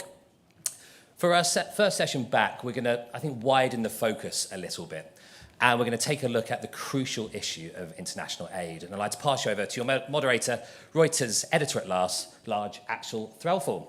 Thank you very much. Thank you very much, Gareth. Look, I'm thrilled to be here to host this really important conversation. We have two leading voices in the humanitarian field to help us navigate this increasingly desperate context for so many millions in urgent need. David Miliband, sitting next to me, President and CEO of the International Rescue Committee, former UK Foreign Secretary, so wears that hat as well when we talk about the political context. And Martin Griffiths, who's joining remotely from Geneva, is Under-Secretary General for Humanitarian Affairs and Emergency Relief Coordinator at the United Nations. A very warm welcome to you both. Can you hear me okay, Martin? Just checking very quickly the comms. I can indeed. Very good. Look, we're going to come on to funding and distribution, what's working, what's not with the whole aid model in just a sec. But I thought, given that COP27 has just wrapped, it would be pertinent to start with the climate context and this really important link between climate breakdown and humanitarian crises. One of the loudest voices at COP, and I can tell you this because I was there, but one of the loudest voices at COP was Sherry Rehman, who is Pakistan's Minister for Climate. Of course, Pakistan was, of course, ravaged by terrible flooding this past summer. I spoke to the minister a couple of days ago, and we're going to start with this just to set the scene, and asked her whether she thought there was finally a formal recognition from the world's rich nations of this link between climate and humanitarian need, and as well as an acknowledgement that reparations need to be made as soon as possible. This is what she said.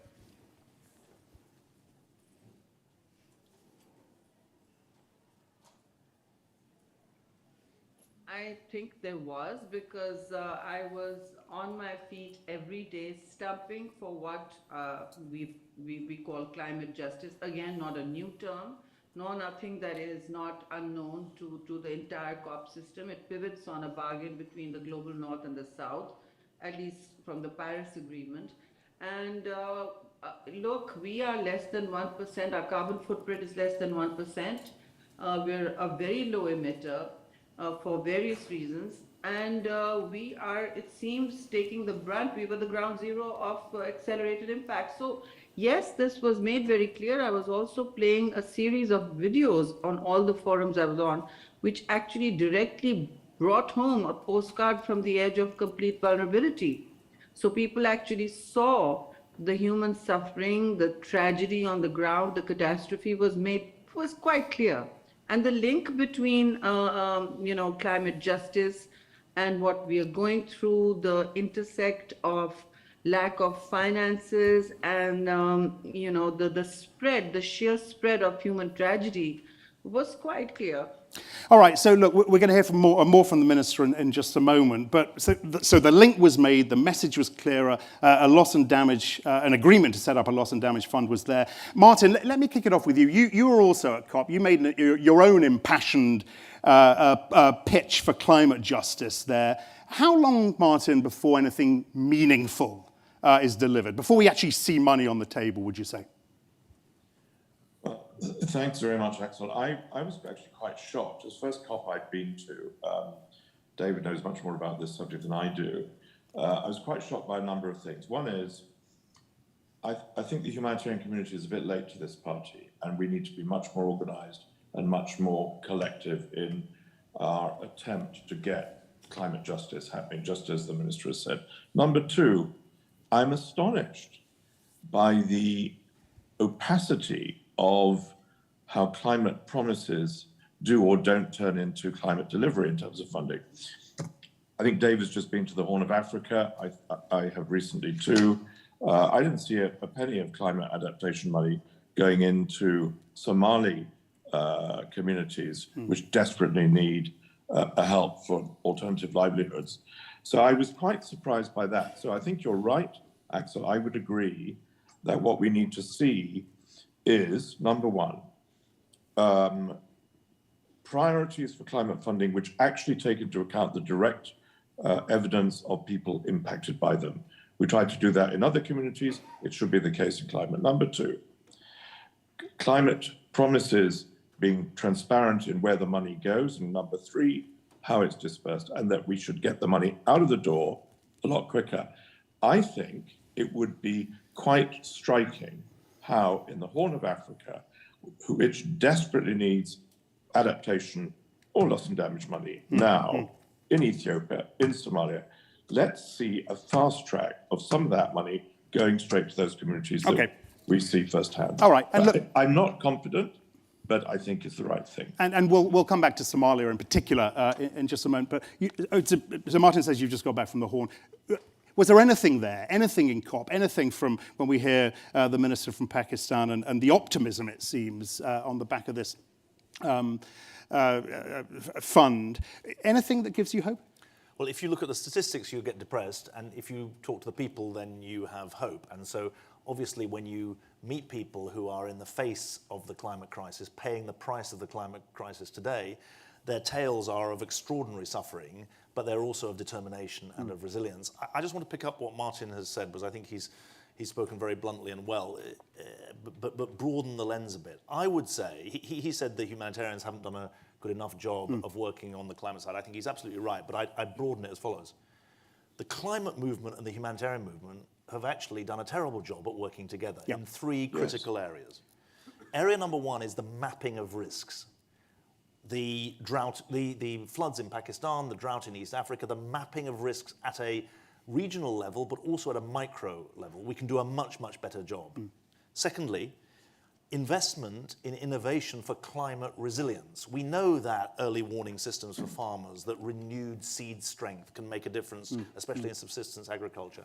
But there's other innovation that's necessary. You just think about the Pakistani infrastructure that now needs to be rebuilt. Then the third element, which Martin absolutely rightly talked about, is the coordination on the financing front, where if we end up robbing Peter to pay Paul between climate and humanitarian, that will be bad. But equally, if there are siloed, quote-unquote, humanitarian funds and siloed, quote-unquote, climate funds aimed at the same people, we're going to create more of a mess. And I think those three elements have to be addressed together. But why? Okay, so development, humanitarian, climate, silos. What? I mean, you've been saying this for a long while now. Martin's been saying it. We've heard the pleas from humanitarians for climate funding for a long while. Why are we not able to break these silos down? Well, I think that the power in the humanitarian system lies with the donors. Let's be honest about that. And until the donors align their aspirations behind, on the one hand, clear outcomes that are articulated by people on the ground for what they need, and on the other hand, with systems of delivery that are adequate to the task, we're not going to make progress. And so I'm afraid that's where I think that the primary responsibility lies. What we've got is a political gridlock, not just at the UN Security Council level, which is a sort of geopolitical gridlock, but even in those countries that are donors for the same topics, gender inequality, nutrition.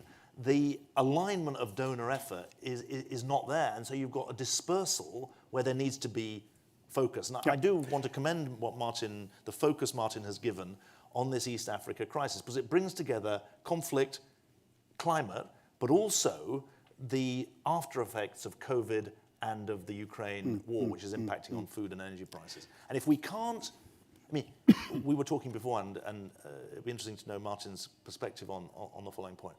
In the 2010-11 famine, half the people who died in Somalia died before the famine was declared.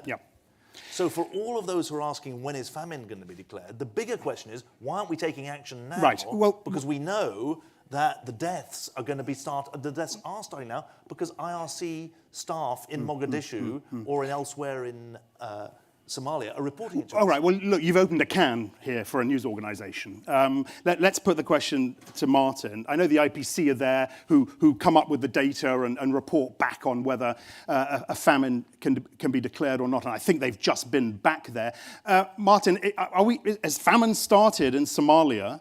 And if not, I wonder how soon it's going to be declared. I'm really glad to hear what David was saying about that. I think he's absolutely spot on. I understand that the Famine Review Committee, it will shortly make an announcement which will not perhaps declare famine in Somalia. Thank you. As we know, there are a number of specific technical thresholds that need to be got through. David's totally right. People have died in Somalia long before our technology catches up with the fact that whether you say famine is there now or not, it's killing people. And that's good enough, I think, for us to take action on it. We have a very, very, very safe technical process to declare famine or not.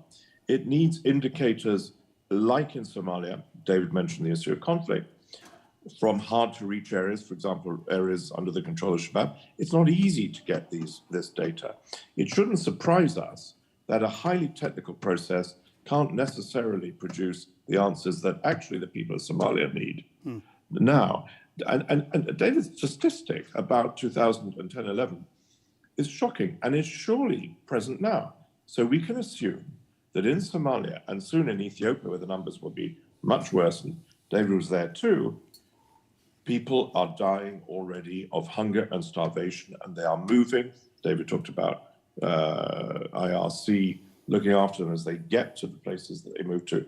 They are moving, and as they move, they are selling their livestock. More than 3 million animals in Somalia have already been killed or died in this season. So it's whether we declare it famine or not, Axel, it's too late. Let's go back to the overall funding bit. And I know, Martin, that you launch an appeal for aid funding tomorrow. I know those numbers are under embargo. Look, if you're welcome to break that embargo now, but if not, can we assume that it's going to be a bigger number than last year, given the war in Ukraine, given the drought in Africa, and given the way this is going to carry over into 23? Is that number that you're appealing for going to be bigger? Yeah, it's going to go up by about 25%. Wow. And that's a shocker. Yeah. And it's gone up each year by about 25% in recent years. And so what that means is very, very simply, and it is a simple sum, in fact, that the gap between needs and funding is going to grow. Now, we have in 2022, about 44% of the programs that we, David, of course, in the front line, are responsible for, 44% have been funded. In years gone by, we've seen 60 to 65% as a norm. What's interesting, Axel, is humanitarian assistance is more or less keeping at the same level. It's not reducing, it's more or less the same. But the gap between that and the needs is growing. And it's growing because of the Ukraine war, because of conflict, because of COVID. We now have, for example, 30 places around the world suffering from cholera. That is a huge spike. And MSF tells us that the reason for that is because we didn't pay attention to cholera as we went through COVID. So we're still seeing the knock-on effects of the last couple of years. So it's going to go up by a quarter. The gap is going to be bigger. And frankly, we are going to continue to fail in many more countries the high numbers of people that we serve. And we serve roughly a population which is equivalent to about the third most populous nation in the world. It's a staggering and somewhat ludicrous responsibility. And I want to come to, the model, the humanitarian model in a while as well, and how maybe that addresses this huge gap. Very quickly, I want to go back to the Pakistani climate minister and on the issue of funds. I asked her whether she's seeing a resistance or a reluctance from some of the world's major donors, given the economic context, to dig deeper in their pockets. This is what she said. What we're seeing is a growing inability. I don't think it's a question of not wanting to. It's a growing inability to fund a catastrophe or humanitarian disasters even, because there's a UN flash appeal 1.0, then 2.0 for Pakistan, 816 million. And, just to bring some perspective, wars, there's a lot of money for war, is there not? For conflict, always. I live next door to a 20-year-old war in Afghanistan where $300 million was spent per day. Just 3 days of that spending would quite cover the humanitarian appeal. So it's no longer, it may be apples and oranges, but they're certainly from the fruit family, and it's time to make these choices. How much money are you going to spend in saving lives, and how much you're going to do in fighting over pieces of land and terrain and sovereignties that will all increasingly become fragile because the climate, the planet is becoming fragile. David, a growing inability to fund a humanitarian disaster was how the minister put it. Was that a little bit too diplomatic, do you think? No, I think it was to the point. So it's an inability rather than a reluctance. Well, I think that, that they are. I see what you mean. I didn't understand the diplomacy in the word inability. Sorry. Yeah. No, I think there's both. I think there is reluctance as well. I think that we should remember that COVID showed that when money is needed, money is found. You don't have to turn to the military side to realize that. What I think, though, is we should hold on as representing, Martin representing the whole humanitarian sector, me representing part of it. The more we shortchange the humanitarian sector, the more we're storing up problems for tomorrow. And part of the reason that Martin is coming each year asking for more money is not just that there are new crises, but that old crises have not been properly addressed. His cholera example makes that point very well. But it's not just within the humanitarian sector. The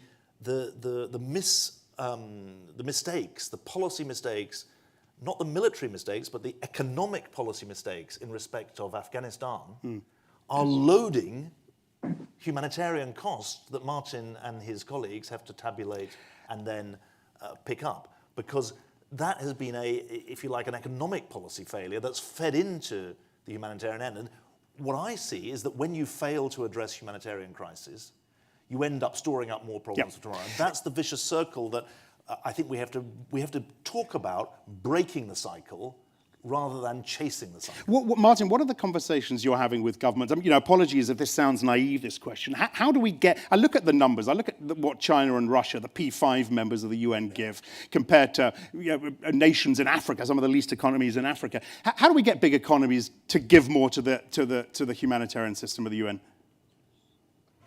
Well, first of all, just as David said, it's partly about giving more, but it's partly about getting it right.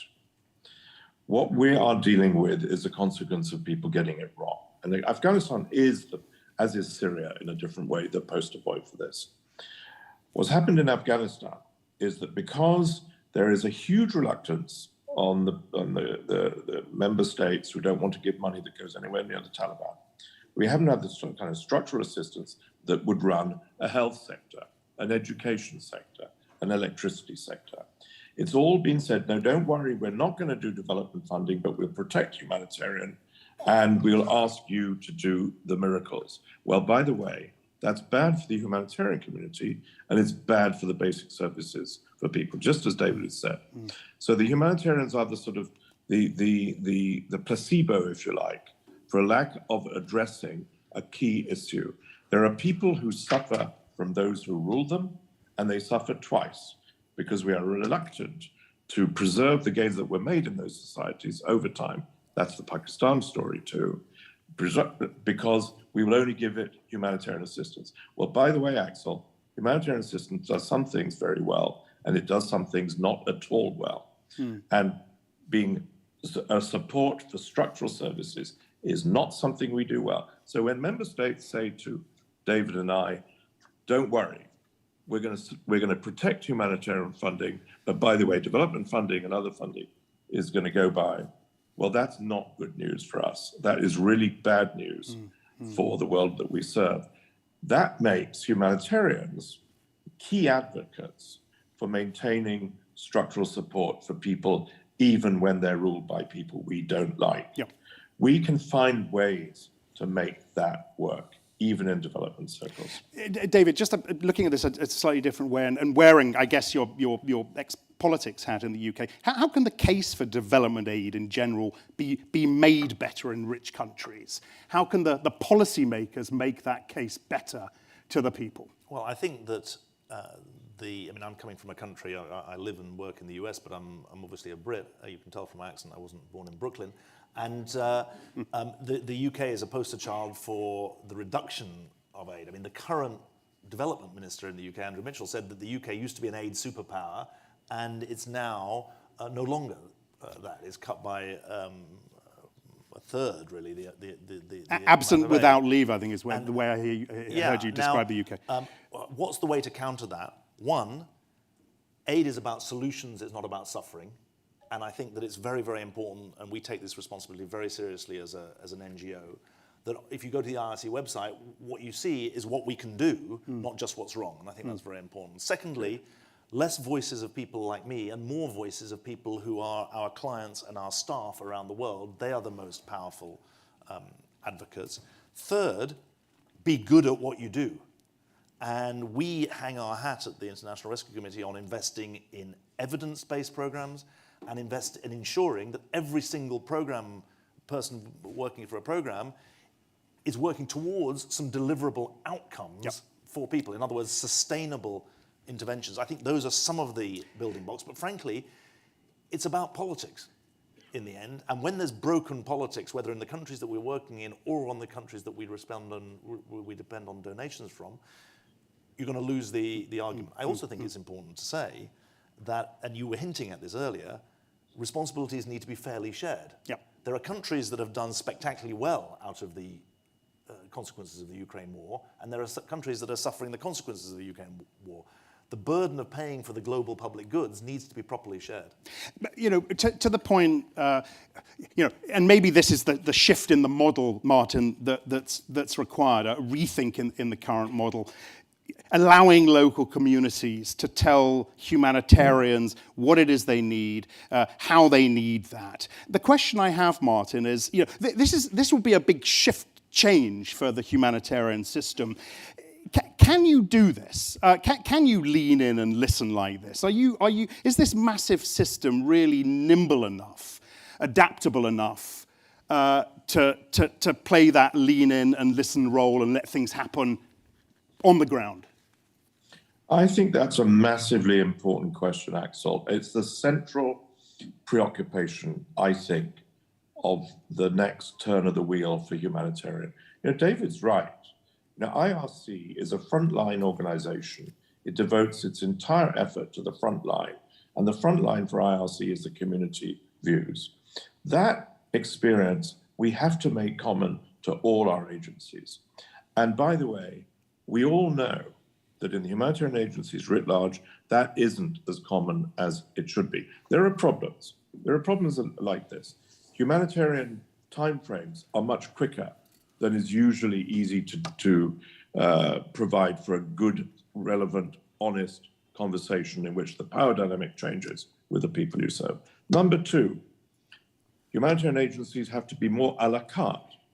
We have to be able to respond to expressed needs instead of saying, well, I'm sorry, you're going to get this, you're going to get that, because that's in my supply chain.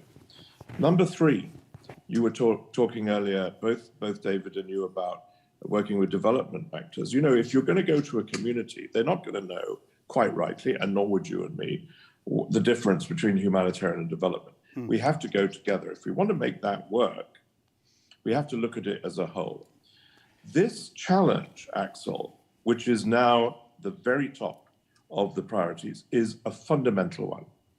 It is hugely important. It will need donors, David rightly pointed out, to their power in our community. It will need them to understand that, because the business model of the humanitarian approach is also going to have to change. The good news is, thanks to David and others, in the past 12 months, there has been a sea change in the use of cash as a major mechanism for delivery of humanitarian assistance. And it was, you know, it wasn't an easy thing to get past some of the members of our community, but they've embraced it. In Somalia, it's an astonishing fact. The World Food Programme uses cash for 98% of its delivery of food support to people. Why? Because, of course, the Somali people by now are extraordinarily adept at markets. You'll find them everywhere. Cash means we can give agency back to those communities. Cash means we can start changing the business model. It's essentially saying, let's have the humanitarian operation run by the South instead of run by the North. Yep. And it goes to the heart of the political dilemma that David's been describing, then about the role of donors. So I don't think it's going to be easy. It's a generational change. Everybody I speak to agrees we need to get to it in all seriousness. Is it going to happen in our lifetime, Martin? Well, my lifetime, maybe not, but yours probably. Look, where we are on the time, and I feel we've only just got started, but I want to quickly, again with my news hat on, ask you about the Ukraine and your role in that, and then I'll come back to you, David. Martin, you've played a key role in the Black Sea grain deal. Recently renewed, I believe, for another 120 days. Still no agreement on restarting Russian exports of ammonia via this pipeline. It's a big question. Are we any closer to a deal on this pipeline?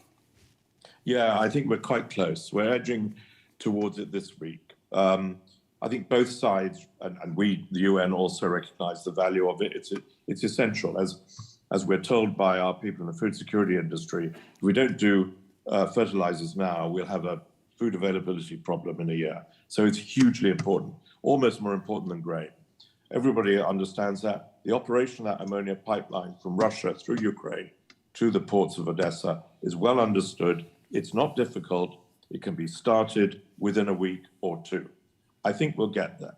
But Axel, what's interesting and I think utterly instructive about the Black Sea grain operation is that this is an agreement that was made between enemies, let's be clear, who are still fighting each other fiercely with unresolved issues in terms of the war. And yet they were able to come together in our mediation and agree on this operation. And importantly, the agreement was not about ways to mitigate the war. And we've all been involved in ways to mitigate wars in terms of local ceasefires and so forth. This was not about that. This didn't improve the relationship between the two parties. It actually meant that they nonetheless sit down every single day in Istanbul, 10 hours a day, to agree on the movements of those ships. And what they said to us in that period of mediation was very clear. They said, it is only because it's a humanitarian agreement that we are able to do this and, in a sense, sell it to our constituencies. That poses for people like David and I a challenge as well as an opportunity. We do not want to make humanitarian serve politics, but we do want to make humanitarian opportunities serve a progress towards, obviously peace in Ukraine. Yep. So it's instructive. It's not a solution. It's a stopgap. Okay. David, I want to get some closing words from you. Actually, let me first ask you, your emergency watch list, which is basically the hotspots you're most worried about, I think comes out in a couple of weeks. Again, you're probably not going to break embargoes, but I assume Somalia is at the top of that list. Well, it's an annual watch list that goes through 70 different data sources to produce a scientifically unique prediction about the places that are going to be toughest next year. You can guarantee that obviously what's happening in East Africa is very much at the forefront of our minds. And we'll also be speaking beyond the humanitarian sector, because although we're not political with a capital P, we have to recognize the way in which politics shapes and undermines the lives of the people who we serve. And so we will speak to a broader agenda about the cycle of crisis. We'll speak about a broader agenda to do with impunity in war zones, because Martin knows, and he and his team deserve enormous credit for what they've done on the grain and on the ammonia front. But access to aid is a right, not a privilege. It's a right in war that's increasingly being denied. So it will speak to those broader themes as well. Final question, and I'll ask you both of this. It's a big one. I wanted to play another clip from the minister, but we don't have time for it. It was basically a soundbite in which she said, these crises come along, policymakers sit down, and then they move on from this. I asked you on the back of a wonderful TED talk you did a few years ago about your faith in humanity, because you talked about a test of our humanity and the way we deal with these things. How stable is your faith in humanity now, would you say? And Martin, I'm going to ask you the same thing. my faith is very, very strong. And I also believe that the resources for doing the right thing have never been greater. And so this is a time when governments are in retreat from big global problems, but citizens and corporations and foundations are stepping up. And that's the leadership role that I think needs to be played today. What I see is global risks, but politics falling back to national resilience. And that gap between global risks and national resilience is what we have to step in and fill. And I think that there is a widespread movement that can recognize that the climate crisis is today's crisis, that the costs are being paid by those who are least able to pay them and have contributed least to the crisis in the first place.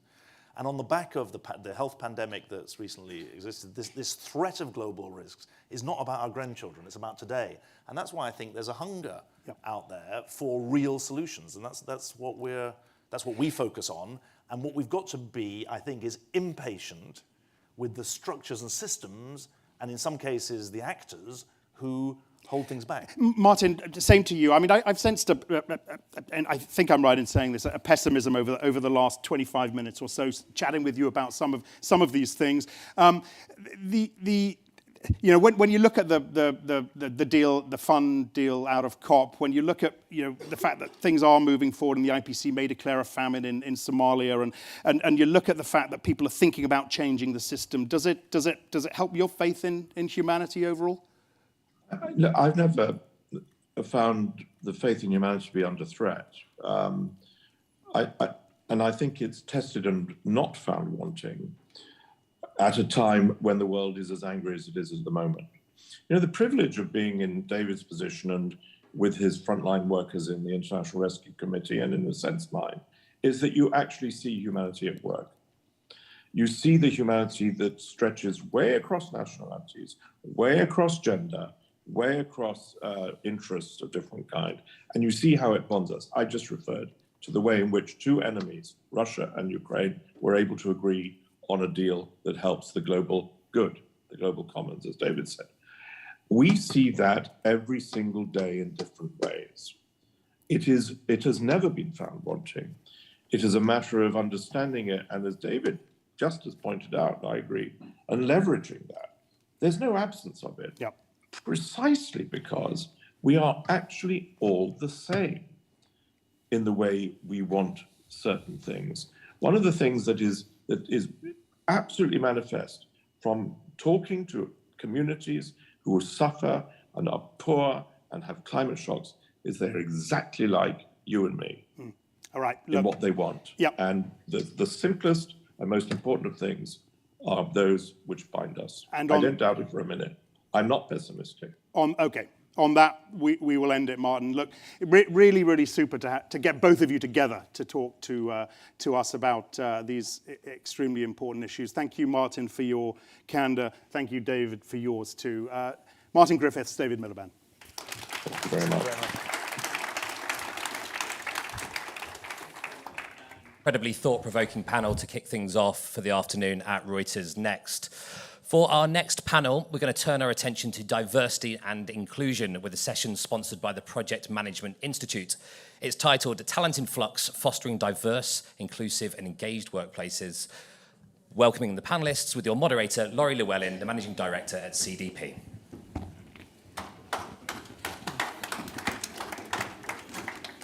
Hello, good afternoon, everyone. My name is Laurie Llewellyn. I'm the Managing Director for CDP North America, and I am sure that we're going to have a very exciting conversation today. It's a fascinating session that we've planned for you, for any organization looking to understand equitable talent pools and strong organizational culture during this unique era. My organization is a leader in the ESG space. We promote disclosure and transparency where environmental impacts are concerned. And we are aware of workforce issues being of increasing interest as the S in ESG. We expect the call for worker transparency to only increase in the very near future. But most importantly, we believe listening to and engaging constructively with our talent is something I'm sure all of my fellow panelists agree to as well. So to start off, I'd like to introduce my panelists. I'm pleased to be joined by Stefan Carcillo, head of the Jobs and Income Division in the Directorate for Employment, Labor, and Social Affairs at OECD. And here I have Kira Lynn Johnson, Vice President and Chief Diversity, Equity, and Inclusion Officer at Delta Airlines, and Mike DePrisco, Chief Operating Officer at PMI, our sponsor for today's panel. So thank you all for joining me here today. Let's kick it off. And Kira, I'm gonna address my first question to you. Within your organization, what are your equity and diversity values, and how are you working to accelerate them currently? Well, thank you for that question, Lori, and I love that the question is anchored in the word values, because I think often diversity, equity, and inclusion has been approached as a bolt-on to the business. And the reality is, when it is ingrained in the values of your organization, that's when a company has the potential to truly thrive. So at Delta Airlines, we have a commitment to actively seek diversity, boldly pursue equity, and consciously promote inclusion. And we're really intentional about that. But I love that when people talk about diversity, what has been missing is now people are remembering to talk about that through the lens of equity. And for so long, diversity meant really thinking about people and percentages exclusively. And our approach at Delta is really to think about diversity through the lens of equity.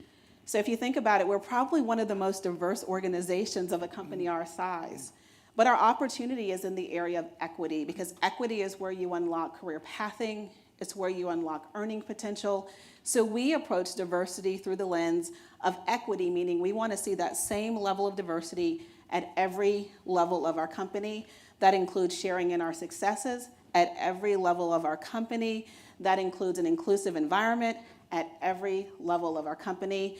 And yes, of course it includes baseline representation, but importantly, it's through that lens of equity. We also believe that in many ways, that's perhaps why diversity and inclusion initiatives haven't accelerated at the pace we'd like to see them.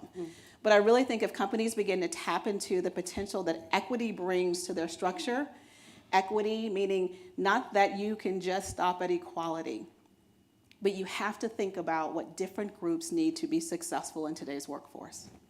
Great, thank you for that answer. I'm curious, Mike, can you speak a little bit about your company's values and how you're accelerating that at PMI? Yeah, absolutely, and I love what Kira talked about because I couldn't agree more about the importance of really embedding diversity, equity, and inclusion into the very fabric of the organization, values, behaviors, mindsets, and so forth. And I think, at PMI, it's very much an organization that values its people, values its community of more than 3 million project professionals around the world. And when we think about culture, we think about it from the perspective of co-creating what that desired future state ought to be. And when we say co-creating, we mean it's top-down, bottom-up. Mm-hmm. It's inclusive of our staff, it's inclusive of our community, our stakeholders, because that's how you're really going to drive change and impact. And that's how you're going to ensure that the entire community has a say and feels inclusive in the conversation about what they want that organization to be, what they're aspiring that organization to be. And if you do that, and you do that effectively, then I think you're going to increase your chances for optimizing performance of your organization. You're going to have an engaged workforce, and you're going to have a team of committed individuals who feel good about the purpose of why they get up every day in the morning. So, yeah. Great, thank you for that. Stefan, I'm going to take the same question, but approach it from a little bit of a different angle. What are you seeing out there in your research in terms of equity, diversity, inclusion in companies today? Okay, so the OECD is an evidence-based organization, so we collect a lot of data at the firm basis, but also at the national level on the diversity of the workforce. And now what we've seen over the recent years is that we've seen a convergence of chances to access a number of jobs across groups by gender, by race or ethnicity, also by sexual orientation, or health status. But it's for the last 10 years, it seems we are reaching kind of a plateau, especially when you look at racial diversity or gender diversity in the workplace. Notably, it's not easy to have women access a number of jobs in terms of management or in sciences and engineering sectors, for instance. And even though we actually seen a lot of convergence over the last few years, I mean, the challenge is really to find the ways, the practices that really promote this diversity to the next step. And what we've seen in the OECD countries is that, and in particular in the US, is that actually diversity pays. There is an economic case for diversity. For instance, there is a fantastic study in the US that looked at, tried to analyze the gains in the income per capita over 50 years, from the 1960s to the years 2010, and found that between 20 and 40% of the increase of the income per capita in the US stems from the convergence of women and racial minorities in the workplace in terms of accessing jobs and in terms of occupying jobs similar to white people. So there is other examples of this economic case for diversity, and this is what now what we try to build, really. Fascinating. Numbers don't lie. When you see statistics that actually back up the case, that's very, very powerful information. So let's talk a little bit about the Great Resignation, quiet quitting, which is a term that I'm hearing now, and then also career cushioning. So folks who are looking for other jobs while they have a job just in case. So Mike, can you talk a little bit about the need for workplaces to be more flexible and how you're working to foster a culture that attracts and nurtures talent? Yeah, absolutely. I think these concepts of Great Resignation, quiet quitting have been around for a long time, right? Exactly. They have a new name and a new tagline. New branding. Which is fine, but it doesn't take away the real challenge that many organizations are facing today, because let's face it, we're in a war for talent. The way that organizations are structured today, the way that work is getting done today, you can source talent from anywhere in the world. So employees know that, right? Your teams know that. So it's critical that as an organization that is really keen to focus on retaining the talent that they have, employee engagement is really the key to that. It's long been a challenge for many organizations. In fact, since 2020, employee engagement has only gotten worse. Where we do see some bright spots is in engagement from employees that have virtual or hybrid environments. So that's important.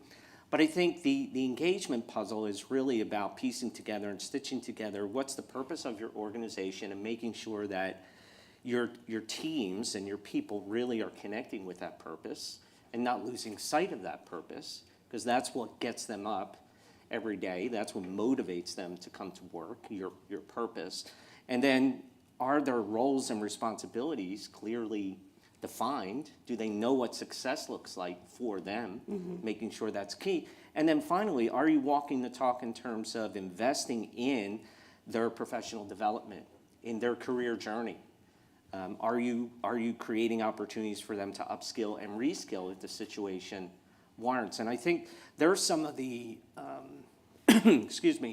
simple things we can do, I think, to help address this important issue of employee retention, because it is real, because organizations are struggling with really not only identifying the talent they need, but then once they secure that talent, keeping that talent and keeping that talent engaged. Thank you. So Kira, Mike said walking the talk. Can you tell us a little bit how Delta walks the talk? Well, I think it's interesting because we too study data trends a lot, and one of them that we've really studied is attrition and quiet quitting. And we never rest in our success, but we've looked to say attrition hasn't been one of our greatest challenges at Delta. But we had to say why. And I think a lot of that has to do with our ability to truly walk that talk, to say culture matters, and we're investing in our people, and we're not just providing a great job, we're providing great career opportunities. And I think, we talk to our hiring managers all the time to say, gone are the days where we are choosing candidates. Candidates are choosing employers. And so when you get an employee that says yes, their yes didn't stop at the day that they became an employee. Their yes is every day they continue to come into work. So we walk the talk by making sure our employees are super engaged in the workforce. They're involved in business decisions. We share our company's success. We also walk the talk on a consistent basis by making sure that we're doing regular pulse checks with our employees to see how they're doing. We also walk the talk because we realize that, the talk you have has to evolve over time. And so the talk that worked 10 years ago doesn't work for the workforce today. And so making sure that we're staying in touch and we're staying really relevant with what our workforce is not only telling us, but what our workforce really needs. Thank you, Kara. Thank you. Very interesting points. So, Stefan, I'm going to actually go to you first on this next question. And this is about labor shortages, because we know there's certainly a significant challenge right now in the labor market. So can you tell us how OECD has turned these hiring challenges into an opportunity internally, and the trends that you're seeing externally? Okay, so yeah, what we see now is that the labor markets are extremely tight everywhere in the OECD countries, in Europe, in the US, and also in Asia. This situation actually goes hand in hand with the great resignation that you mentioned, the quits. Actually, people quit a job because they see so many opportunities in the labor market right now. So that's not that surprising from that point of view. So the labor market is super tight, which is a very good opportunity really to improve diversity in the workplace, because we know that it's in good times, good economic times, at least tight labor markets, there is less space for discrimination and biases to express themselves at the moment of recruitment or promotion. So it's a great time really to tap into these new sources of talents in the workplace. Now, in order to be able to do so, I think what we see from the surveys that we've studied and the papers that we've collected is that it really takes more than a plan. It takes management to be open to diversity. We know that more diverse workforce, more diverse teams actually have an ability to solve faster and better problems. There's a number of lab experiments out there that show this. There's a number of studies, firm-based studies that show this. It only happens when the workplace is open to diversity, both for the co-workers to be open to diversity, but also for the people coming from a diverse background to feel comfortable enough to be fully at the top in their job. Very interesting, particularly around the ability to solve problems from many different perspectives. We know that diverse teams actually do better because of the perspectives that are gathered and their ability to problem solve from those many perspectives. So, Mike, do you want to pick up on that question a little bit in terms of talent pool? Are you finding shortages in talent in your area? Yeah, for sure we are. We at the Project Management Institute, we do a number of studies to understand what's happening in the workforce and certainly what's happening in various markets. And what we're seeing is that this is really an exciting time for projects around the world. Governments, organizations are making investments in infrastructure and other types of industries that require projects, but there's a real shortage of project professionals. And I think that's also true across the board in other industries as well. So our most recent study, the Talent Gap Report, we call it, we determined there's a need for 25 million project professionals between now and 2030. Where are these people going to come from? And then what are we going to do to help ensure that they have the right skills, background, credentials to deliver on the outcomes that these organizations need as it relates to major projects? Many individuals work on projects in different types of capacities, roles, and support. So, it's for us, it's about identifying where there may be some need to upskill, reskill individuals in organizations, working with organizations to help bring tools, templates, information to their workforces that could give them the skills they need to help support project teams getting their work done. Great, thank you. So a little bit of the same question, but a twist to it. So in order for my industry to be able to increase our talent pool, we've gone to skills-based hiring in my organization.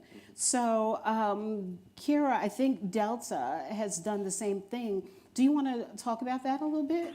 Yeah, and I think it plays nicely into what we're saying. I think, there are times when I can't decide if I'm, exhausted or if I just need to be more of a realist about, is the talent pipeline the challenge? And so if we are maybe just to be a bit provocative and accept the thought that maybe the pipeline, there are some challenges, but perhaps we're looking in the pipeline and with a very narrow view. So our commitment to skills-first hiring is really about, instead of saying that there continue to be pipeline challenges, what can we do actually to widen the pipeline? And the skills-based or skills-first concept that we and many other organizations have adopted really allow you to do just that. And thankful to not just Delta, but we're in partnership with a lot of great organizations, whether it's 110 or whether it's Unlock Potential. People who are helping us think about, it's really not about where you got the skill. It's really about figuring out who has the skill. And as you've said, also, where can we grow the skill? So when we say there's a pipeline shortage, it's almost because we're just looking for the talent in a fishing mindset. We're just trying to find it. We keep fishing in the same lakes. And when we talk about skills first, and actually what we kind of like to say is like this farming mindset, we're actually figuring out how do we grow or skill or reskill the talent that we need. But importantly, how do we widen the pipeline by thinking of the variety of ways that people can come to skills? And the reality is that's not just learning, that takes just as much unlearning. Because we have been conditioned to think in very traditional ways on what qualifies someone for a job. And so we're now beginning to say, perhaps that certificate program, perhaps that life experience, perhaps that job that you had before actually could qualify you to be a project manager, could qualify you to be an aircraft maintenance technician. And all we have to do is sort of layer around the very job-specific training that we need. So the skills-first mindset that we have, for example, at Delta, has caused us to remove the degree requirement from more than 90% of our jobs. And once again, we're not saying that degrees aren't important. We're just saying that degrees are one pathway to determine qualifications, but there are many more. In doing that, what we realized is that the pipeline challenge isn't as much of a challenge as we thought. The challenge was really that we needed to reframe our thinking.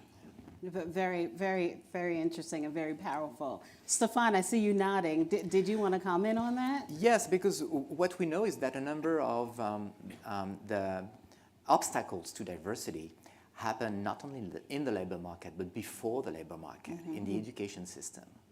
So if you're not able to overcome the signal from diploma by having an open mind, like just what you said in terms of recruitment programs, you're going to have problems increasing your diversity. You need to just go beyond just reading the CV with a diploma, but you need to figure out exactly what are the skills of the person, really what they are able to do independently of their diploma. So I think this is a very, very good example that these strategies actually take really a change in the thinking, a change in human resources practices at their hiring stage, and then through the career in terms of evaluation. Great, thank you. I couldn't agree more. We switched to skills-based hiring, and we've seen our talent pool increase threefold, and it's been very important and very impactful for us. We only have a few minutes left, but in those few minutes, I want to ask a question around culture during the pandemic and how you were able to maintain a cohesive culture. And here's the question I think everyone wants to know. Are you back in your office yet? Or are you still remote? Mike, I'm going to go to you first. Yeah, we are 100% remote. However, we are being pulled by our employees, I think, to do more in-person connection activities, whether it's business planning, whether it's coming together to, for social reasons and things of that nature. So while we've been able to offload many of our facilities and things of that nature, and we're predominantly a remote environment, we have a number of different ways to connect with our people in person regularly throughout the year that would allow us to ensure there's good alignment, good connection, good teamwork happening. Great. I'm going to go to you, Stefan, and then Kira. Well, we at the OECD have to be in the office at least 3 days a week. Even though there is some flexibility. People can actually come to the office every day if they want, but they should be in the office 3 days in the week. And I think it's important to the extent that we are working with ideas, not only with figures, and it's important to see each other and to discuss in person in order to have and share new ideas and new projects. At one stage, when everybody is really remote, it can be a little bit dry and dry the pool of ideas on new projects. So it's important that you have these in-person meetings on a regular basis in the office. Kira? Well, our organization's a bit different. It is. Of our more than 80,000 employees who serve you every day. Right. And many of you have shared with me that you flew in on Delta, so thank you for flying Delta. Thank God you're on the plane. So they are in the air and they are on the ground, and our management support team, many of us are in the office in support of what they're doing in the airports, in the air, and on the ground. But I would also say on the office level, we also look at that through the lens of equity as well.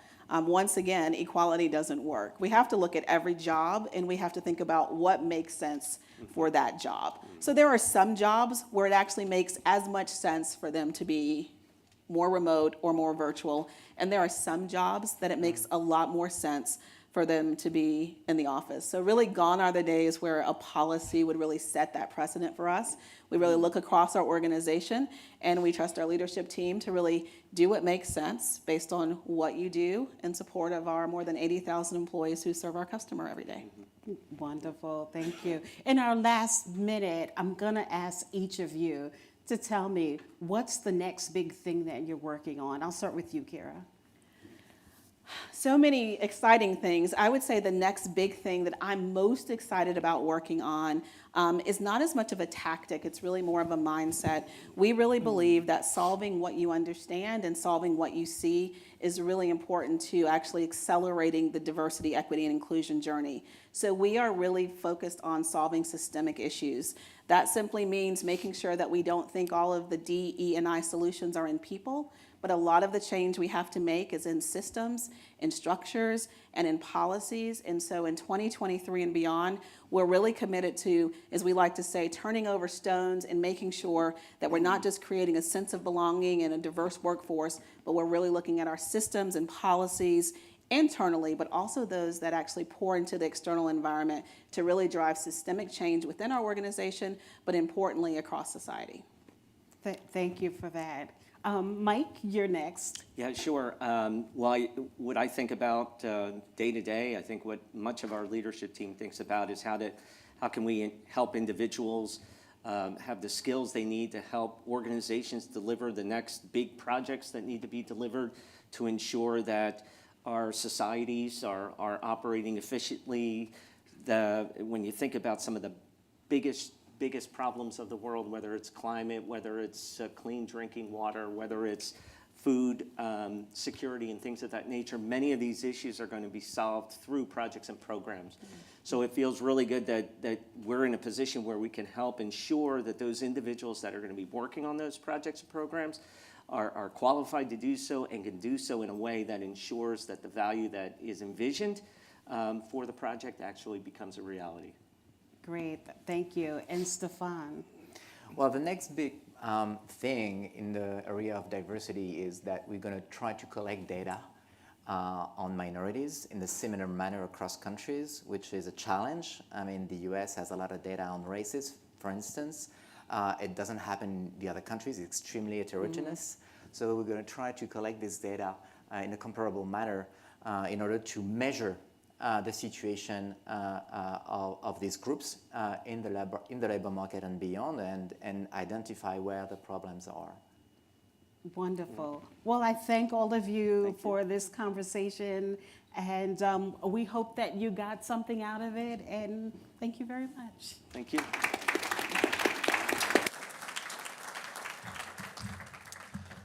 Thank you very much. So for our next session, we're going to return our attention to ESG and corporate sustainability in a session sponsored by 5 Holdings. The presentation is entitled Meeting the Challenge of a Sustainable Business, and I'd like to welcome to the stage Kabir Mulchandani, founder and chairman of 5 Holdings.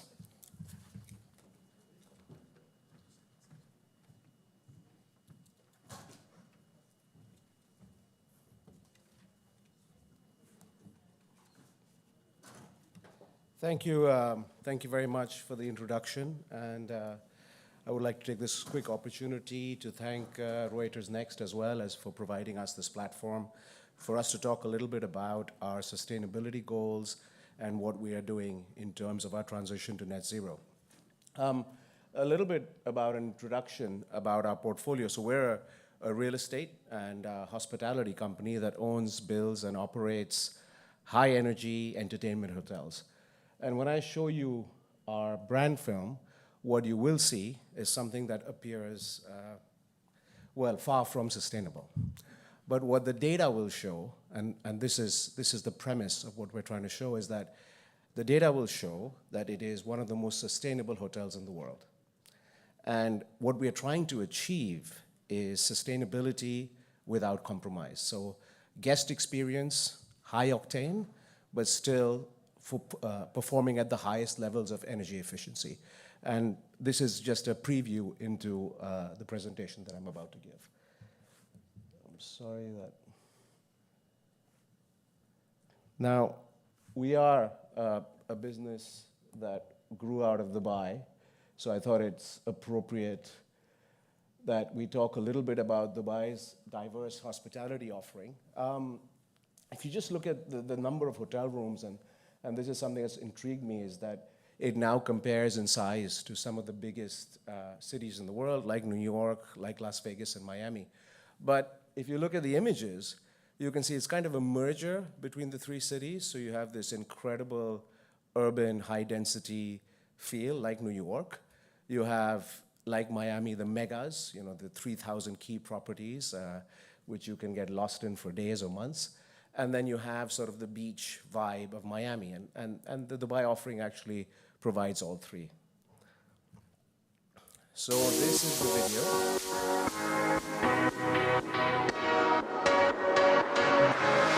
Sun is shining, weather is easy. Make you want to move your dancing feet now. In the morning, gather the rainbows.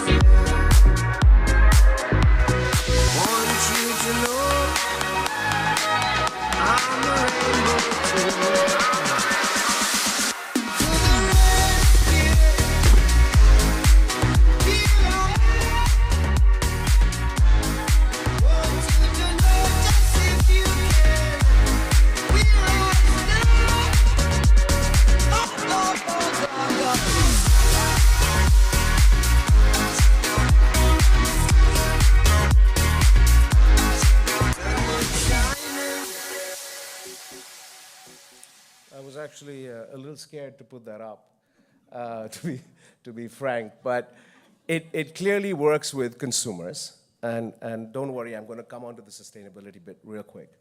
It clearly works with consumers. You can see some of the data points in terms of Booking.com and TripAdvisor give a great insight into third-party verification of where consumers are at. And actually, 5 Jumeirah Village is the most reviewed hotel in the world, more reviews than any other property in the world, and has a 9 score. Average occupancy with the challenges of COVID this year at 93%. And you can see a whole host of third-party verified accolades that consumers give us, which is all that matters as far as we're concerned. But when we started seeing the success of this in 2019, we said, well, we're definitely sustainable from a consumer perspective, but where is our sustainability from an environmental perspective? And that's when we started embarking on this journey over the last 4.5 years on building a truly solid story that keeping this experience that people love, but making it guilt-free for them and sustainable for us and positive on the environment. And I'm going to now play a little video of our theme, which is sustainability without compromise, on exactly how we do that.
So we've been able to actually, with this high intensity experience, achieve the highest rating available from the US Green Building Council, which is the platinum rating, and with 9 points to spare, I believe. And I think there is this misconception that this costs a lot of money and you have to spend a lot of money to achieve it or attain it.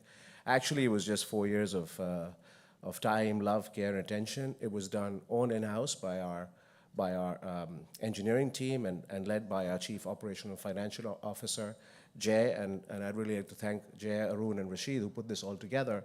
And it was little fixes in little areas. We didn't have to hire any third parties. I mean, just the third parties to inspect us when it was done. Took time, but we got through it. And what's interesting, and while I was doing the research for this, and I'm like, okay, so we have 1,000 LEED Platinum rooms. How many LEED Platinum hotel rooms are there in the United States? And that number is only 2,000.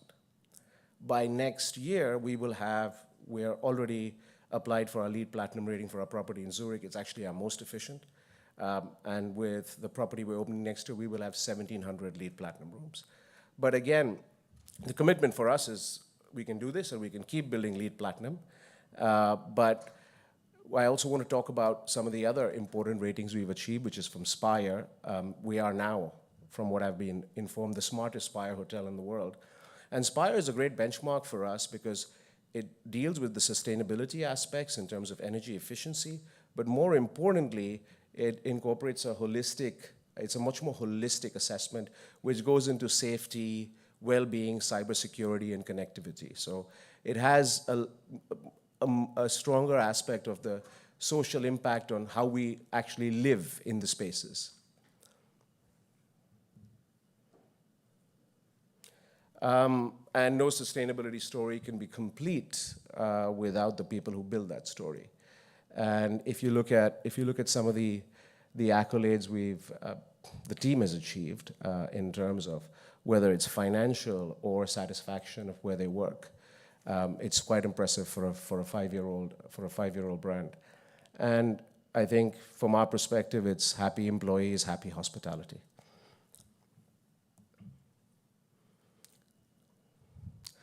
But the question is, where do we go from here? And this is the core focus of us being here today, is how do we deliver, and everybody's talking about down the road, net zero 2050. We think that's possible to do now, and we think that's possible to do in hotels, in high energy spaces now. And we'd like to show you how we can still continue having these high octane experiences, not just sustainably, but at a net zero level.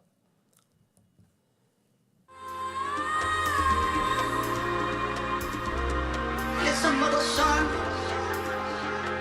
I want to get better.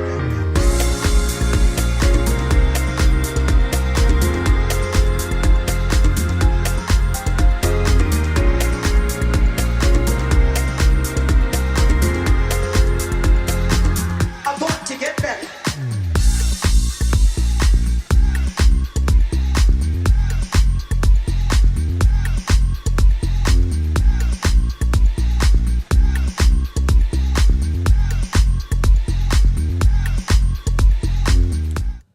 So I'm going to quickly ask Eric Håkansson to come on stage.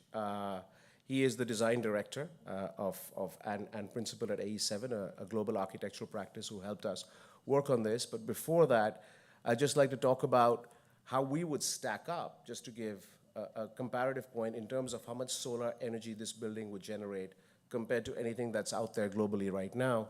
And I think we'd be generating about 10 times more solar energy. And the amount of solar energy we will generate will deliver, with today's efficiencies of panels, a net zero product. But I want to call Eric up because he can help explain this in more detail. Thank you, Eric. Great, thank you. Thank you, Kabir. I think it's important, one of one net zero tower. And in the design process, what we understood right from the very beginning was that Five had this aspiration of creating high energy efficiency, entertainment-led hospitality design for a net zero tower. Sustainability without compromise. And we say without compromise, it's really without compromise in design, without compromise in functionality, and without compromise in livability. So all these things are extremely important when we look at the design of the hotel. And we had a series of design workshops led by Five, and basically architects, interior designers, sustainability engineers all came together to realize that vision. So I'm going to go through now 7 of our what we call flagship sustainable elements that factor into the net zero design. And one of those is a result of the design of the project, which is a 3-dimensional corkscrew that spirals into the sky. Basically, this harnesses and captures air and allows for natural circulation of the air and natural ventilation for each of the units. The solar facade that we have in the design basically sophisticatedly blankets the building, and it's 12,776 total solar panels. And these panels represent 5 football fields of area. So if you can imagine 5 football fields laid out, that's how many solar panels we put up into the building that generate 5,780 megawatts of power, and that's a complete net zero environment. We're creating more renewable energy from the sun than it takes to power the building. The other resulting aspect of the design is that the solar panels also provide shading for the glass. So they stick out, the panels are each 1.5 meters by 2.2 meters in depth, so that helps out for that as well. Another really cool, interesting thing that we've incorporated is living plant walls. So the terraces that happen in each of the units, the hotel rooms, will feature a landscaped wall. This landscaped wall will provide ability to reflect heat, absorb sound, also cleanses the air. 4.5 soccer fields worth of area is how much these green walls incorporate. You can also do fun things like have an herb or vegetable garden. These kind of things are benefits to the design. But we're absorbing 69.5 metric tons of carbon dioxide and producing 53.7 metric tons of oxygen. It's really important. Of course, we're repurposing water. So from all the fixtures in the project, we're capturing that water, we're storing it, and then we're redistributing it for irrigation, both for these living walls and also for the podium terrace areas. There are many, many small kind of moves that we made in the project. Some are quite fun. This one in particular is called kinetic tiles. So we've located these at the entrance of the building and also on the podium terrace area. For each footstep that you press onto these tiles, you can gain up to 20 seconds of light for an LED fixture. So there's all kinds of small things that you can do that make a big difference. And of course, eco-living. So sustainability without compromise. So luxury without compromise. How do we embed and include in our interior design work all these amazing sustainable features, and it doesn't feel like you're living in a log cabin somewhere. It feels like you're living in a sophisticated building. So embedded smart lighting, smart glass control, where we can control the glass and how much sunlight comes in to provide amazing visual access to views beyond. We have indoor air quality monitoring. We also have high energy mechanical systems for a complete indoor-outdoor living environment. And last but not least, because of the design and because of all the terraces, we have a lot of glass handrails. And why not, within those glass handrails, incorporate solar designs? We have BIPV railings. These, again, harness the sun's energy. We figure about 4% of the overall power take is from these panels. So with that, I'll hand it back to Kabir. Thank you so much, Eric. Yeah, for sure. So Eric has spent so much time in Dubai that he's calling a soccer field a football field. So it is 5 soccer fields of solar panels.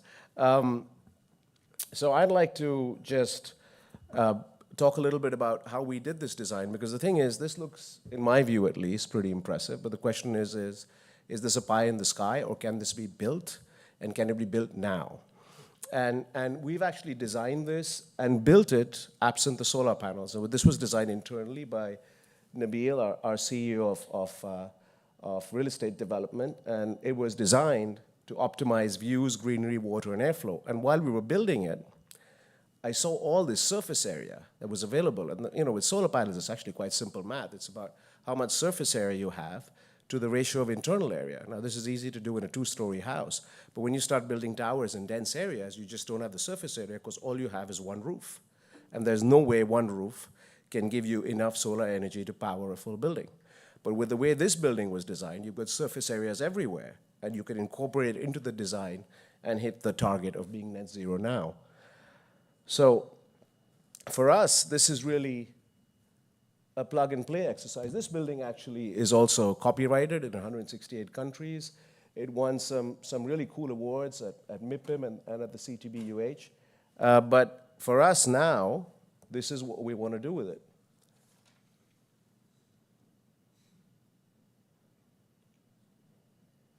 And it's really that simple.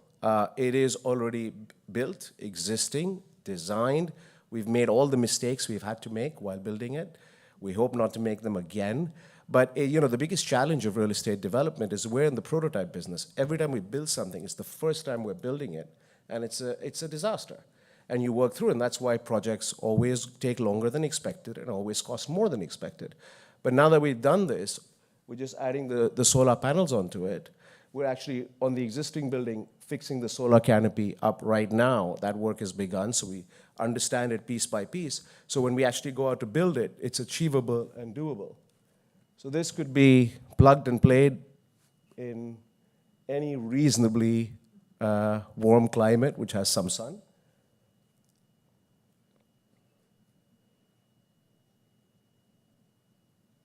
Not a day like today, but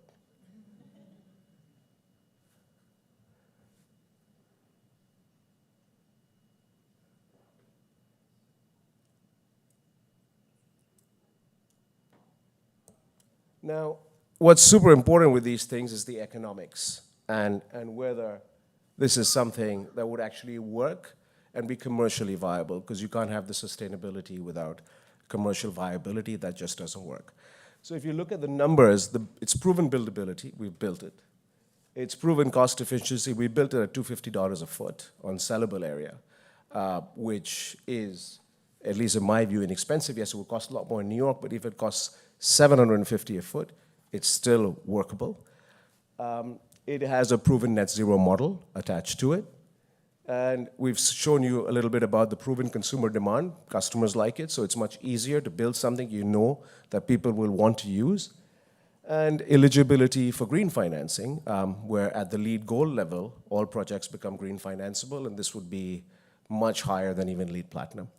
So for us, we're super excited about building this ourselves or building it with others or even licensing out the design. And this is pretty much it from us. We just wanted to talk about where we are with our sustainability so far and hopefully create some interest on building this on a global scale. Thank you very much for your patient hearing. I'm very grateful.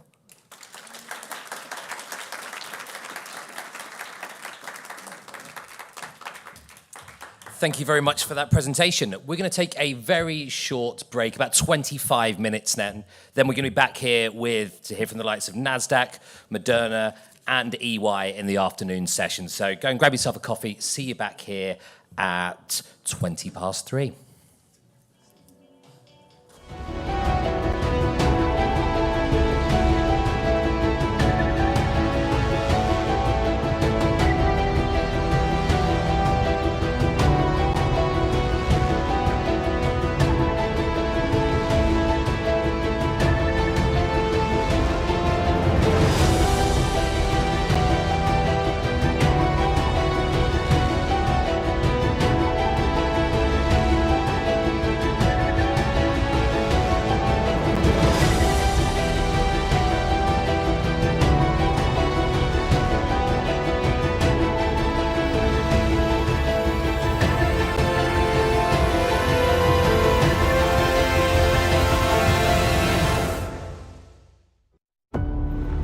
We've been there as governments have risen and fallen.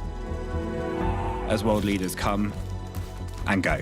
Until there is an invigorating autumn of freedom and equality. We've seen businesses boom and bust. And as the world continues to change, This is our new reality. our driving force will remain the same. To be first on the ground. To get the information that matters. To better inform. So you can better decide. To tell all sides, but take none. To tell the real story.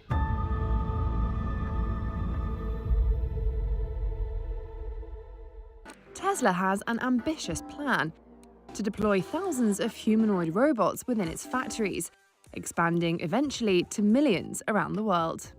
The Tesla bot will be real. And it's not just Tesla. Other automakers like Honda and Hyundai have also been leveraging robotics technology to expand automation at car factories. But not without facing challenges and skepticism.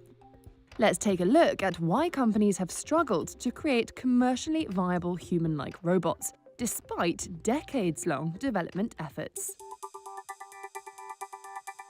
Tesla's humanoid robot Optimus will be initially used in manufacturing and logistics to address a labour shortage. Think of boring and repetitive work. Longer term, Musk said robots could be used in homes, making dinner, mowing the lawn, and caring for elderly people. But these robots are expensive, and just like self-driving cars, humanoid robots have trouble with unpredictable situations.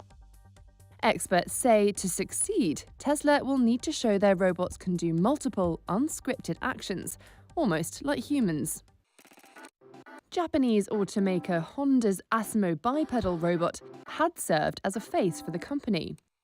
But after more than 2 decades of development, it's still not commercialized. Honda is now focusing on disaster relief robots and avatar robots for tasks like remote surgery, with the goal of deploying the machines in the 2030s. Boston Dynamics created a buzz with videos of its humanoid robots running, jumping, backflipping, and dancing. But the loss-making US company changed hands several times, with Google, SoftBank, and then Hyundai becoming its owner. Boston Dynamics founder Mark Raybert.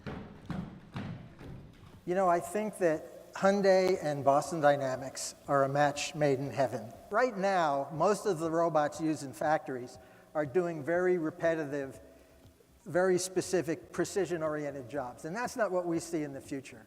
We see a future where robots become much more intelligent, much more useful, really contribute to productivity and safely, and become a part of our everyday lives. In 2020, Ford bought 2 humanoid robots, Digit, from Oregon-based Agility Robotics.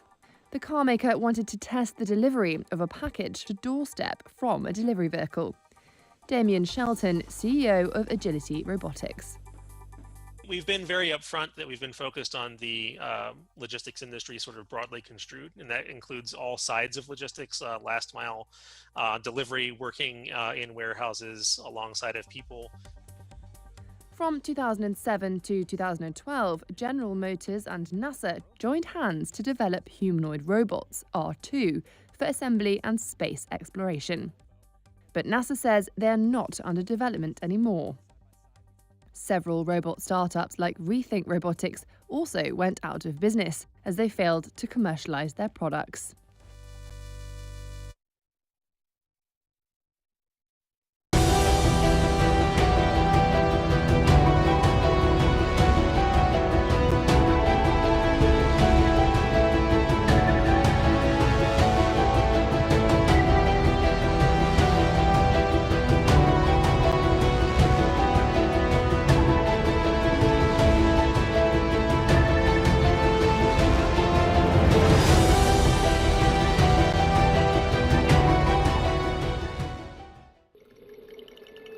Migrating whales rely on sounds like these to help navigate and hunt.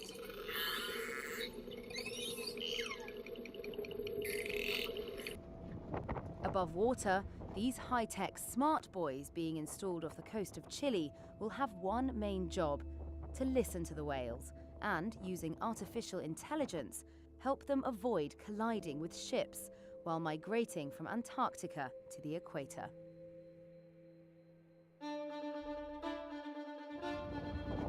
This buoy is the first of many planned in the Gulf of Corcovado, some 680 miles south of Chile's capital.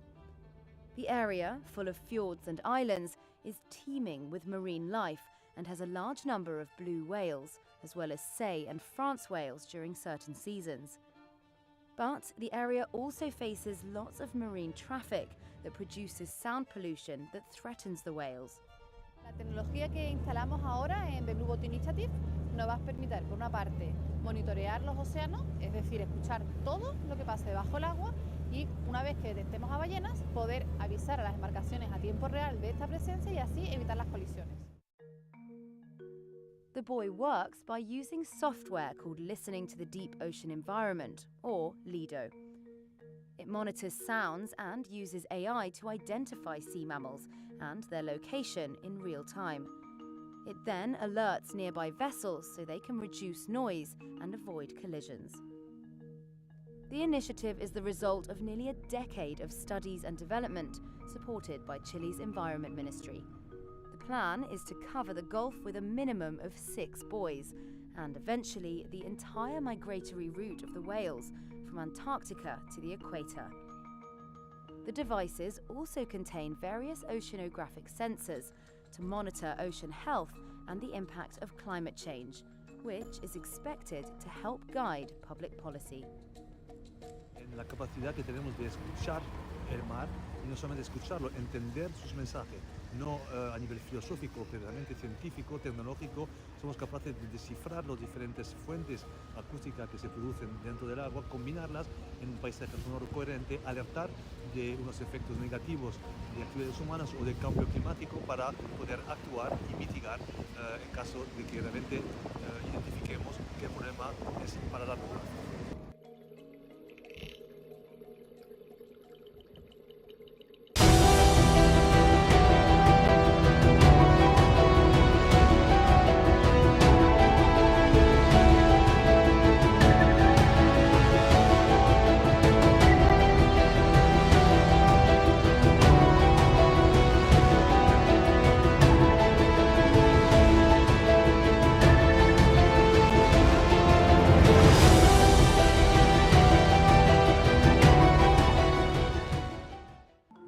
This AI-powered helmet gives firefighters the ability to see through smoke. We have 2 dominant sensors here. As you can see, this camera can see through smoke.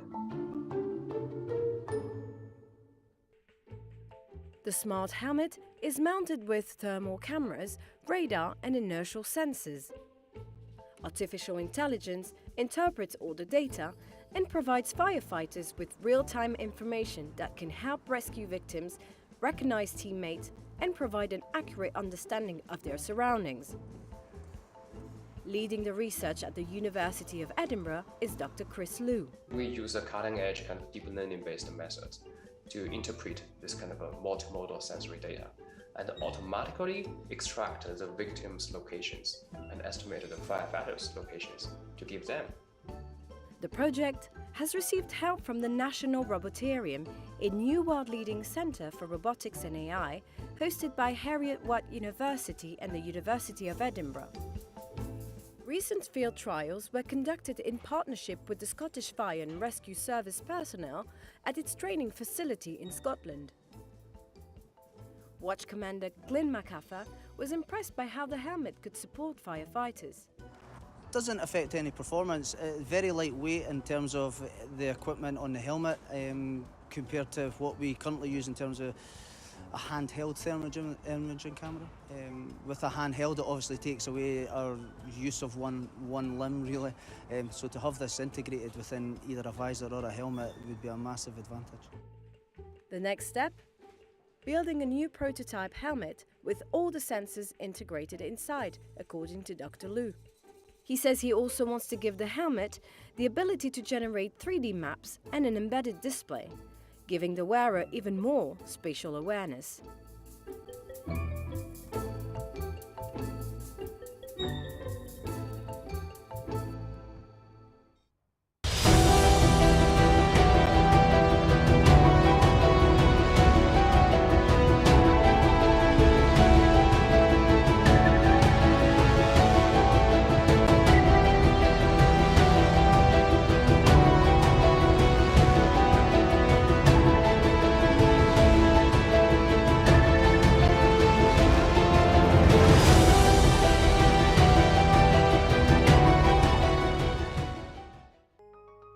We see collisions happening, we see these debris clouds, it's only going to get worse.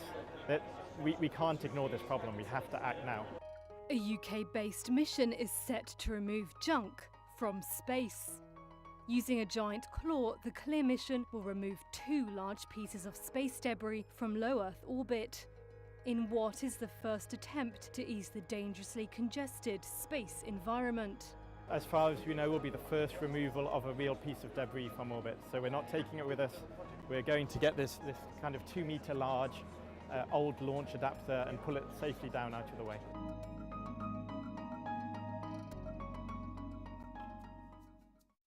Space debris, also known as space junk, is made up of discarded launch vehicles or parts of spacecraft. The US Federal Communications Commission says of 10,000 satellites deployed since 1957, more than half are no longer working. These float around in space at tremendous speeds, up to 15,700 miles per hour in low Earth orbit, risking collision with a satellite or space station. That's where ClearSpace comes in.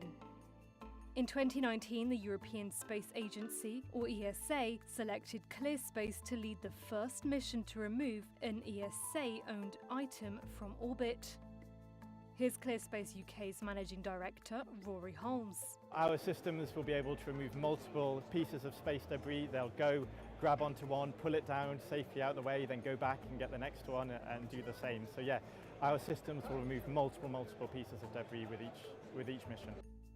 The Clear mission launch is planned for 2025 to 2026. Along with a consortium of companies, ClearSpace hope to remove 2 UK-registered objects that have been inactive for more than 10 years. They all get close to them, navigate close to them, and then attach, grab onto them, give them a big hug with our robotic capabilities, and then pull them down out of the way and let them safely burn up in the atmosphere, and prevent them causing trouble or crashing or interacting with other space objects. Cleaning up debris is expected to be a huge growth area for what's being called in-orbit services. It's a new sector, which is estimated to be worth more than $14 billion by 2030. That's not all. ClearSpace also want to improve sustainability in orbit. They say this is about keeping satellites operating as much as removing the waste. So if you think about a car, if it breaks down or runs out of fuel, we do something about it. We fix it, we refuel it, we use it again.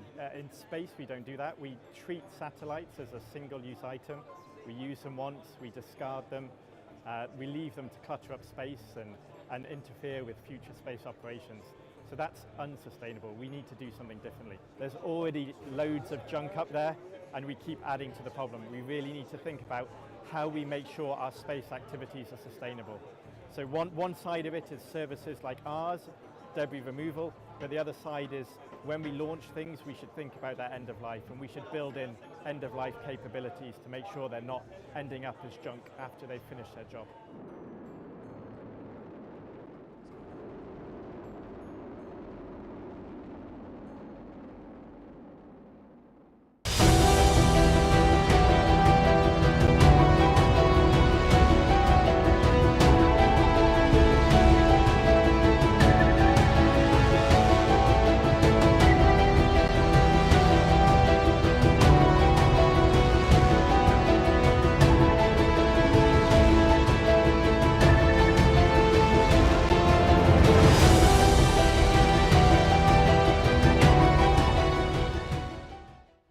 South Korea was the first country to launch a 5G mobile network in 2019. It heralded a warp speed technological transformation towards things like self-driving cars and smart cities. 3 years on though, and the lofty promises are unfulfilled.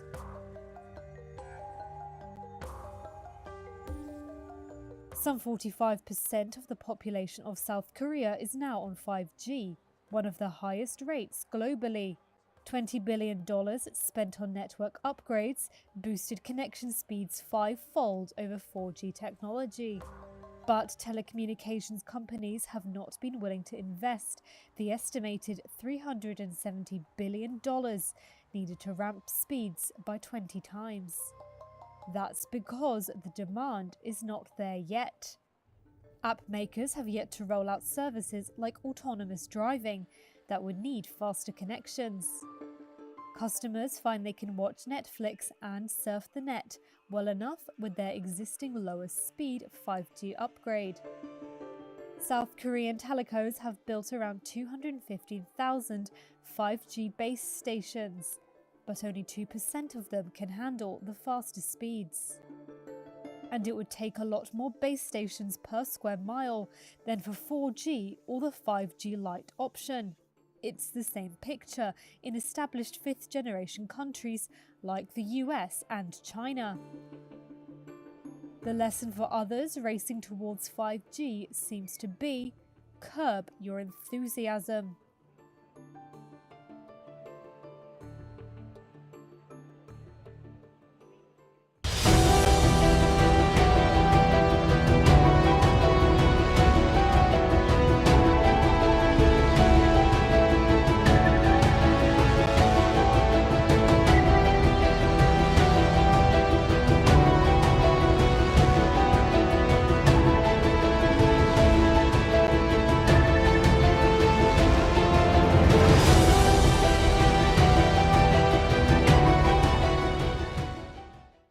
Nigerian ride-hailing app HerRide employs exclusively women drivers.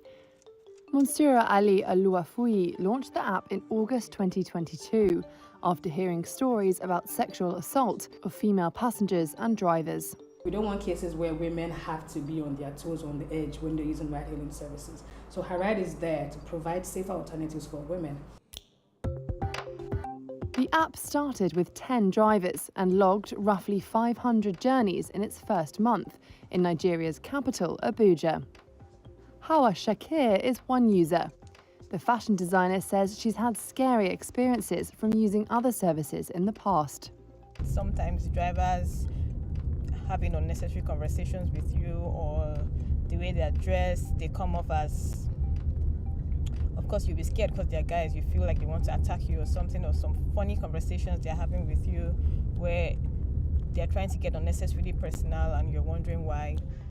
Added Tutu Patricia Oni has driven for ride-hailing apps for 3 years. She says HerRide has improved her work because riders are screened and know what to expect. We get discriminated on a lot, like when you have a request that is from a male client, they may tend to cancel the ride because they don't want to ride with you being a female. Nigeria does not have official statistics on sexual assaults linked to ride-hailing apps, but stories abound in local media. Reports of sexual assaults, robbery and harassment of female passengers and drivers. In the United States, apps Uber and Lyft say they've received thousands of reports of sexual assaults among billions of rides. Uber says riders accounted for roughly half of those accused. Lyft did not disclose details of what share of incidents resulted in drivers being harmed. Ali Aluafuyi says HerRide also aims to expand opportunities for female drivers and plans to expand elsewhere in Nigeria. If you look at the statistics all over the world, there are very few women who are drivers on these ride-hailing apps. It means that you can identify and highlight the few barriers that is not making women to get into the mobility industry.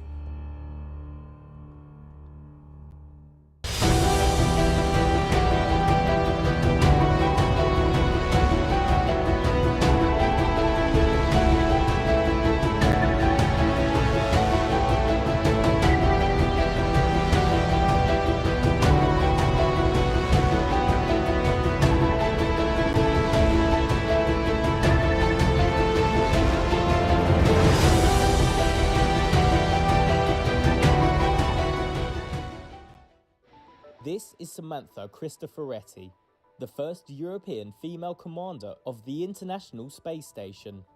The Italian astronauts recently took part in a Q&A session with young girls, accompanied by a look-alike Barbie doll. Why did you want to become an astronaut? Growing up, I was fascinated by the night sky and the idea of flying to space and this sense of adventure and exploration. And being an astronaut kind of brings all those passions and interests of me together. Born in Milan in 1977, Cristoforetti studies mechanical engineering and then joined the Italian Air Force as a pilot. Hold on to it. Yes, I will do that. In 2009, she was selected by the European Space Agency to become Italy's first female astronaut. As ISS commander, her task is to maintain communication with the teams on Earth and to coordinate the crew's response in the event of an emergency. She is also responsible for the performance and well-being of the astronauts in orbit. Is the thread not cooperating? Who will look after you in space when you get sick? Well, I hope I do not get sick. See, up here you cannot catch cold because there is nobody who can pass on to you the cold virus. But then of course something may happen to you. You might get hurt, for example. And in that case, what we do is we call our flight surgeons on the ground. We talk to them about what's going on and they will give us guidance. Krista Ferretti's video conversation is part of a project aimed at inspiring young girls to start careers in STEM, science, technology, engineering and mathematics. Check it out. The initiative was organised by Inspiring Girls International, a charity which connects girls to international role models. Samantha Cristoforetti in your field of view. È possibile mangiare la pizza a bordo? Ahimè, una vera pizza naturalmente va preparata in un forno adeguato e qui a bordo non ce l'abbiamo, abbiamo soltanto un forno elettrico per riscaldare le buste del cibo. Però ci siamo arrangiati qualche tempo fa per mangiare una sorta di simil pizza che non è stata male per niente. Krista Ferretti also has her own Barbie. In 2019, Mattel designed a Krista Ferretti lookalike doll and put it on sale in 2021. The company donated some of the profits to the charity Women in Aerospace Europe.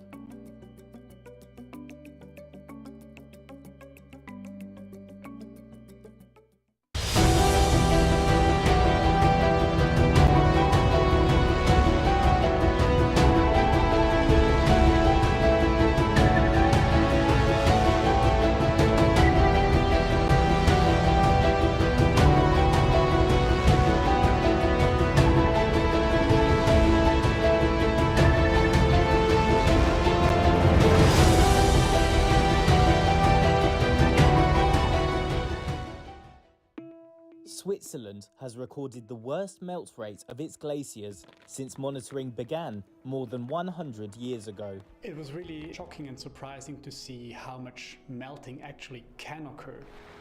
Swiss glaciers lost 6% of their volume in 2022, far exceeding the record set in 2003. That's according to a new study by the Swiss Glacier Monitoring Network, GLAMOS.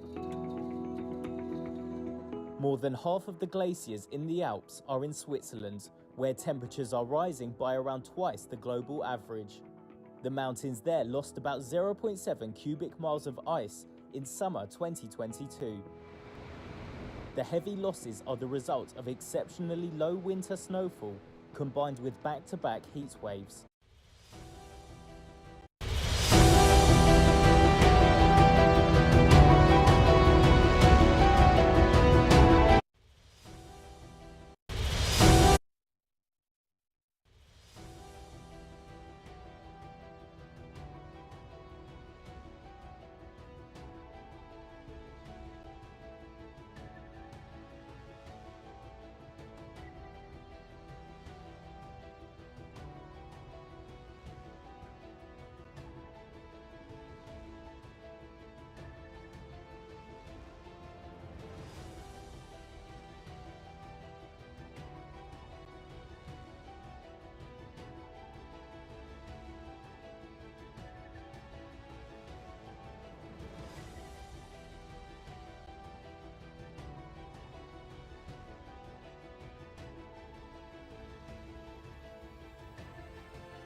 Hello, my name's Jane Wardell. I'm the editorial events editor at Reuters. I'd like to welcome you all back, all of those of you in the room and those of you watching on the live stream around the world, to our afternoon session here of Reuters NEXT.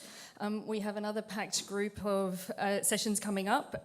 We begin by talking to a new generation who's taking up the torch in the global energy transition race.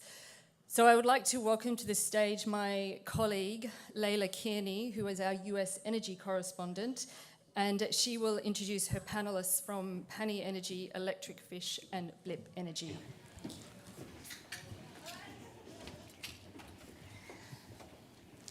Hey, the mic's on. Thanks everyone for joining us today. I am here with a very entrepreneurial, inspired group of panelists, and I will introduce them now. We've got Sophia Wenstedt, who is CEO of Blip Energy, Anurag Kamal, he is the CEO of Electric Fish, and Devesh Bharadwaj, who is CEO of Pani Energy. Thank you for being here. I feel like you all could do a better job of explaining a bit about what your companies do than me. So tell me a bit about your companies and what they are doing differently to advance the energy transition. What problems are they aiming to solve? We can go ahead and start right here. I'm happy to go first. So I'm working in the battery space, which, as we've heard earlier today, is really critical to the clean transition, the transition to a more electrified energy system. Specifically, I'm working to define a new type of home battery. So we're leveraging the circular economy for lithium batteries to build something that is affordable and more accessible to any type of home. So it's a smart home battery using Second Life cells. Sweet. The story of Electric Fish is about accelerating decarbonization of two biggest industries, that is electricity grid and transportation. The current way the electricity grid was built, it was a very centralized infrastructure in which you generate energy using fossil fuels, send it one way for homes to consume. But now a lot is changing all at the same time. We are trying to generate energy using renewables, which are only available during certain times of the day. And we are trying to consume energy at electric cars, which are much more significantly power hungry than homes, hundreds of times more. And finally, the grid is starting to fall apart in countries like US. So what we are trying to do is find a way in which how we can rapidly accelerate the transition of the electricity grid from a centralized to a much more distributed architecture. So our product, we build software and hardware products both, but the basic solution is a unit, a battery unit, a lithium-ion battery, a big battery, 400 kilowatt hours of capacity, which can just be rapidly deployed, dropped and installed with existing electricity grid, and can charge cars at very fast speeds, almost like gasoline, 100 miles of range, 5 minutes of charging, and a network of these units deployed all across in dense urban communities and even sparse rural communities could usher a new generation of electricity grid. I'll pass to Devesh. That's awesome. So our angle on the energy climate transition is from water. So we work with existing manufacturing industrial facilities and cities and provide them software that helps them transform their operations. And the company's goal is to reduce around 1% global emissions. That's around 510 million tons per year by 2032, and primarily by decarbonizing the water supply. And I think water has a very critical role to play in the transition, but not talked as much. So some estimates actually say that water has around 10% of global emissions. That's like handling water in industries, distribution, treatment. Our play is on the treatment of water. So large desalination facilities, mines, industries that need a lot of water for their core products. And that's around 3% global emissions, doubling in the next 15 years, and then doubling again to around 10% of current emissions by 2050. And the reason that it's changing so much is because of climate change. There's actually not much water, and cities and industries are running out of water. So they have to now desalinate ocean, they have to reuse their waste, they have to reuse their sewage. And in some extreme cases, that's actually 20 times more expensive and 20 times more greenhouse gas intensive for the same water need. And that's the problem we're solving And these water facilities are now very modern. They're very archaic. They actually, hardware has advanced, but the software has not. So the leading food and beverage companies, mines, they all have a lot of sense of urgency now to help with their water assets. So we provide a software as a service product that takes the real-time data from these plants, uses artificial intelligence to understand the water treatment process, and then gives recommendations to these facility owners and operators to reduce their operating costs through energy and also reduce their greenhouse gas emissions. A process of measuring, then optimizing, then retrofitting, and offsetting for some facilities over the next 10 years. Great, thank you guys so much for that. So we have Pawnee Energy is based in Canada. Our other two panelists are based in the US, but everybody does a lot of work here in the US. The market is big here for the work that you're doing. Over the past, or in this past year, of course, we saw the US Inflation Reduction Act, as well as more pledges by states to commit to net zero emissions by 2050 or sooner, and to expand their renewable portfolios. How do you expect some of these climate-focused initiatives to affect your companies? Are they already? Are they creating more opportunities for growth? What are you seeing there? Yeah, do you want to start? Sure, yeah. So Inflation Reduction Act and some other initiatives like the nearby infrastructure for electric vehicle charging and some other incentives too, they have been really driving growth and boom in this industry. It's not just startup like us, but also conventional companies are getting from that. So directly what it impacts us, Inflation Reduction Act, for the standalone storage, around 30% of the cost of a new installation could be gotten back in tax credits. That's one of the biggest advantages, which makes our business much more debt ready. We want to deploy a lot of infrastructure, own it, because we want to build a network of them. So we have been seeing a lot of interest. And generally just this excitement, because VCs get excited about that as well, as funding is coming into the space. So I think it's a really good time, especially in terms of the political focus, which really helps us to transition into this new renewable energy economy. And also technologies that kind of starting to fall apart. California is experiencing some specific grid troubles. So FERC 2022, which is a federal initiative, is also driving a little bit. All the electrical utilities must put programs in place so that a lot of distributed storage could be built. So I would say political focus could not be better. It's a good time to be in this business. Yeah, I'll add to that just for a little bit of context for folks that aren't directly familiar. So there was previously a tax credit for solar plus storage. You could only get the credit on battery installations if they were connected to a solar installation. The change with the IRA is that there's a standalone storage credit. So for folks in the battery space, that's a big deal. And it's, as he said, 30%. I think the net zero goals also really help us justify at the state and city level in terms of grants, pilot opportunities, opportunities in low-income or under-resourced communities. I think a lot of those net zero goals help prioritize that funding and help smaller companies like us get a foot in the door. Yeah, and I would second that. I think for us, the net zero pledges the corporations and some cases utilities have allows them to prioritize and focus on finding business opportunities. And for a lot of these manufacturing or industries, reducing greenhouse gases comes from reducing energy, chemical, and more efficiency. That does have a dollar gain, and it makes them prioritize that. And more from a finance angle, I think what I would love to see with the new builds coming up is a bit more incentive when the finance is provided for infrastructure in terms of optimizing what they already have. And just as an example, I was at the World Bank on Monday, and they're one of the largest financier in terms of emerging markets for water infrastructure, and they're trying to find out how can their dollar multiply in what they're doing and reduce greenhouse gases.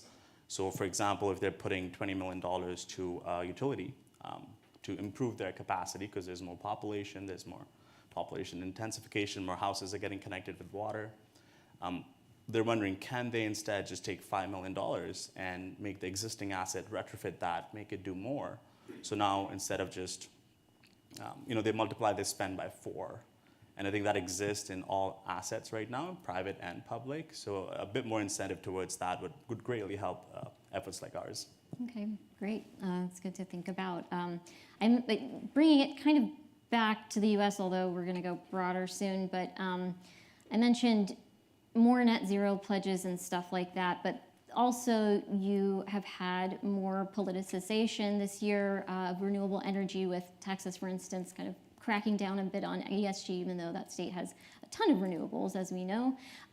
Do you think that state-level policies and politics are as important as they used to be in a post-IRA world? Is that still something that you're having to keep in mind when navigating your growth plan? Yeah, I mean, for us, absolutely, because the regulation of distributed energy resources is still extremely variable across the country. It can be very profitable for us to bid into demand response and capacity markets in California or New York, but if we wanted to build in other states that I won't name, it's not going to be as beneficial to us. And it's also a lot to keep track of all of those different policies and tax incentives and everything else across the country. So I think that the IRA has done a lot to streamline and sort of set a vision for what those policies should be going forward. But I think that it's still very fragmented in terms of how DER's distributed energy resources can play in a state-by-state or an ISO-by-ISO basis. Yeah, I completely echo Sophia. Federal guidelines, federal IRA, they're just guidelines for states to follow. Every state has to enact their own programs, working in DER industries, and just communication protocol on how exactly a utility will communicate with our assets to dispatch energy. There's not standardized yet. Even in states in California, there's multiple standards which are working with. We are converging to one, but there's not very specific directions on how only one standard would work. So it limits where exactly we could be, but hopefully. Okay, one quick thing for 2022 doesn't clarify when states do have to implement it. It's just like this direction and just do it whenever. So yeah. There's much work to be done and standardization to be put through. And that is when we can expand to multiple markets. Currently, only few states in the U.S. are where we can actually integrate as a DER asset. Yeah, and to add to that, I think sometimes I find when dealing with municipalities or counties within a state, they kind of act like a monopoly in the sense there's less incentive for them to improve because they're no one's going to take over the business per se. So having those state level push and creates more incentives that just accelerates transformation. Okay, that makes a lot of sense. So on the flip side of opportunity being created, maybe not, we over the course of the past year have had, we've seen oil and gas prices spike after the Russian invasion of Ukraine, of course. It's created an energy crisis, and to a large degree that's shifted the focus to energy security. Before, all the talk was about energy transition, and now it's very much about how do we just keep the lights on. Do you think that this energy crisis has changed the trajectory of the energy transition, has slowed it down, sped it up, done anything differently, and are you seeing that affect the work that you're doing or the funding that's available to you? I could start that one. Okay. I think for us it's been positive, quite positive actually, because for example in Europe, a lot of facilities now, their energy bills have increased quite a lot, and they are prioritizing reducing that. So that's actually created a sense of urgency, acceleration, and in many cases, if the ROI before to reduce or improve their facilities to reduce their carbon footprint or energy footprint was not sexy enough, now it is. And it's accelerated them to retrofit, put new technologies in. And the lingering effects like chemical costs have grown up as well because of just the supply chain, and that again has incentivized facilities to move faster and adopt new technologies. Yeah, sort of doubling down on that, when the cost of energy is higher, the gains from energy efficiency are also greater. So I think it is pushing us to move in a better direction faster. I think it's also on the public consciousness in a way that it wasn't a couple of years ago. even in 2020, we weren't talking about energy on the nightly news. So I think it's impacting public consciousness, and I think in turn that hopefully impacts policymakers. And I think similar to the net zero goals, giving some priority and credence to spending, I think the fact that it, unfortunately, and hopefully this won't be the case for too much longer, but it's impacting people's daily lives in a way that it wasn't before. And so I think that will help drive change faster. But I do think it will get worse before it gets better. Great. I echo both of what you guys said. I'm just going to put a shameless plug here about exactly what we are trying to do. Robustness in the electricity grid and continuous access to energy and using renewables itself will come from distribution of energy storage. You can't just keep building centralized energy storage devices outside the city, because when that transmission gets lost, you are out of power. Cities need to have power inside, and that's what we are trying to do. That really helps local generation as well. The current business models, which electricity grids are working on, they do not support local generation or homes to generate, like net metering. At times it's positive, at times it gets negative.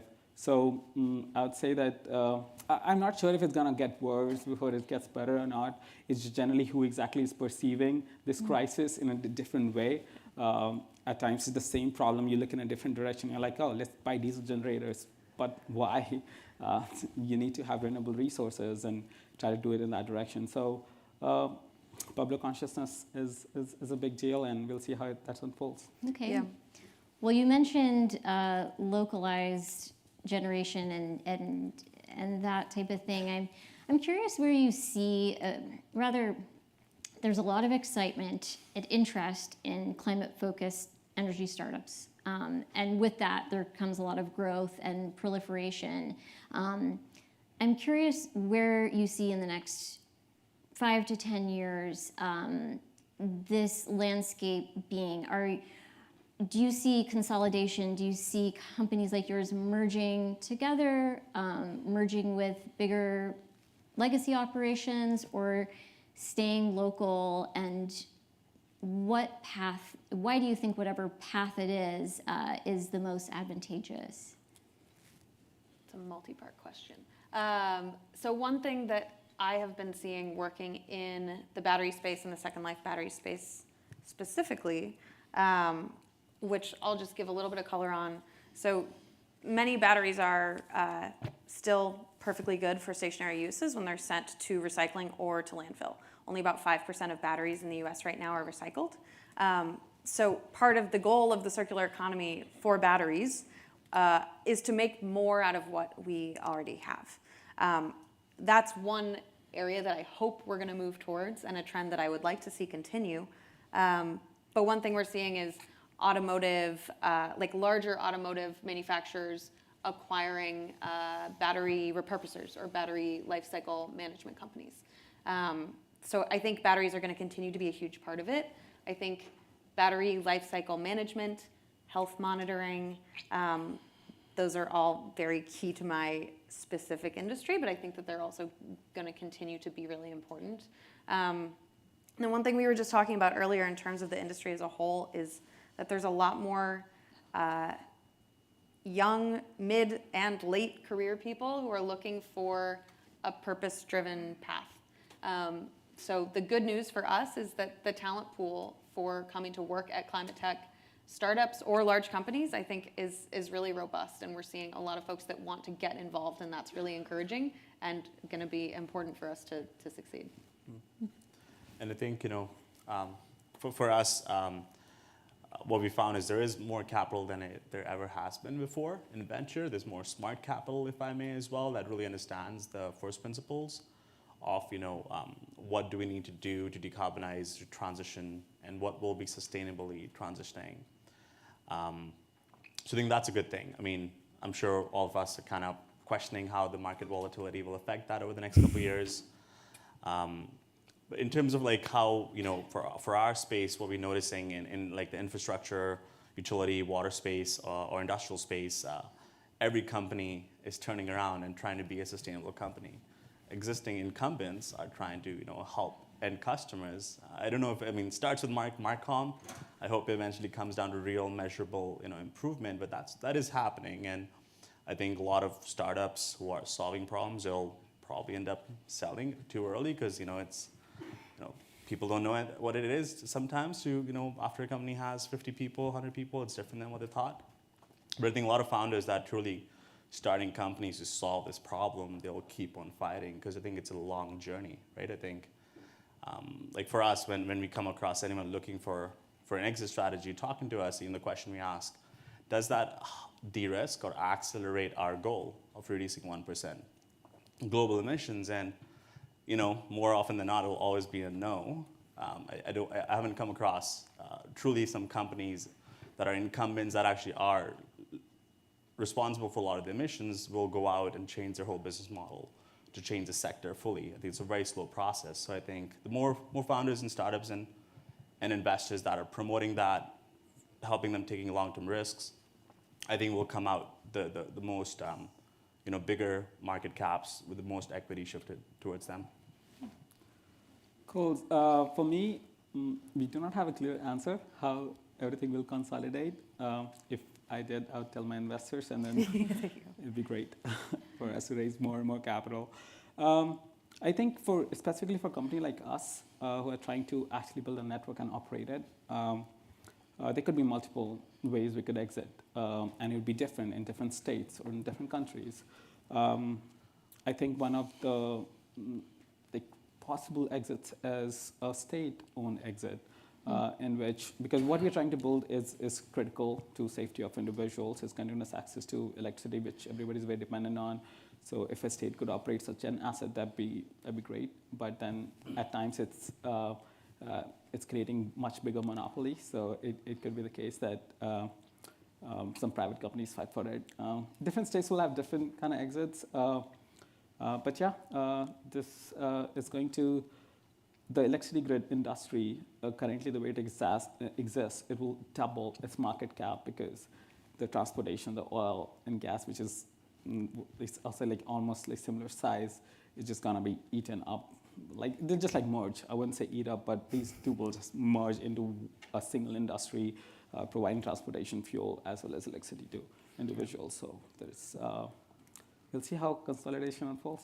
One thing I'd add too is the fight for who owns the home between smart alarm companies, smart speakers, Google Assistant, Alexa, HomePod, your smart Samsung washer. Everyone's sort of eyeing who will be the consolidator.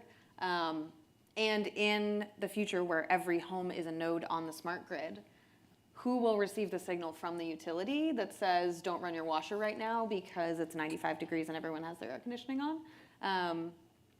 So when will there be unified protocols? And who will sort of win that race? And that's sort of yet to be seen. That's kind of playing out right now. That feels very futuristic, but... It's not too far away. Oh, okay. Well, looking forward to the really not too far away. We only have a few minutes left. I wanted to ask you about 2023 and what the biggest issues that you're focusing on are in terms of what may affect your business. So geopolitical, economic, of course, we're looking at a recession. There are still supply chain bottlenecks. There's a tight labor market. And yet there are still a number of opportunities, as we've talked about earlier in the session. So what are you seeing as kind of the biggest opportunities and challenges coming up this year when it comes to helping your company succeed? Yeah, it's a really good question, and I think just as a premise, I don't want to speak for you guys, but I think this will be the same. I think the whole transition and the problem behind around climate change, I feel like it feels like it's our responsibility to solve.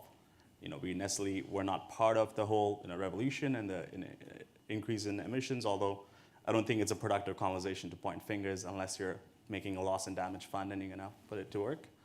So I think it worries me just probably because of anxiety of how the capital flows over the next couple of years. That would, I think, have big impacts for innovation, because there's still early stage technologies in different sectors that need to mature, that will need risky capital, and I think even later stage funds, like they will, for us to grow fast, there's a huge sense of urgency for this problem, so we have to grow fast, and usually money is a big player for that. So I think for number one, for us or other founders that I'm engaged with, source of capital, and when the capital markets are not the best, companies will have to make decisions that may still get them capital, but it's not the most effective. Maybe bringing in strategics early on that are probably not the best for the long-term growth, or valuation play. How does that impact, and how does that impact your next round? So that's one. And I think the second play for us would be incentives, and how quickly the markets to incentivize carbon reduction comes in, because I think all of us really benefit from that. But that's still slow. That's still carbon offsets has a crisis on its own right now with credibility. But those are some of the factors which I think would really accelerate some of the innovation and adoption. Yeah, I could quickly add, we talked to a lot of VCs, so just like, I think some of the capital is drying up, but for the rest of the industries, I think sustainability, energy storage, they still have a lot of capital which is being deployed. So it's going to be less superfluous in terms of the best companies will win, but I think the capital remains available, at least the capital which has already been raised and needs to be deployed, that remains available for upcoming few months, yeah. Yeah, and I think a primary challenge, I won't say the primary challenge in the hardware space, is still supply chain bottlenecks. It has gotten better. I don't know if it's gotten better on the consumer side or if we've just gotten used to it taking 6 months to get a couch, but I think getting electronic components, especially power electronic components that are going into battery installations and inverters and electric vehicles, those are still in very high demand, and it takes a long time to stand up a new chip foundry.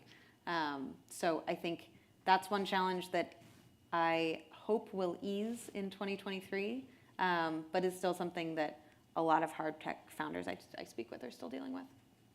Okay, that makes a lot of sense. It reminds me of a conversation we had just a couple days ago, Anurag, about onshoring and some of the manufacturing opportunities that are happening here, but we're out of time. Thank you so much for speaking with us, Devesh, Anurag, Sophia. Thanks a lot. Yeah. Thank you. Thanks for having us.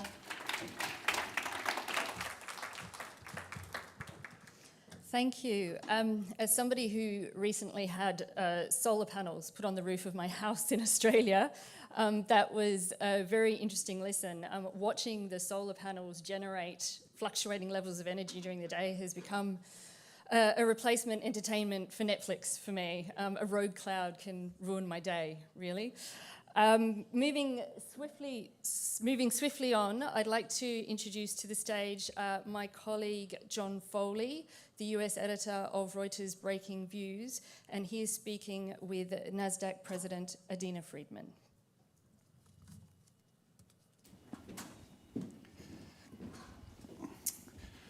Hi everyone, I'm John Foley at Reuters Breaking Views. I'm really excited to have Adina Friedman here, the CEO and President of Nasdaq. Adina, let's start with a big idea. As you go into 2023, all the things that you're working on and thinking about, what is taking up most of your brain space? Well, John, thank you very much for having me. Well, as we've been going through 2022, we've been really focused on how do we elevate NASDAQ's role in the financial system. Over the last 5 years, we've been really growing and expanding what NASDAQ does as a technology provider to the capital markets. But for the next 5 years, we've really focused on becoming the trusted fabric to the global financial system. And as a result of that, we've decided to organize the company into 3 divisions. And we're going to be launching those divisions at the beginning of 2023. So those divisions are capital market platforms, which is really focused on modernizing markets and bringing more technology into the market space, and we can spend time talking about that. The second is our capital access platforms, which is really connecting corporates and investors to make it so that they have a more trusting relationship through transparency and workflows, but obviously ESG is a major focus area for us there. And then anti-financial crime, which is really our integrity suite, where we provide about 2,500 banks with fraud and AML detection and surveillance capabilities. So we have really defined strategies for each of those divisions. 2023 is going to be all about execution and making sure that those divisions really, kind of get optimized for outcomes there. Great. So I want to zoom in on Okay. a part of NASDAQ that is very high profile, but actually increasingly small relative to the whole, and that's listings. Because this year, listings have basically been a bit of a washout, right? You've had, I think you're still leading, but you've had about 150-ish this year, I think. 4 times as many this time last year. How's that going to play out? Is this just the capital cycle that we all know and expect, the peaks and the valleys, or are you seeing any kind of foundational shifts in the way that companies are raising capital? Well, I would say I've been with NASDAQ for almost 30 years. I started at NASDAQ in 1993, so I've seen a lot of different market cycles. I would say this is a market cycle. We definitely had a lot of pent-up supply of companies looking to tap the public markets over the last 5 years, and they really came out. In the last 3 years, we've had over 1,000 new operating companies join the NASDAQ market in the last 3 years. So it's a lot of great companies coming out and making themselves accessible to public investors. This year, of course, is a very different year. You've got a lot of uncertainty from an investor perspective. The markets are vibrant, but generally speaking, but when investors can't predict the future, they go on a risk-off mode. And of course, one of the riskiest things they do as investors is invest in a new company that they don't know well, and that's the IPO. So we've definitely seen that market essentially go on almost a pause. We have in fact had over 100 IPOs. About 85 operating companies have come public this year. So we're on NASDAQ, and we're proud of that. But as we look forward, we have about 200 companies on file to list on NASDAQ going forward.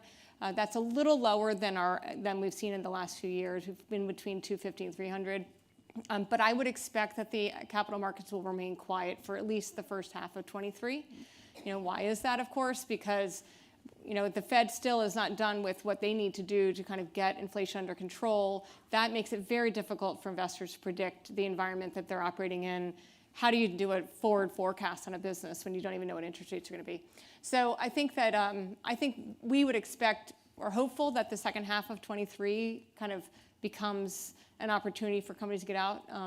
But I would expect a quiet first half. Got it. And when you say that pipeline is about 200-ish companies, how long does it typically take the pipeline to work through? Is that like a year's worth of listings, or is that 6 months, or is that 5 years? At any given moment, all 200 could go in a quarter if they needed to. So, we had 750 IPOs last year, and of them I think it was almost 500 actually operating companies went public either through an IPO or a SPAC listing. And at any given time during the year, we probably had 300 companies on file. So kind of gives you a sense. It's a rolling number. Got it. And as a footnote to that, I want to move on to the fun stuff, to crime in a minute. But as a footnote to that, Chinese listings are kind of on pause at the moment because we've got this situation where the regulators in the US and America are trying to decide who vets the audits of Chinese listings over here. Your colleague, your vice chair, Bob McCooey, said that there's a really strong pipeline of Chinese companies waiting to come to NASDAQ. What gives you the confidence that they're actually going to come back?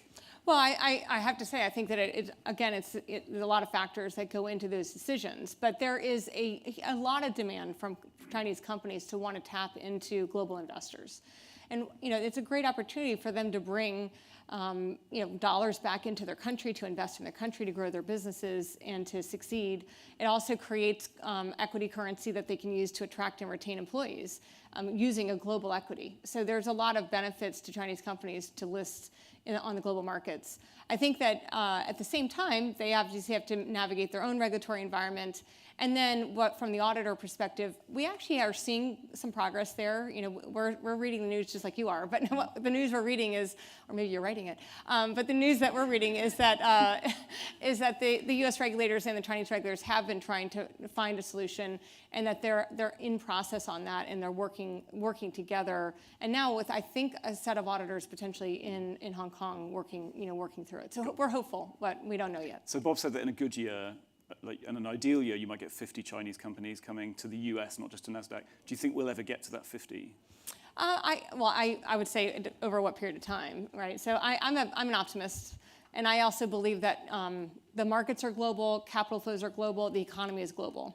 And so as we are dealing with different geopolitical environments you operate through, if you look over the long term, I'm an optimist that we will continue to have a very vibrant global economy, and therefore I think there will be a lot of companies that want to use the U.S. public markets to get access to capital. Yeah. Got it. So crime, this is a really important part of your growth strategy, right?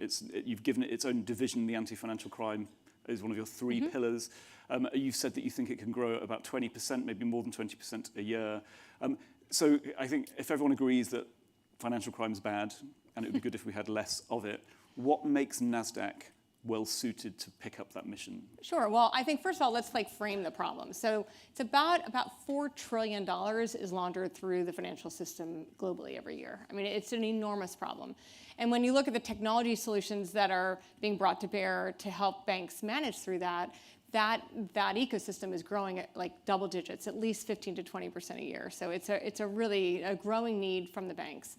I think if you really think of it and unpack the problem, it is a massive data problem, right? If a bank only looks within its own transactions, within its own ecosystem, and tries to root out criminals, they're going to be limited in what they can find. But if they have access to data across multiple venues, multiple banks, and you have the power of the cloud, the power of AI, and really good workflows to help solve this problem, then you're going to be more effective. And that's the solution that we have. We bought a company called Verafin 2 years ago. They provide essentially fraud and AML detection and investigation capabilities for 2,500 banks in the United States, or across North America. And they use all of the most modern technology available to really help them, make sure they don't have a bunch of false positives that just wastes time, and make sure they find real criminals. Now they're finding real criminals, child traffickers, drug traffickers, terrorists, as well as just elderly fraudsters, people who prey on the elderly or on the vulnerable. And so the work that they do is very important, and I do think that the banks feel like they get really well supported. So we want to grow. We think, so you say, well, why Nasdaq? So when we think about the foundation of Nasdaq as a marketplace, there are three key themes, right? We maximize liquidity, we maximize transparency, and we maximize integrity. And that integrity side of us has actually been a big part of who we are for a long time. We have the world-leading surveillance technology that serves broker-dealers all over the world, exchanges and regulators. They all use it, well, not all, many firms use it. And it's the world-leading solution. And we said, well, as we broaden out our ambition to go beyond capital markets into the financial system, we should be a leading platform for anti-fin crime more broadly. And so that's why we bought Verafin. So at the moment, it's a fairly small part of your overall revenue, but it's growing really fast. Like when you project out into the future, how big could this one day be? Because I was looking at Nasdaq's results from maybe 10 years ago, and at that stage, the transaction stuff, the trading of equities and so on, was about 2/3 of revenue, and now it's already 1/3.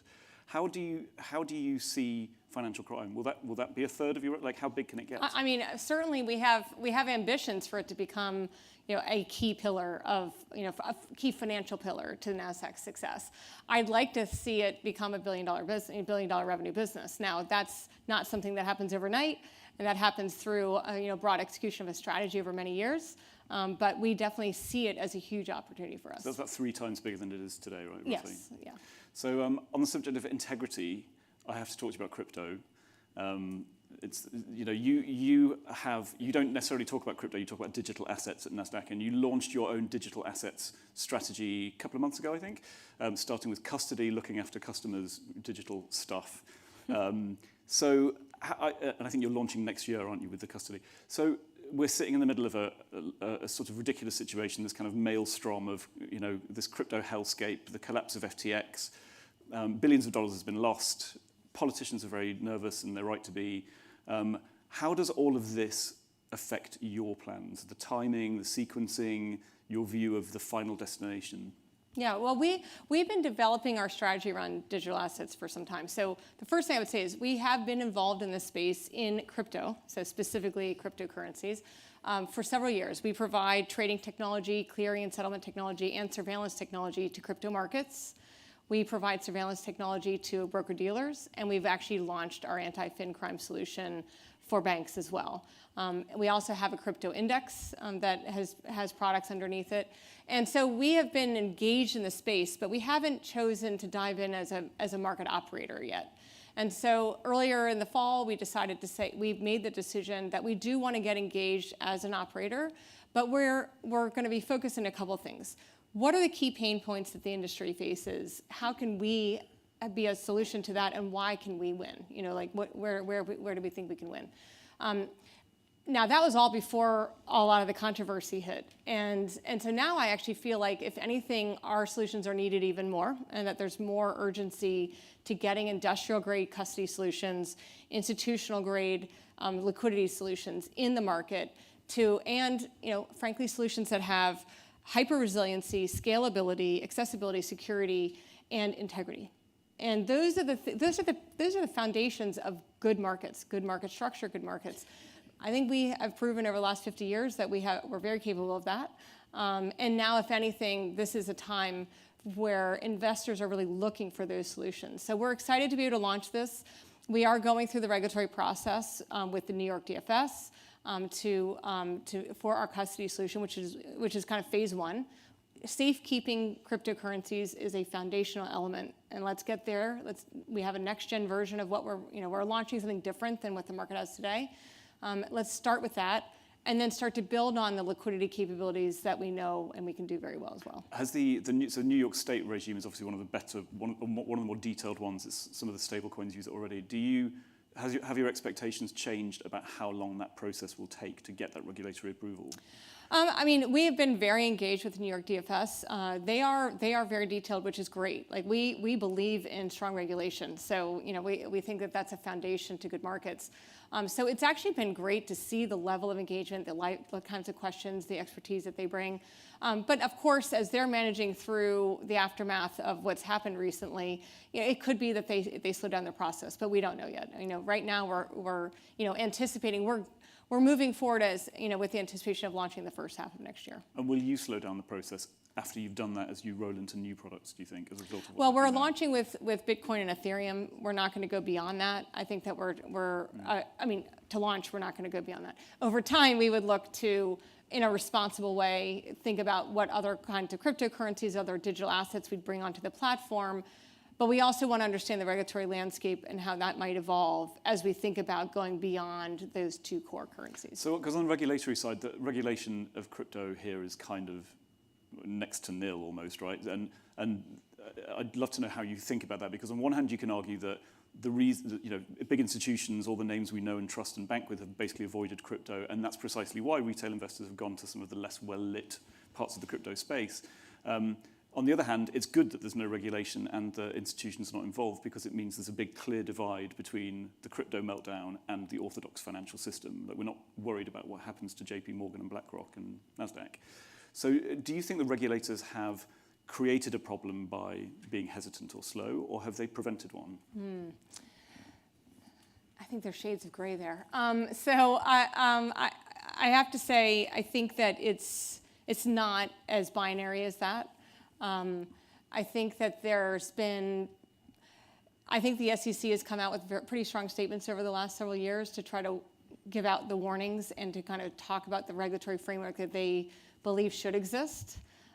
Whether or not they've been given the congressional mandate to execute on that is one question. I think also, they've had to use their enforcement division as a way to kind of what we call regulation through enforcement, which I think is unfortunate, because it would be so much better if we could have regulation through rules and have clear lines that we know that we're operating within before we make a mistake. So I don't think it's been ideal, but I also don't think you can blame them or praise them necessarily. I think it's been this natural ecosystem that's evolved, that's gotten ahead of regulatory infrastructure, which tends to be more thoughtful. There are huge laws of unintended consequences when you regulate, so you have to be thoughtful about it. And yet innovation sometimes can run ahead of it. I think it is now at the time for regulation to catch up, and to make sure that as we go forward, we have safety and soundness. But we also allow for innovation, and we allow for a nimble ecosystem. frankly, Nasdaq has been an innovator for 50 years, and I think that we're doing a good job of that in a highly regulated space. So you can have regulation and innovation. They can coexist. Got it. So we only have a couple of minutes, but I do want to ask you about market structure, which sounds like it's not a very sexy topic, but actually it's really important, right? Because it's the SEC under Chair Gary Gensler is about to, it seems, come out with some rules that will overhaul how retail investors' stock orders are handled and executed. So we've talked already about crypto and we've talked about financial crime. There's a lot that regulators need to focus on. What about the market structure is such a problem that it deserves this much attention and brain space from the regulators? What problem do they need to solve? Yeah. Well, I think first of all, it's really important to note that the equities markets do operate quite well. Right. And I think that we've been able to prove them ourselves through massive levels of volatility, great disruptions over the last few years. The COVID crisis that was, that we lived through was a seminal moment, I think, actually, for the equities markets. I really do. And I think that overall, we have an ecosystem that allows individual investors, institutional investors, hedge funds, market makers, all to coexist in a very liquid ecosystem. And we try very hard to make it sound and resilient and fair. But market structure is never perfect. I mean, as I said, I started the industry almost 30 years ago, and it's like an eternal learning curve. I'm never bored, I can tell you that, never, when it comes to market structure. It's really fascinating. I'm really passionate about it. And so there's always opportunities to improve. And I think that as we looked at some of the, some of the things that have happened over the last few years, it's a little bit more like, how can we create an even better experience for retail without creating challenges or problems for other, for institutional investors? That's a hard balance to strike. So my hope for the proposal is that we look at kind of iterations of change as opposed to one really big bang change. We allow for certain things to be introduced. Let's test them. Let's make sure that they work, and then introduce the next wave and the next phase. But there are a couple things. I know it's a long answer. So one is making sure that we maximize the benefit of the national best bid and offer. Does the national best bid and offer truly reflect supply and demand? Mm-hmm. And if half the market is dark, can it, right? So if half the market is not on lit venues, yep, and those orders are never exposed to be included in the national best bid and offer, is the national best bid and offer a true reflection? That's the quintessential question. I think the SEC is saying, maybe not. So therefore, let's bring more of those orders into an ecosystem that would allow them to be reflected in the national best bid and offer. Let exchanges like us, we are the ones who create the national best bid and offer. So we are excited to see what they have to propose, but we'll wait until we see it before we know what we're dealing with. Got it. We're out of time. Thank you so much, Adina. I really appreciate your time. Thank you for joining us, and thanks for listening. Thank you. Thank you. That was our third exchange speaker today, and the third person expressing some positive hope for IPO pipelines into next year. So I guess we can take 3 as a charm and hope that's what's coming in 2023. So we're shifting over now to talk about healthcare. So I would like to welcome to the stage my colleague Caroline, who is the editor in charge for US Healthcare and Pharma at Reuters. She's being joined by Paul Burton of Moderna and also Anton Decker from the Mayo Clinic.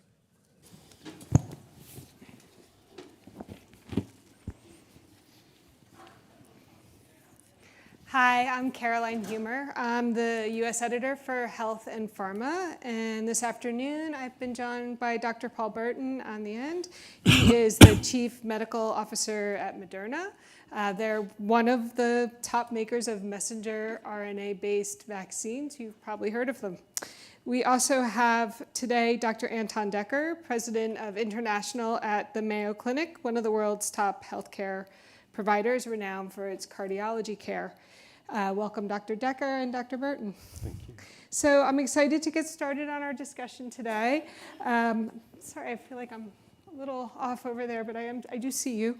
We're going to talk a little bit about how, at Moderna and at Mayo, They're making changes to improve equity in healthcare delivery, and how we're seeing some changes occur around the world. During the past 3 years, access to healthcare became an issue around the globe due to the COVID-19 pandemic. Governments tussled over access to vaccines, trying to secure them for their populations, elbowing out poor nations. Hospitals were overwhelmed with patients, some even having to choose whose lives were worth saving. We saw COVID come the hardest for people who were older, with chronic health conditions, or other diseases that suppress their immune systems. What we'd like to do a little bit is talk about what we have taken out of that. And Dr. Burton, perhaps you would like to start. What changes are you seeing now around equity, access to healthcare, because of what we've learned during the pandemic? Yeah. So, look, I would say at the outset, first of all, thank you for having me. It's a real honor to be here. I'd say at the outset, health inequity, fairness to health access is something that's been with us for a long, long time. Why is it that if you have diabetes and peripheral arterial disease, depending on a province or county or zip code that you live in, you're far more likely to have your leg amputated than actually have it operated on and saved? And thinking even more broadly, why do women, when they present to hospitals with a myocardial infarction, not get such equitable access to guideline-mandated life-saving therapy? So it's an issue, I think, that plagues healthcare and plagues societies. And as I think about, and as we think about at Moderna, COVID, I think health equity and expectations for that was massively impacted by COVID. It shone this huge light on health inequity and health equity because it impacted so many billions of people around the world. I think that came to pass in terms of data transfer, knowledge transfer to people, requirements for needing an app and a smartphone to get an appointment for a vaccine. Not everybody has that. I'm sure Anton will comment on this, but thinking about how you do virtual healthcare interactions. How do you have a doctor's appointment virtually if you live somewhere with poor communication or you don't have a computer? And then, of course, contracting for vaccines, supply chains, all of this, I think, compounded to show up as health inequity. Now, some good came out of that. It spurred things like the last mile discussion, which has just been so critical for success. But I think for us at Moderna, planning for pandemics now has become key. We've seen initiatives like the G7 100 Days Initiative as we think about pandemics, which will likely come in the future. But out of all of this, collaborations between governments, between healthcare systems and providers with regulators has been just a huge thing that, again, at Moderna we have taken away that's going to be critical for success, and very pragmatic and streamlined regulatory processes to have vaccines approved now on animal data very quickly to get those out into the community and test them. Those, I think, are a few things for us, as Caroline said, as leaders in mRNA and in COVID that have become just so important. And Anton, what have you seen around the world? You travel the world with Mayo. How do you understand that countries are approaching healthcare equity when you go there? What kinds of things are they looking to you for to give them? So also thank you, Caroline, for inviting me. Healthcare inequities have been around as long as mankind, sadly. The pandemic has highlighted those inequities for us very, very clearly. What was so interesting about that time, and we're not fully out of it, of course, is that you had this paradox of some of the most sophisticated technology that we needed, thanks to Moderna and other companies, to solve this problem. And we saw this beautiful collaboration, although a little bit messy, across the world, between academia and industry, between countries. We shared data, and they were able to come up with a vaccine in record time. But what it also showed us is the enormous segments of the world that are marginalized, have inadequate access to healthcare, and have poor social determinants of health. Despite all of those incredible advances in medicine and technology, we're still had a worse prognosis, much less likely to get the vaccine, and a much higher mortality rate. If you are of low income, your mortality rate from COVID was about 5 times that of someone in a higher socioeconomic status. So that was laid bare for us. So the question is, of course, is what we're going to do about it so that we get it right. And? Well, we're trying, right? So it's going to take a village. Governments, private sector, communities, families, all share a part of it. Up to 90% of one's health is determined by social determinants of health, the non-medical stuff, where you're born, what you eat, whether you smoke or not, how you're educated, and we just simply have to address those things. But here's the interesting thing.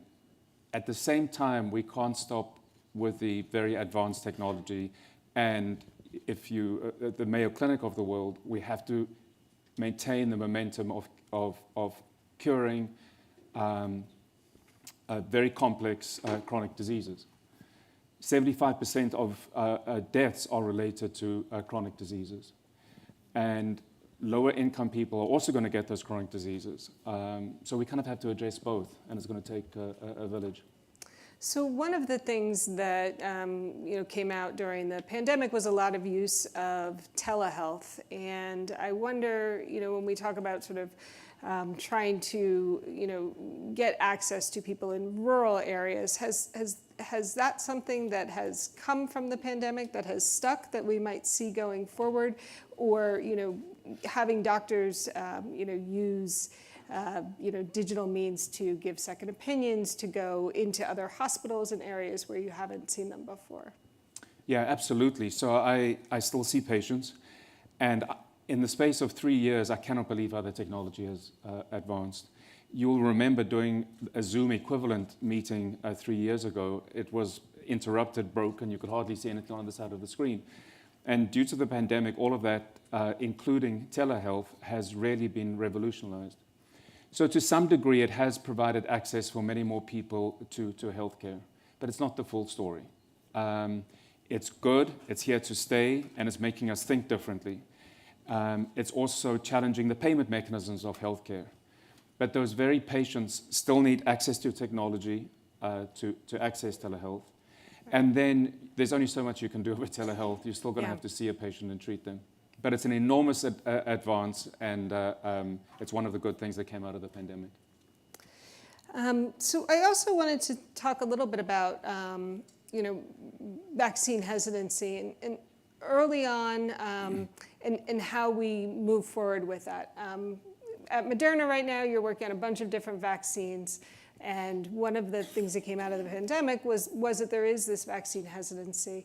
At the time, 3 years ago, I guess, when we started working on the trials, 2 years ago, you addressed it by creating clinical trials with a more sort of diverse group of people thinking that would work towards it.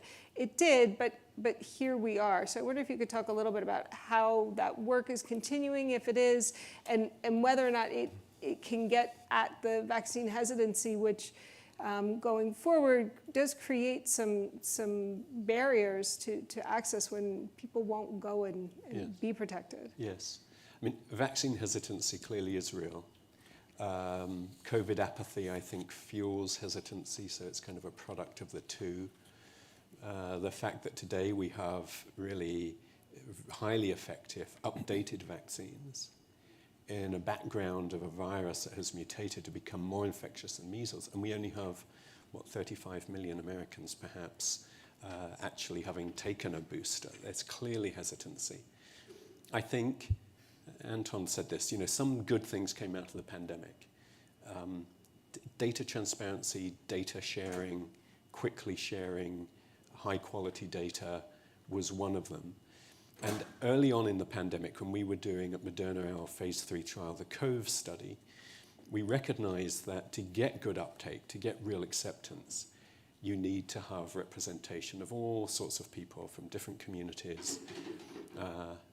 We all know this. You're far more likely to use something if you've got some exposure to it, if you can talk to friends and colleagues about it. So as we were doing the COVE study, we actually slowed enrollment to be able to increase the proportion of people entering the study here in the United States from communities of color.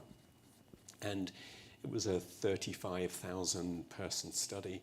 We actually slowed it and we enrolled 37%, 11,000 of those participants came from communities of color, which is really unheard of. I've been in the pharmaceutical industry for a long time now, and we would always get to the end of a study and lament the fact that there was just not good representation. So we really, we put a stake in the ground and did that. We have other studies ongoing now in respiratory syncytial virus, RSV, and CMV. And again, whereas you might expect 5 or 6% of people to come from those communities, we have probably over 35%. And the other one Caroline will talk about is democratization of clinical research is key. If you live near a major academic medical center, so you can go there, and I would say we don't make clinical trials easy for people. There are multiple visits, lots of blood draws, they're hard. But if you can democratize that, decentralize it and digitize it, maybe smart device-based platforms to enter clinical study visits. Can use home blood draw kits. We did a study called Discoveries where we compared our vaccine to another mRNA vaccine here in the United States. We enrolled 1,500 people and we mailed to their home a do-it-yourself blood draw kit. And then they would mail it back in and we would assay that blood for antibodies against the spike protein. We did it very quickly. People found it very easy to do.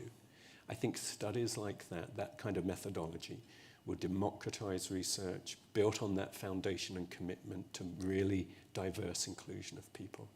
Will be an important part to foster confidence, foster inclusion. And I think if we can do that, and we do it in partnership, as Anton said, with academics, independent organizations, governments, regulators, I think people will begin to really get over that hesitancy and really begin to understand the value of vaccination that it brings to so many aspects of life. And for Moderna, how much has the pandemic shaped the way you manufacture vaccines? Being close to people to distribute them ended up being quite an issue with the COVID vaccines. Yep. And if the technology, the messenger RNA technology, is to move forward, do you need to expand more around the globe? Is that a way as well of increasing access to other areas? I think supply chain, manufacturing, we learned so much for a new technology, that we had been into perhaps hundreds of people to now be preparing the late 2020, 2021 to be going into hundreds of millions of people. We learned so much from that. Cold chain, supply, that last mile. It's fine if you can get vaccines into airports, but you then have to get them out, right, and into clinics. We know that sounds kind of naive today, but it is a fundamental part of getting supply. We are setting up facilities, research hubs and manufacturing facilities in different countries around the world, Australia, Canada. We're also doing one, we're investing $500 million for a facility like that in Kenya to think about what is the next pandemic, and a respiratory pathogen, whatever it is, because of the agility of mRNA as a platform to identify a new pathogen and create a vaccine very quickly against it, now with a proven technology, a proven safety platform. If we can do that in Africa, for Africa, by Africa, in Kenya, I think that will also overcome many of the barriers that we face there in lower and middle income countries. So I think it's a combination of continuing to invest, putting a stake in the ground. This meeting today is about leadership. I think a large part of being a leader is that you take a stance and you put a stake in the ground. We're doing that tangibly, and we'll continue to do that. And that's in Africa and in other countries around the world. And so I'd also, I think, like to hear from you, Anton, a little bit about, you're in other areas, and I'm wondering, outside of the U.S., Can you tell us, if there have been changes in terms of expectations around access to healthcare? I think in the U.S. we have a very complicated system of healthcare access, and I wonder what you could tell us about what changes have happened because of the pandemic outside of the U.S. The world's a big place, and one of the things I have learned and keep learning is that healthcare is local. It is local, it is local, it is local.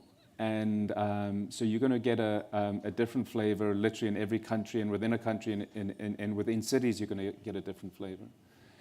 So I don't know that there's been mass improvement in some of those inequities yet, but we've definitely learned.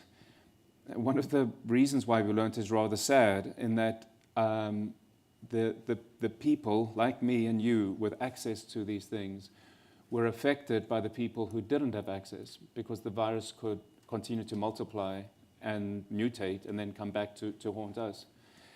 So I feel like the world is quite aware of that now, and it's not the right way to have gone about it, but if another pandemic were to happen, there'd be a much, I think, rapid response in making sure that there's an equitable rollout of the vaccine and access to it.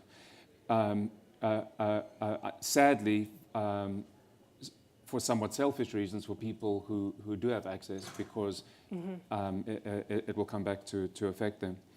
I'll tell you a story. I had this, I guess everyone in this room has very good access to healthcare. But the pandemic taught us so much. I had just the smallest flavor of what it must be like not to have immediate access to everything you want in healthcare. So I'm a physician, and then for my whole life, including growing up in a medical family, I've pretty much been able to get whatever I needed at any time, whether it's dial a friend or a colleague, or simply because I have health insurance. And when the vaccine was rolled out, we all had to stand in line.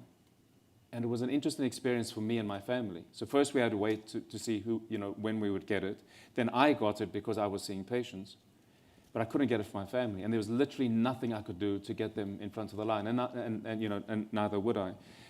But it's an interesting experience to experience what the vast majority of the world experiences every day in terms of inadequate access to the healthcare that we enjoy.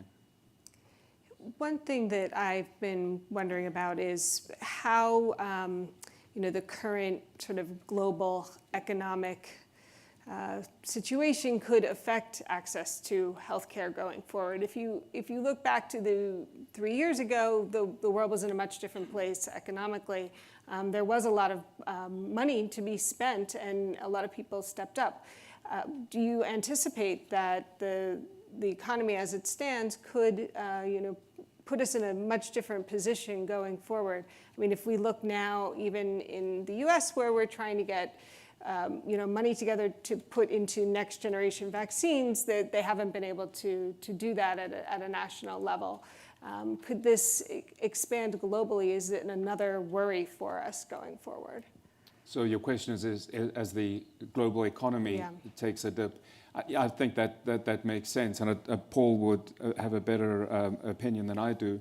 That does make sense. However, we've learned such hard lessons from this pandemic that I think there'd be ways of finding money in most countries if it were to happen again, other just reprioritizing things. We also have to remember that we have to keep finding money for the diseases that were ignored during the pandemic, and those are the chronic diseases that kill most of people. And one of the products of a world that is slowly living longer, a rapidly growing middle class across the world, is that those people are living longer and getting non-communicable diseases, coronary artery disease, diabetes, cancer. Those things are happening at an older age, and they're very difficult to treat. So as we think about where's the money going to come from for the next pandemic and the vaccines and the rollout thereof, we still have to keep asking the questions, where's the money and access going to come for all these people who are now living longer and getting these non-communicable diseases that become very, very complex, complicated to treat. So we're trying to do our bit at Mayo by democratizing our knowledge.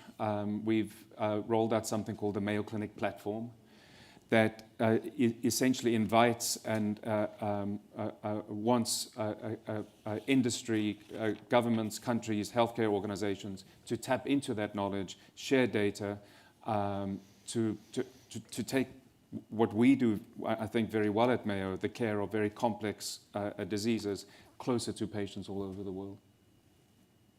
And I think that when it comes to the vaccines, Paul, I wonder if we could just talk a little bit about how you think the demand is in terms of trying to create pots of money so that if there is more equitable distribution next time and set some of that aside. I know that's work that's been going on for basically, I think, about the last 6 months, that they're still trying to figure out how to fund on a global level for the next group of vaccines. Yeah, yes, I think that's true. I mean, again, we've learned so much, Anton touched on this, from the pandemic. How would we stand things up quickly? What would we do? What would be the process? I think the sad truth is that there will be another pandemic.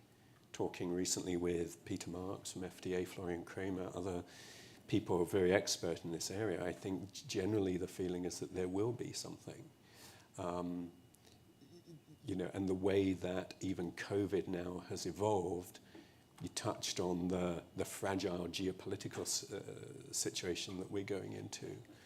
Ukraine, global warming, so many different issues coming to bear now that there probably will be, as we go into this winter, some continued surge in COVID. And you're right, we need to have earmarked, ring-fenced funding that would allow us to rapidly stand up provision of vaccines. We have huge amounts of vaccine now. There's large amounts of updated vaccine here in the United States, around the world as well. I think, again, the real challenge for all of us is to bring simple, clear information to people that tells them the facts about this disease. It doesn't sugarcoat it, but makes it simple. And then gives us, all of us, clear information on what's the best course of action and some simple direction about what do you do in certain circumstances. How do you get remote medical consults as we go into these things? So funding for all of that is key. I think governments around the world recognize that and are doing their part. Here again, in the United States, the US government again is, I think, doing a great push now to try and get people vaccinated as we go into winter. But it is a team effort. Anton said it, it's a team sport, it takes a village. We all have to do our part, and we've come so far. To let our guard down now and not to lean in will be a mistake. And what changes do, and for either of you, I mean, what else needs to be put into place to prepare us better for the next pandemic? I mean, if we looked out, what would be some things that you've taken from this last one that you know aren't there yet, and how can we get there? Maybe we could just map out a couple of those.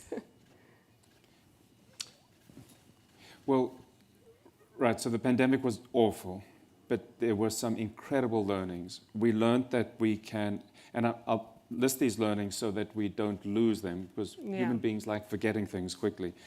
We realized that we can innovate much faster when we collaborate. There was collaboration across countries, across industry, which previously we said we just couldn't do because of various reasons. So that we must not lose, and we need to do that again. The second is that we can innovate a lot faster than we realized we could. We saw our lives flash before our eyes, and what scientists came up with in record time is just mind-blowing. So let's celebrate the good things that happened. But I think the thing that was lacking, and Paul kind of alluded to this, is the distrust. We were all looking for a single source of truth. And even academics and scientists and physicians like me weren't 100% sure who to trust. And that one of the reasons, getting back to the vaccine hesitancy, some of it is understandable. There are people who distrust the medical system and have been marginalized.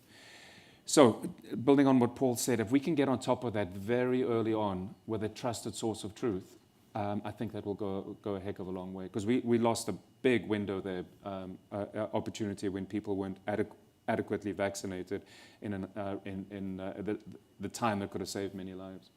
Okay. And anything else?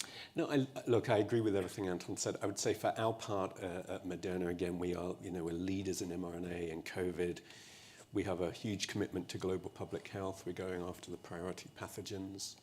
I've talked about the Kenya facility that we're now looking to stand up. That's active and ongoing. We have programs like mRNA Access, where we share messenger RNA now with investigators around the world. So in 3 very short years, when you think about how the world has changed and what organizations like Mayo, organizations like Moderna have been able to do to really bring a new kind of platform of therapeutics to bear, I think is amazing. And it really is just the beginning. So we're in such a better place that if and when that eventuality occurs, I feel very confident now that we will be able to deal with it. We won't panic. We have a playbook. It may not, it will be difficult to get through, but we have the tools. And that's so different to where we were 3 years ago. Okay. Well, thanks so much for joining us today. I appreciate it. Thank you very much. Thank you. Thank you. Thank you. It was nice to finish on a positive note of insight there into what's been a difficult few years for many people. And speaking of collaboration and innovation and the road ahead, I'd like to introduce the speakers for our next session to the stage. We have Steve Hasker, the President and Chief Executive Officer of Thomson Reuters, and he will be speaking with Amy Braccio, the Global Deputy Vice Chair of Sustainability at EY.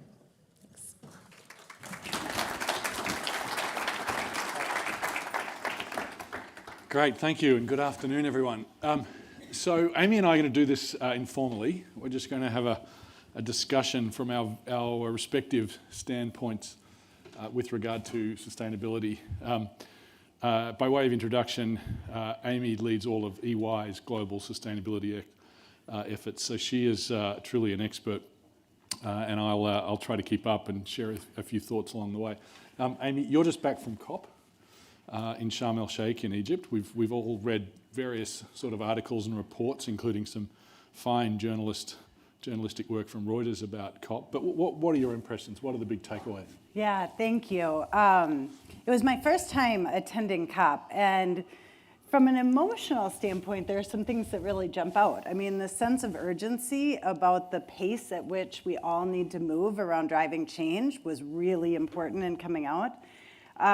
It was humbling to be able to be there with people who are driving important policy for the world. And I think that there was some optimism because you had all of these people, business, policymakers, NGOs coming together in one place, dedicating time to make change. So when we think about what came out of the negotiations or the more formal part of the process, there was concern going in about what would be able to come out of it. But what came out of it was a reinforcement that we need to drive to the 1.5 degrees. There was real forward motion made around funding for adaptation for the parts of the world that are being impacted the greatest. And then there was a focus on reporting as well as a focus on making sure we're not doing anything that leads to greenwashing of results. It was also really interesting to see the business role that was played.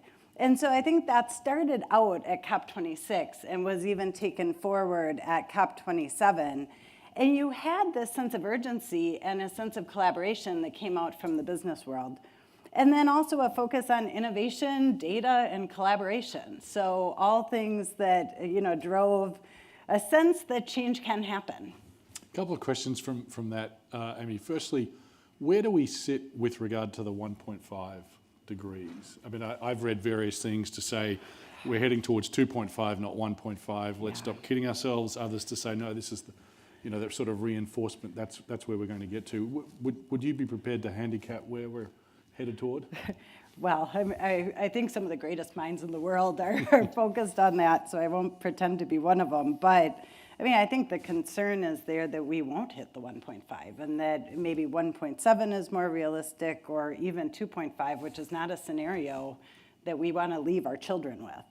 The focus on the 1.5 was you can't give up on it. And so I think that that's something we all need to aim to do our best to get to. And you mentioned the role, the sort of change in 27 relative to 26 in terms of involvement of business. Yeah. I mean, I assume that's a good thing, although some of the media reports suggested that there was sort of too much fossil fuel representation in various conversations. What did you observe, and how do you sort of think about that as a firm that serves, all kinds of companies on sustainability? I mean, I understand the reason for skepticism, right, in the role that business plays. But at the same time, we need just transition, and we need those that are the biggest players in this space to be at the table. So I actually took it from a positive lens. And so just to give an example, there's a greater focus with respect to the food system and agriculture that came out of this COP as well. And I was listening to a panel discussion about that, and there was clear recognition that we cannot drive change for the better without the entire value system or value chain coming together. So you had representation for the farmers, you had representation for the food producers, all the way through to the retailers, all saying that the farmers alone cannot bear the cost of transition. And we need to think through the entire value chain and how we spread that cost across in order to be able to drive the change we need. And if you don't have everyone at the table to do that, you can't get there. And so, Amy, just switching from COP to your ongoing work and the work of your teams, when you're advising CEOs like me on sort of ESG, more broadly, sustainability specifically, what are you telling us to do? And what are you telling us to avoid? Yeah, so there are a few things that really come out loud and clear. And so one is that as an organization, and you as a CEO and your board need to understand and decide where you're going to play around the sustainability agenda. And depending on your sector and depending on how you want to differentiate in the market, you're going to come to a different conclusion. So some organizations choose to comply with the laws of the land and make sure that they keep up with them and are doing that. Other organizations choose to create a new market and to differentiate based on sustainability. But you first have to decide where you are on that spectrum. And then you need to make sure that it's filtered through the organization as a whole with respect to understanding, say, what is the role of your CFO on this? What is the role of your head of product and sales on it? And that the whole C-suite understands. The other thing I'll say, for someone sitting in your seat is that the tone set by the CEO is what dictates for the organization.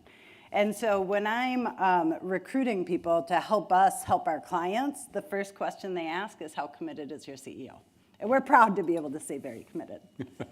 Well, it seems to me that one of the things that you're sort of pushing us toward, and I say this on behalf of many in the room, is figure out whether we're going to lead or whether we're going to comply.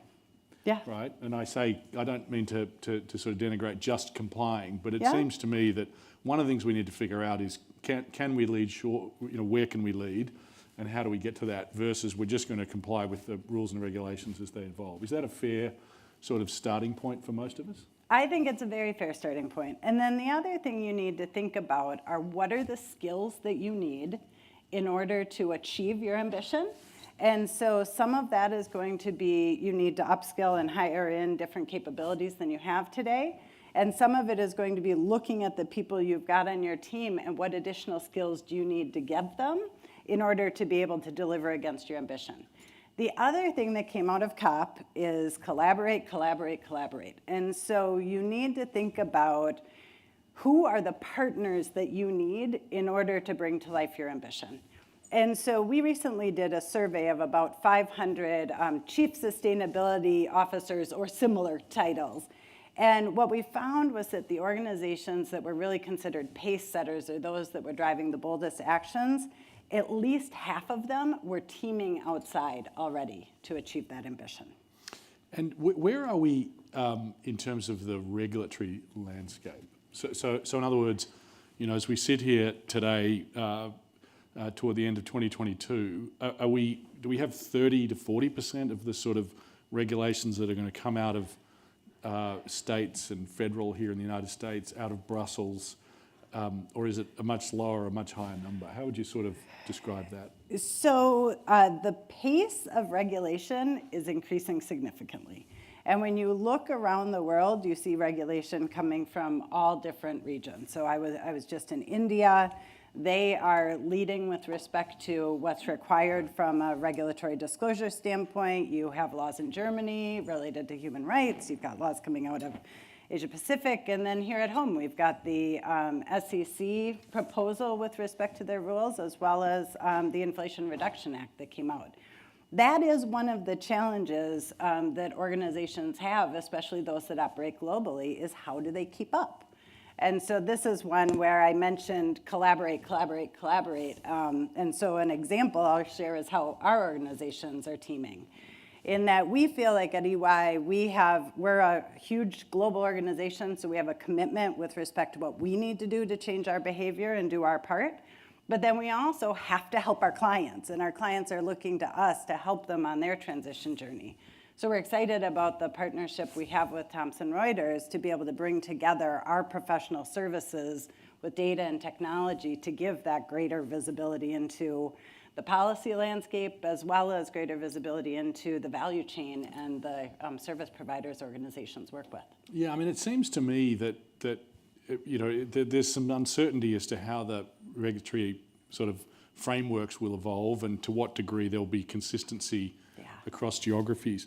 But the one thing that's coming all of our ways is a demand for much greater transparency. Yeah.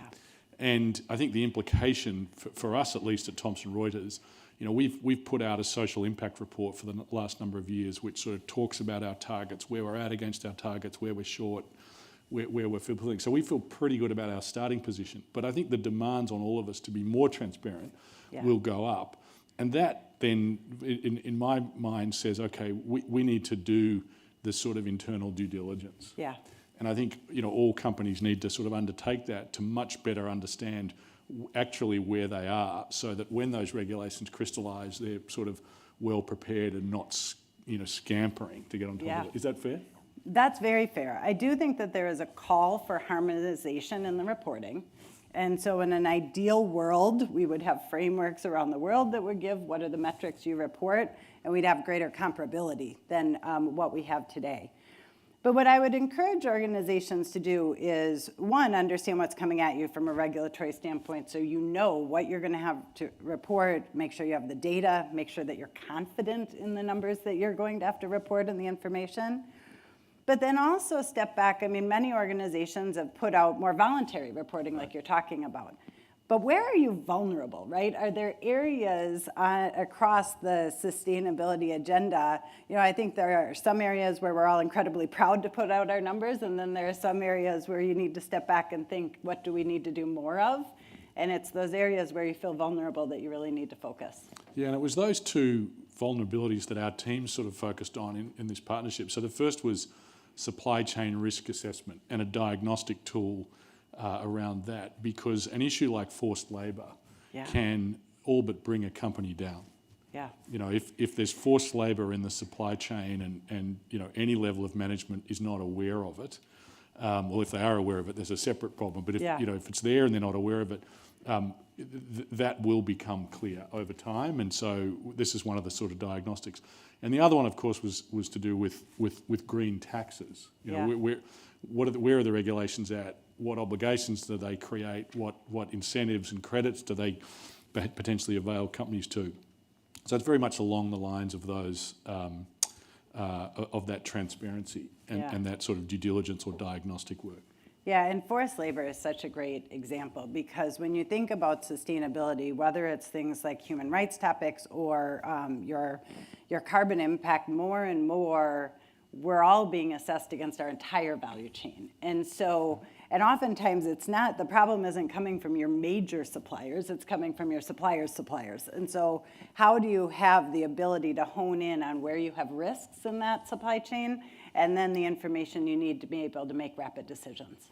Yeah, you made the point about, sort of defining the roles of each member of the management team too. It seems to me that there's echoes here to the digital revolution. I think if we were sitting here 10 years ago, Josh may have said, well, I'm a digital executive, I understand digital, and I may have said, well, I'm really analog, but I rely on Josh to figure it out. Yeah. We all have to be digital now, and I think the same is coming within the sort of sustainability framework. If there are members of the team who are not sort of leaning in and figuring it out and creating room for conversations and resources to get on top of it, and that's going to leave the entire team behind. And the other observation I would have is we have to do it in order to attract the best talent. Yeah. So one of the things that we did under Janine Bafidi, who's here, our head of communications, is relaunch our purpose as a company. So we talk about a company that supports customers, providing access to justice, upholding the rule of law, creating functioning taxation systems which are foundational society, helping catch bad actors through our work with government agencies, and then last but not least, reporting the news where it's difficult and dangerous to do so. And it's been, I think, a revelation for me as to how important that messaging is, or some version of it, to talent who are looking at, I've got an offer to come into engineering at Thomson Reuters and one at Google or one at EY. Yeah. And they say, well, who's got the best purpose and where am I going to do the work that's most meaningful? It seems to me that conversation is going to go fairly and squarely to sustainability. Yeah. And no matter which industry we're all in, we have to have a credible, thoughtful, and most important, authentic story to tell talent, or they're going to go elsewhere. No matter what happens in 23 and 24 with recessions and so forth, that sort of top talent will walk. Yeah. Is that fair? We're only as good as our talent. It doesn't matter what industry you're in. Right. And more what we're seeing is that people want to work for organizations that share their values. And so if you're not able to demonstrate those values, they will work someplace else. And the best talent, no matter what the economy, they're going to have their opportunities. The other thing that's interesting is on the customer side. And so customers want to do business with organizations that share their values. Now, what we've seen on the consumer product side is that customers may not yet be ready to pay more for a sustainable product, and I think particularly with the inflationary environment that we're seeing, that comes to light, but they will choose a sustainable product over a non-sustainable product. And so you could lose market share if you're not focused in that way. And in a B2B world, that comes to play as well because everyone is looking at their suppliers. And so we're all suppliers to someone, right? And so we have that pressure in the system as well. Do you see, just a question on the work that your teams at EY are doing in providing advice to companies navigating this sustainability environment, do you see more demand from legacy fossil fuel dependent companies and how they make the transition, or do you see more demand on just a much broader set of financial institutions who have pretty significant reporting requirements and so forth? Yeah, so at the risk of leaving some out, I'll tell you where we're seeing the greatest. So we see a lot coming from governments. They've put into place new policies, and then they need to do the work to implement those policies. We see a lot from financial services. There is sustainability and climate change as a risk factor, and so they need to ensure that they're considering climate risk, forced labor, those types of topics as a risk factor that weighs into access to capital and cost of capital. Then you see the energy companies that need to do a significant amount to drive transition. And you also see consumer products and advanced manufacturing. Those are sort of the ones that we see looking outside for help. And I always use that as a measure of how much organizations really want to transform, because if you'll go outside and pay for help, you're taking it pretty seriously. Right. And how, can you give us a sense, without giving away any state secrets, how big is the sort of sustainability practice at EY? I mean, how How many folks do you have who do this kind of work full-time or some of the time? Yeah, so that used to be an easier question to answer because typically when our clients came to us, they came to us to say, how do you, we need to set our goal and then we need a plan to put into place to be able to implement it. So if you think about our core with respect to those capabilities, it's probably about 3,000 globally. But if you look at now the expectation, like you talked about with digital, that if we're doing due diligence on a deal, we need to consider sustainability. If you look at supply chain transformation, a risk project, any of that, it's much more embedded across our organization as a whole. Yeah. Well, Amy, we're just about out of time. Last question, probably the hardest. What advice would you have for everyone here, and maybe equally important, what would you advise us to look out for in terms of signals and sources of information over the next 6 or 12 months? So maybe two things to look out for. First of all, sustainability can't sit off to the side. You have to decide who you are, where you want to play, and it has to be embedded in your strategy. And the second thing is you have to do what you say you're going to do. And so make sure that whatever commitment you make is really realistic because you will be measured against it. And anything that is perceived as doing something different than you said you do will open you up for greenwashing allegations. Great. Thank you, Amy. Thank you. Very much appreciated. Thanks, everybody. Thank you both. Steve, I think you just about kept up there, so we're all good. Thank you. I'd now like to introduce to the stage our editor-in-chief of Reuters, Alessandra Galoni, who is here with a couple of other senior editors whom I'll let her introduce. They're going to talk about the role of media in a polarized, troubled world.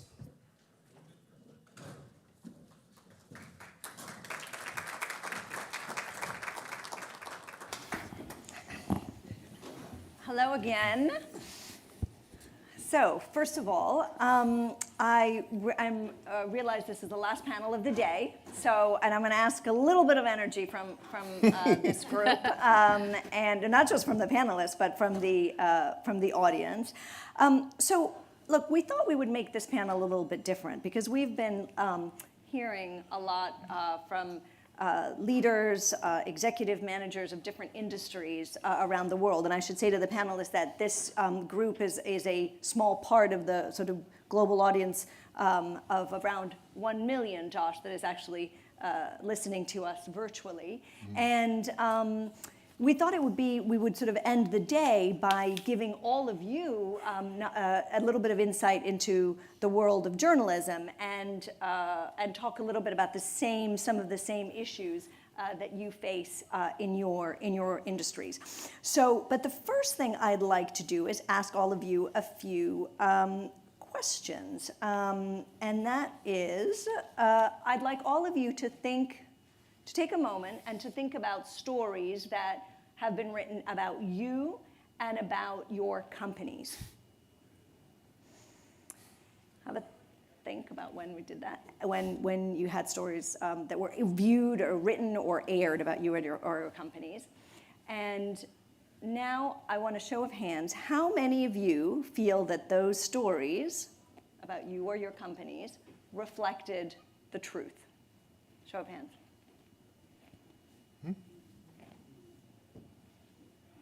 How many of you feel that those stories did not fully reflect the truth?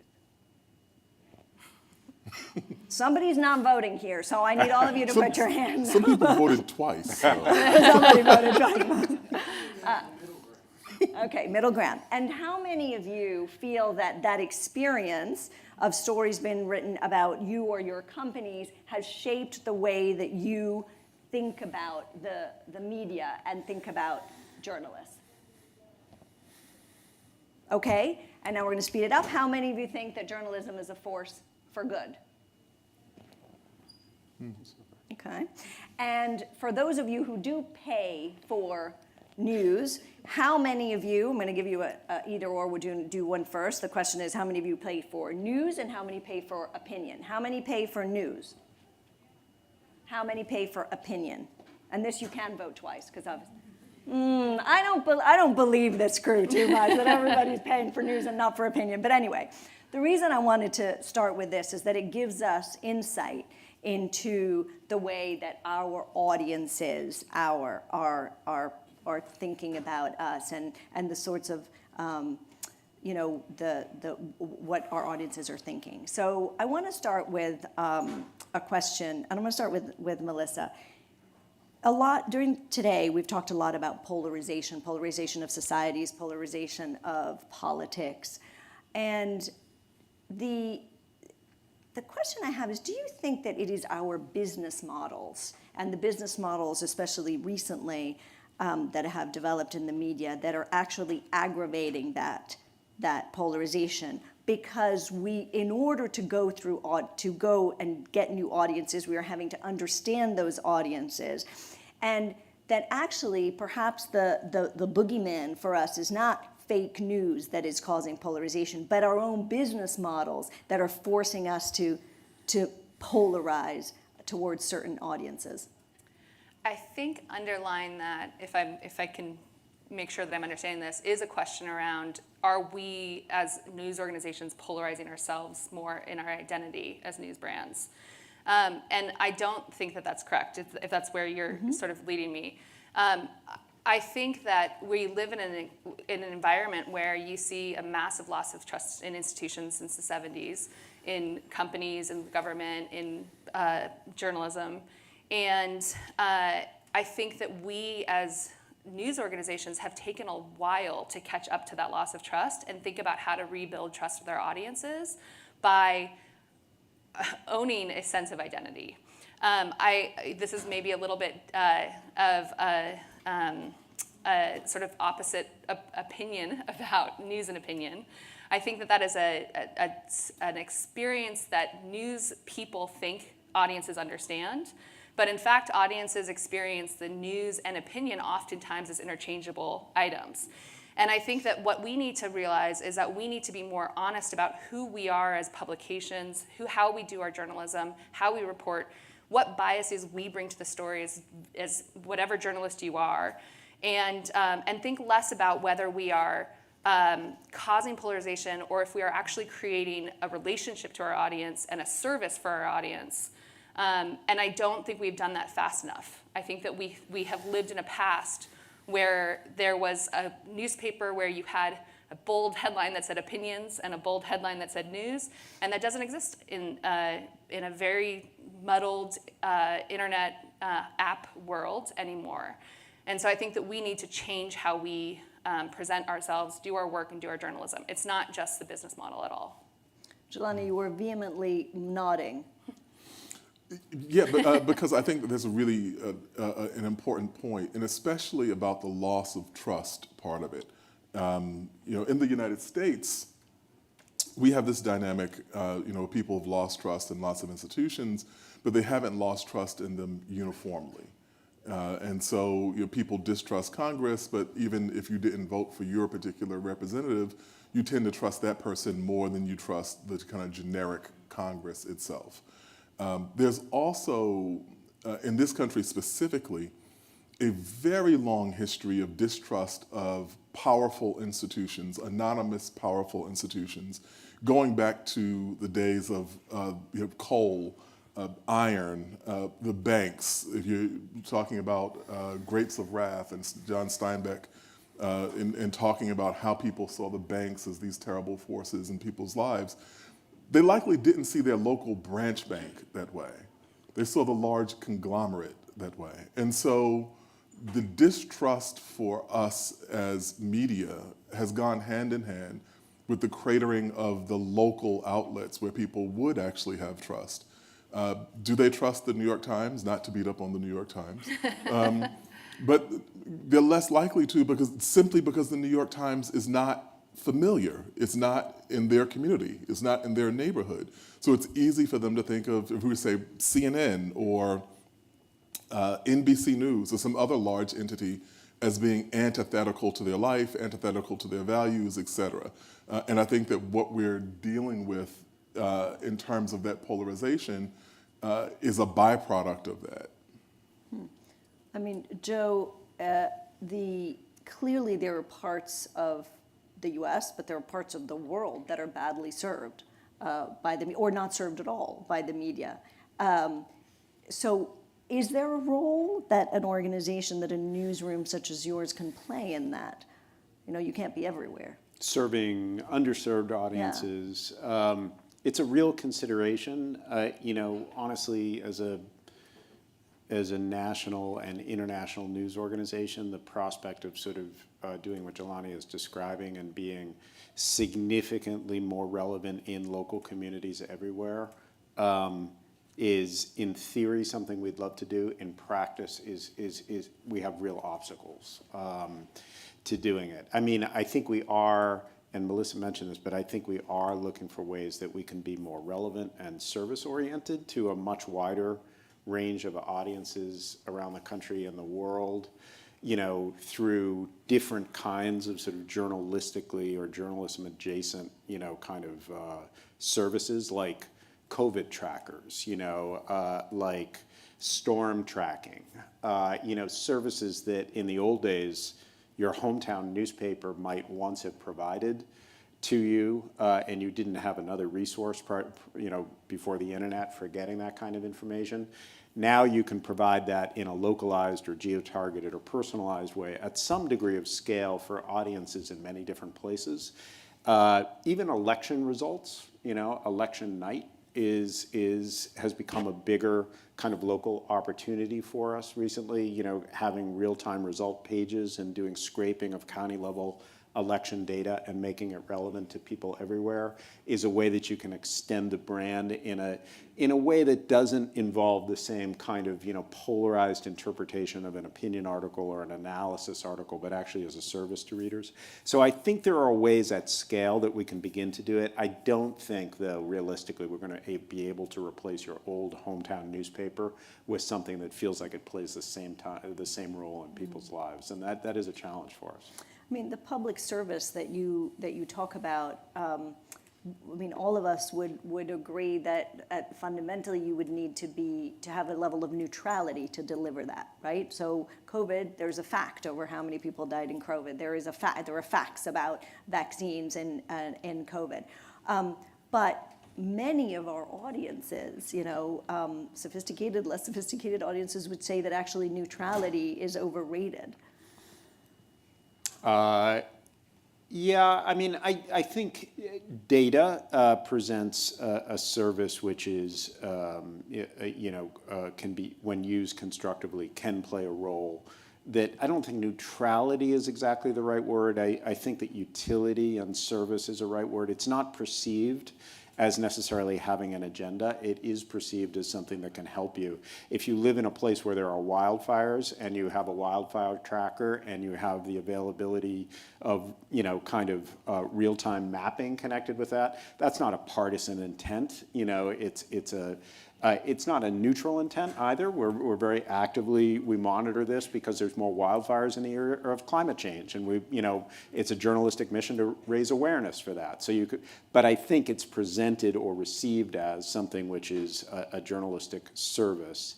Neutrality in general, I don't know, do we want to get into neutrality and objectivity in our debate about that? Of course. I'm happy to. I mean, it's very inside baseball, but I do think that actually audiences outside the journalism world would tend more towards the fact that there is no neutrality, that journalists cannot be neutral. So without going into the weeds about how we tackle it, you know, I think it is an issue for our newsrooms. I mean, Melissa? Yeah, I think this is a big part of, again, us rethinking how we practice journalism in the world. I think for a long time we used terms like objectivity or neutrality to say that we published something and that was the proud report of the day, and you should believe in that report because we're a great institution. Over time, that has led for two things to happen. One, for people who don't feel as if they are welcomed into that audience, to have the same sort of faith and confidence in the institution. The other is that we've seen a rise of, I believe, a small minority of bad faith actors who are able to use big tools like Twitter and Facebook to push misinformation, to push propaganda, to actually push harassment campaigns, and say, and sort of throw that term objectivity back into the face of the news media and say, actually, you're fake and you can't be objective because you're humans reporting the news. In fact, I would even go so far as to say this happened 30 years ago with the branding around Fox News. They were able to say they're fair and balanced because they were winking at their audience saying that the rest of the news isn't fair and balanced. So that wedge that's driven into this idea has played out in a way that's hurt our industry, that's hurt the confidence in our industry. And again, I go back to how do we change the way that we approach our journalism and show people that you are not an objective journalist, but you can report in an objective way, that there's a scientific, almost experimentation process that goes into reporting, that you're in a sense of discovery, that you are learning to help others learn with you, and that it's not a single truth, that what you publish in the morning may change in a few hours as you get more information. I think one of the things that I will give credit to the New York Times is understanding that with their shift more online to live coverage, because it shows that this is a continuous story. We're not publishing the only draft of history, we're publishing the first draft of history, and we should remember that it's a draft. Quick question for the audience, just to make sure you're not sleeping. How many of you, because I think it flows directly from what Melissa was saying, how many of you think that when news organizations correct stories, is that important to you? Corrections? Would you say that is, does that increase the likelihood that you will go back to that news organization? Okay. Ish. Who said ish? Depends where you correct it. If you publish a front page story, blasting something, and then correct it in the back in a little tiny print, that's not impressive. That's actually, I agree with that, and I think that one of the things that I've been really pleased to see news organizations actually report out how they made the correction. Mm-hmm. It's something that we do at Vox when a story is really wrong. We want a reporter to go back and understand how they made that mistake, what was incorrect about that, and what we can learn from it. Because there's a lot of interesting details that say, hey, this is why we undervalued the threat of COVID. Here's why we didn't see the challenges of an inflationary market. There's a lot more stories in there, and I think sometimes we have created these corrections as just little blurbs down at the bottom of the second page, versus actually going back and saying, what did we get wrong, and what does that teach us about where we are now? Mm-hmm. I think that one of the significant things, going back to the idea of objectivity, is that the journalism school at Columbia was founded in 1912, and at the time it was founded after Joseph Pulitzer's death, but in his kind of statements beforehand, he wanted something that seemed like a radical proposition at the time, which was independent news. And what he meant by independent is what we might call objective now. At that time, newspapers were openly affiliated with political parties. Sometimes a newspaper would be called the Democrat, or the Republican. And so he wanted news to be generated in a way that was not beholden to the interests of any political entity.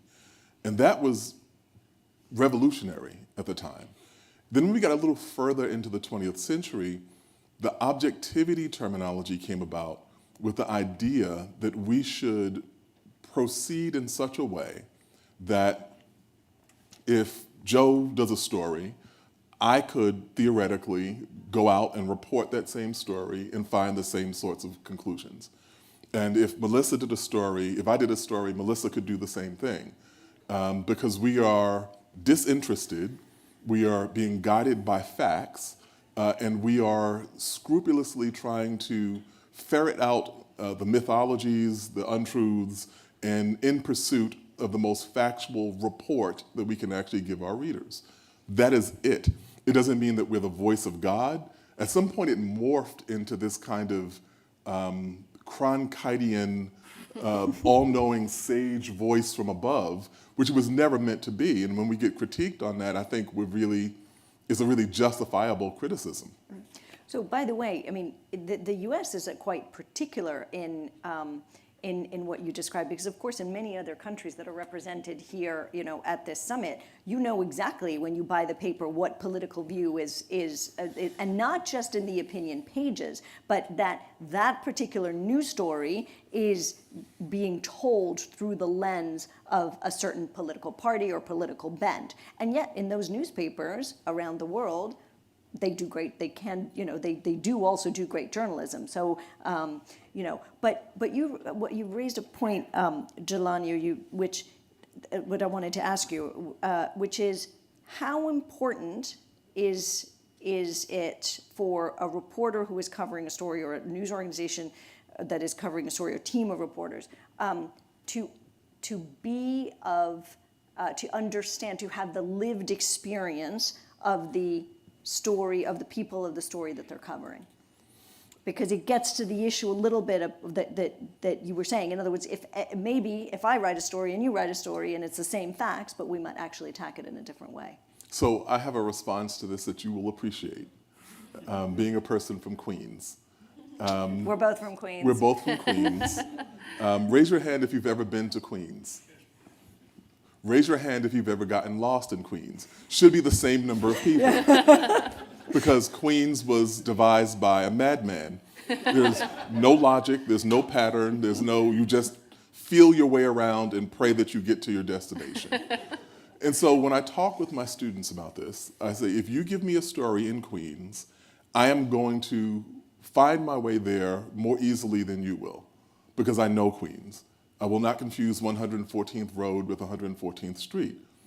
And I will kind of navigate because I'm a native and I have these advantages.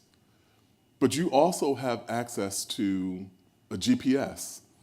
You have access to maps. You have access to people who have lived in Queens. You have a phone. You have all of these things that you use to make up for the fact that you are not a native of this terrain. And so it should, in a theoretical world, you should minimize the extent to which that kind of lived experience gives an advantage, because what we're supposed to do as journalists is gather information, be meticulous, be obsessive about details, check and then double check and then triple check, and then most crucially, what David Carr, taught me when I was starting out, is that you listen and pay attention. And so both of those things have advantages, but I don't think either of them should be definitive. Makes sense.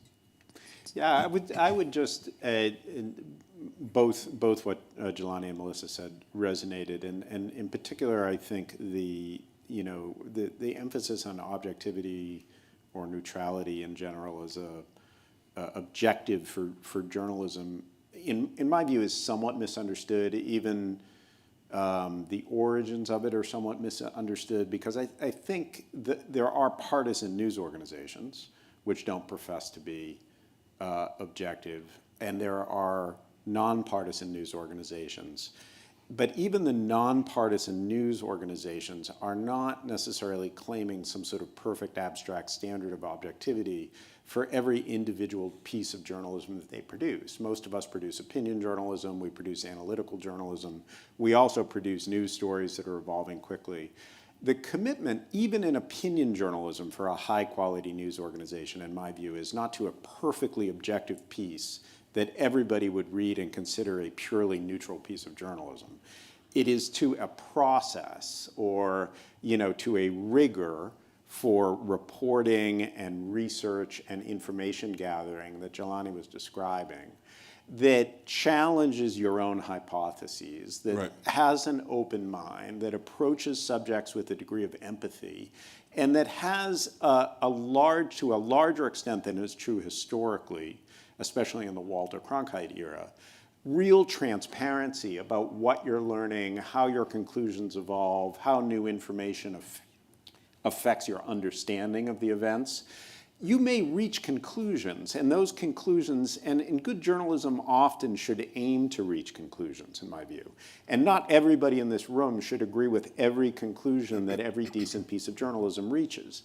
But you should learn something from it, and you should see that the journalist is struggling through the process with real reporting, real information, and is disclosing to you in the course of that what the process was of reaching the conclusion that they did, sometimes even what they left behind or what they dismissed and why.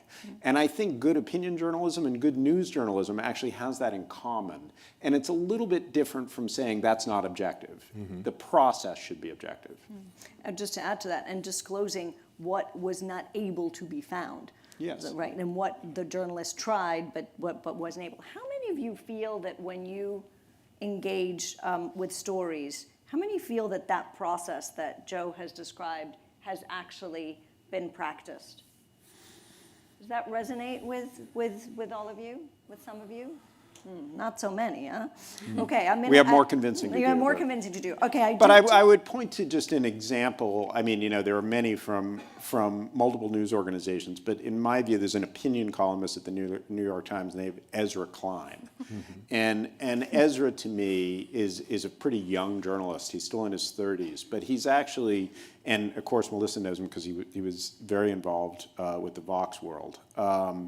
But Ezra embraces what I would consider to be, an objective process. He's an opinion journalist who relishes the process of gathering information, forming hypotheses, and using, whether it's a piece of writing or a podcast, to actually debate those hypotheses in real time with people who are smart enough to challenge him, right? And you kind of learn as you go along. To me, that's good journalism, whether it's opinion journalism or news journalism, to actually embrace that.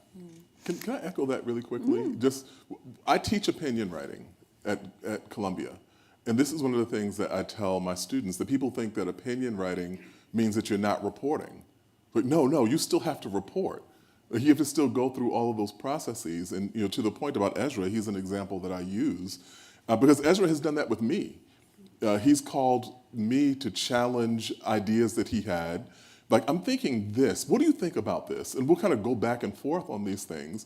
And so he has a really impressive lack of investment in holding a particular opinion.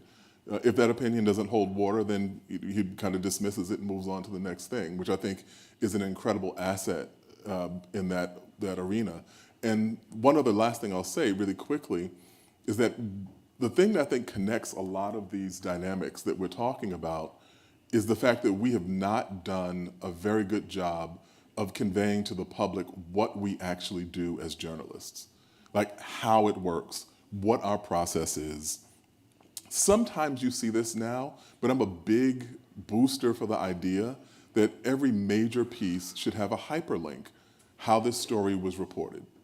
And it's just, I got a tip from someone that led me to file a FOIA government record request that led me to interview this person that worked at this agency and sent me to talk to these 5 people. And that was how this 2,500 word article that you just read came about. Because I think that kind of transparency, which people in social science and people in the hard sciences have had to do all the time, only serves to benefit a trust that is the trust of a public that is very skeptical of us. I think that is all very true, and I actually think that what you're saying is you're centering the audience there and their needs. And I think my only pushback here, because I agree almost entirely with what you're saying, but I still struggle with the idea that we are creating terms that are confusing to audiences, like opinion versus analysis, reported analysis. I think that Ezra would say that his work is reported analysis.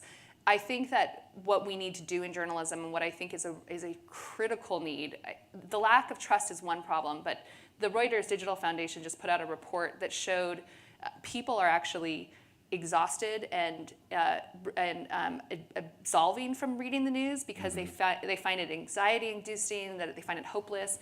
I think that is, in some ways, more troubling than polarization. Maybe they're on equal footing, and maybe they cause each other. But I think we don't put in the forefront of our minds, what do audiences truly need from us? What is the service that we provide? I think objectivity is almost a red herring for the reality that audiences don't understand us because there's a remove from this. We still are a view from up high. There still is a Cronkidian voice too often in our work. And I think it's really urgent that we don't lose more audiences to, unreported talking heads on YouTube and TikTok. There's a lot of people that are reporting on YouTube and TikTok. There's a lot of people that are not. And I think that the slower we are to recognize that and change our journalism and help center our audiences, whether it's through those types of techniques or whether it's hiring great writers like Ezra, we're going to be lesser for it as a civilization. Not to get too dramatic about it, but I really do believe that. Just say that I'm coming out with a line of T-shirts that says, if you think reading the news is depressing, try reporting it. I love it. Well, on that, I think I'm going to close it. The great thing about moderating journalists is they ask each other questions and they challenge each other's statement. So it's really perfect. And look, I hope that we've given you a little bit of insight and transparency into how the news is reported, but also into the issues that we all really grapple with. And there's been a lot of introspection here. And so I hope it was interesting and useful for everybody. And with that, we are right on the clock. So thank you, everyone. And drinks will be served outside.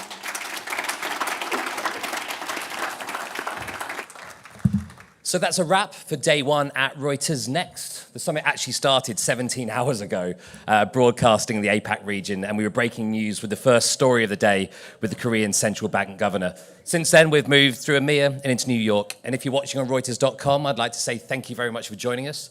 We've actually had over 2.4 million people watching this show over the course of the last 17 hours, which I think is really incredible and testament to the amazing conversations that we've just had on screen. And for those of you in the room, I know I'm delaying you from going and getting a drink.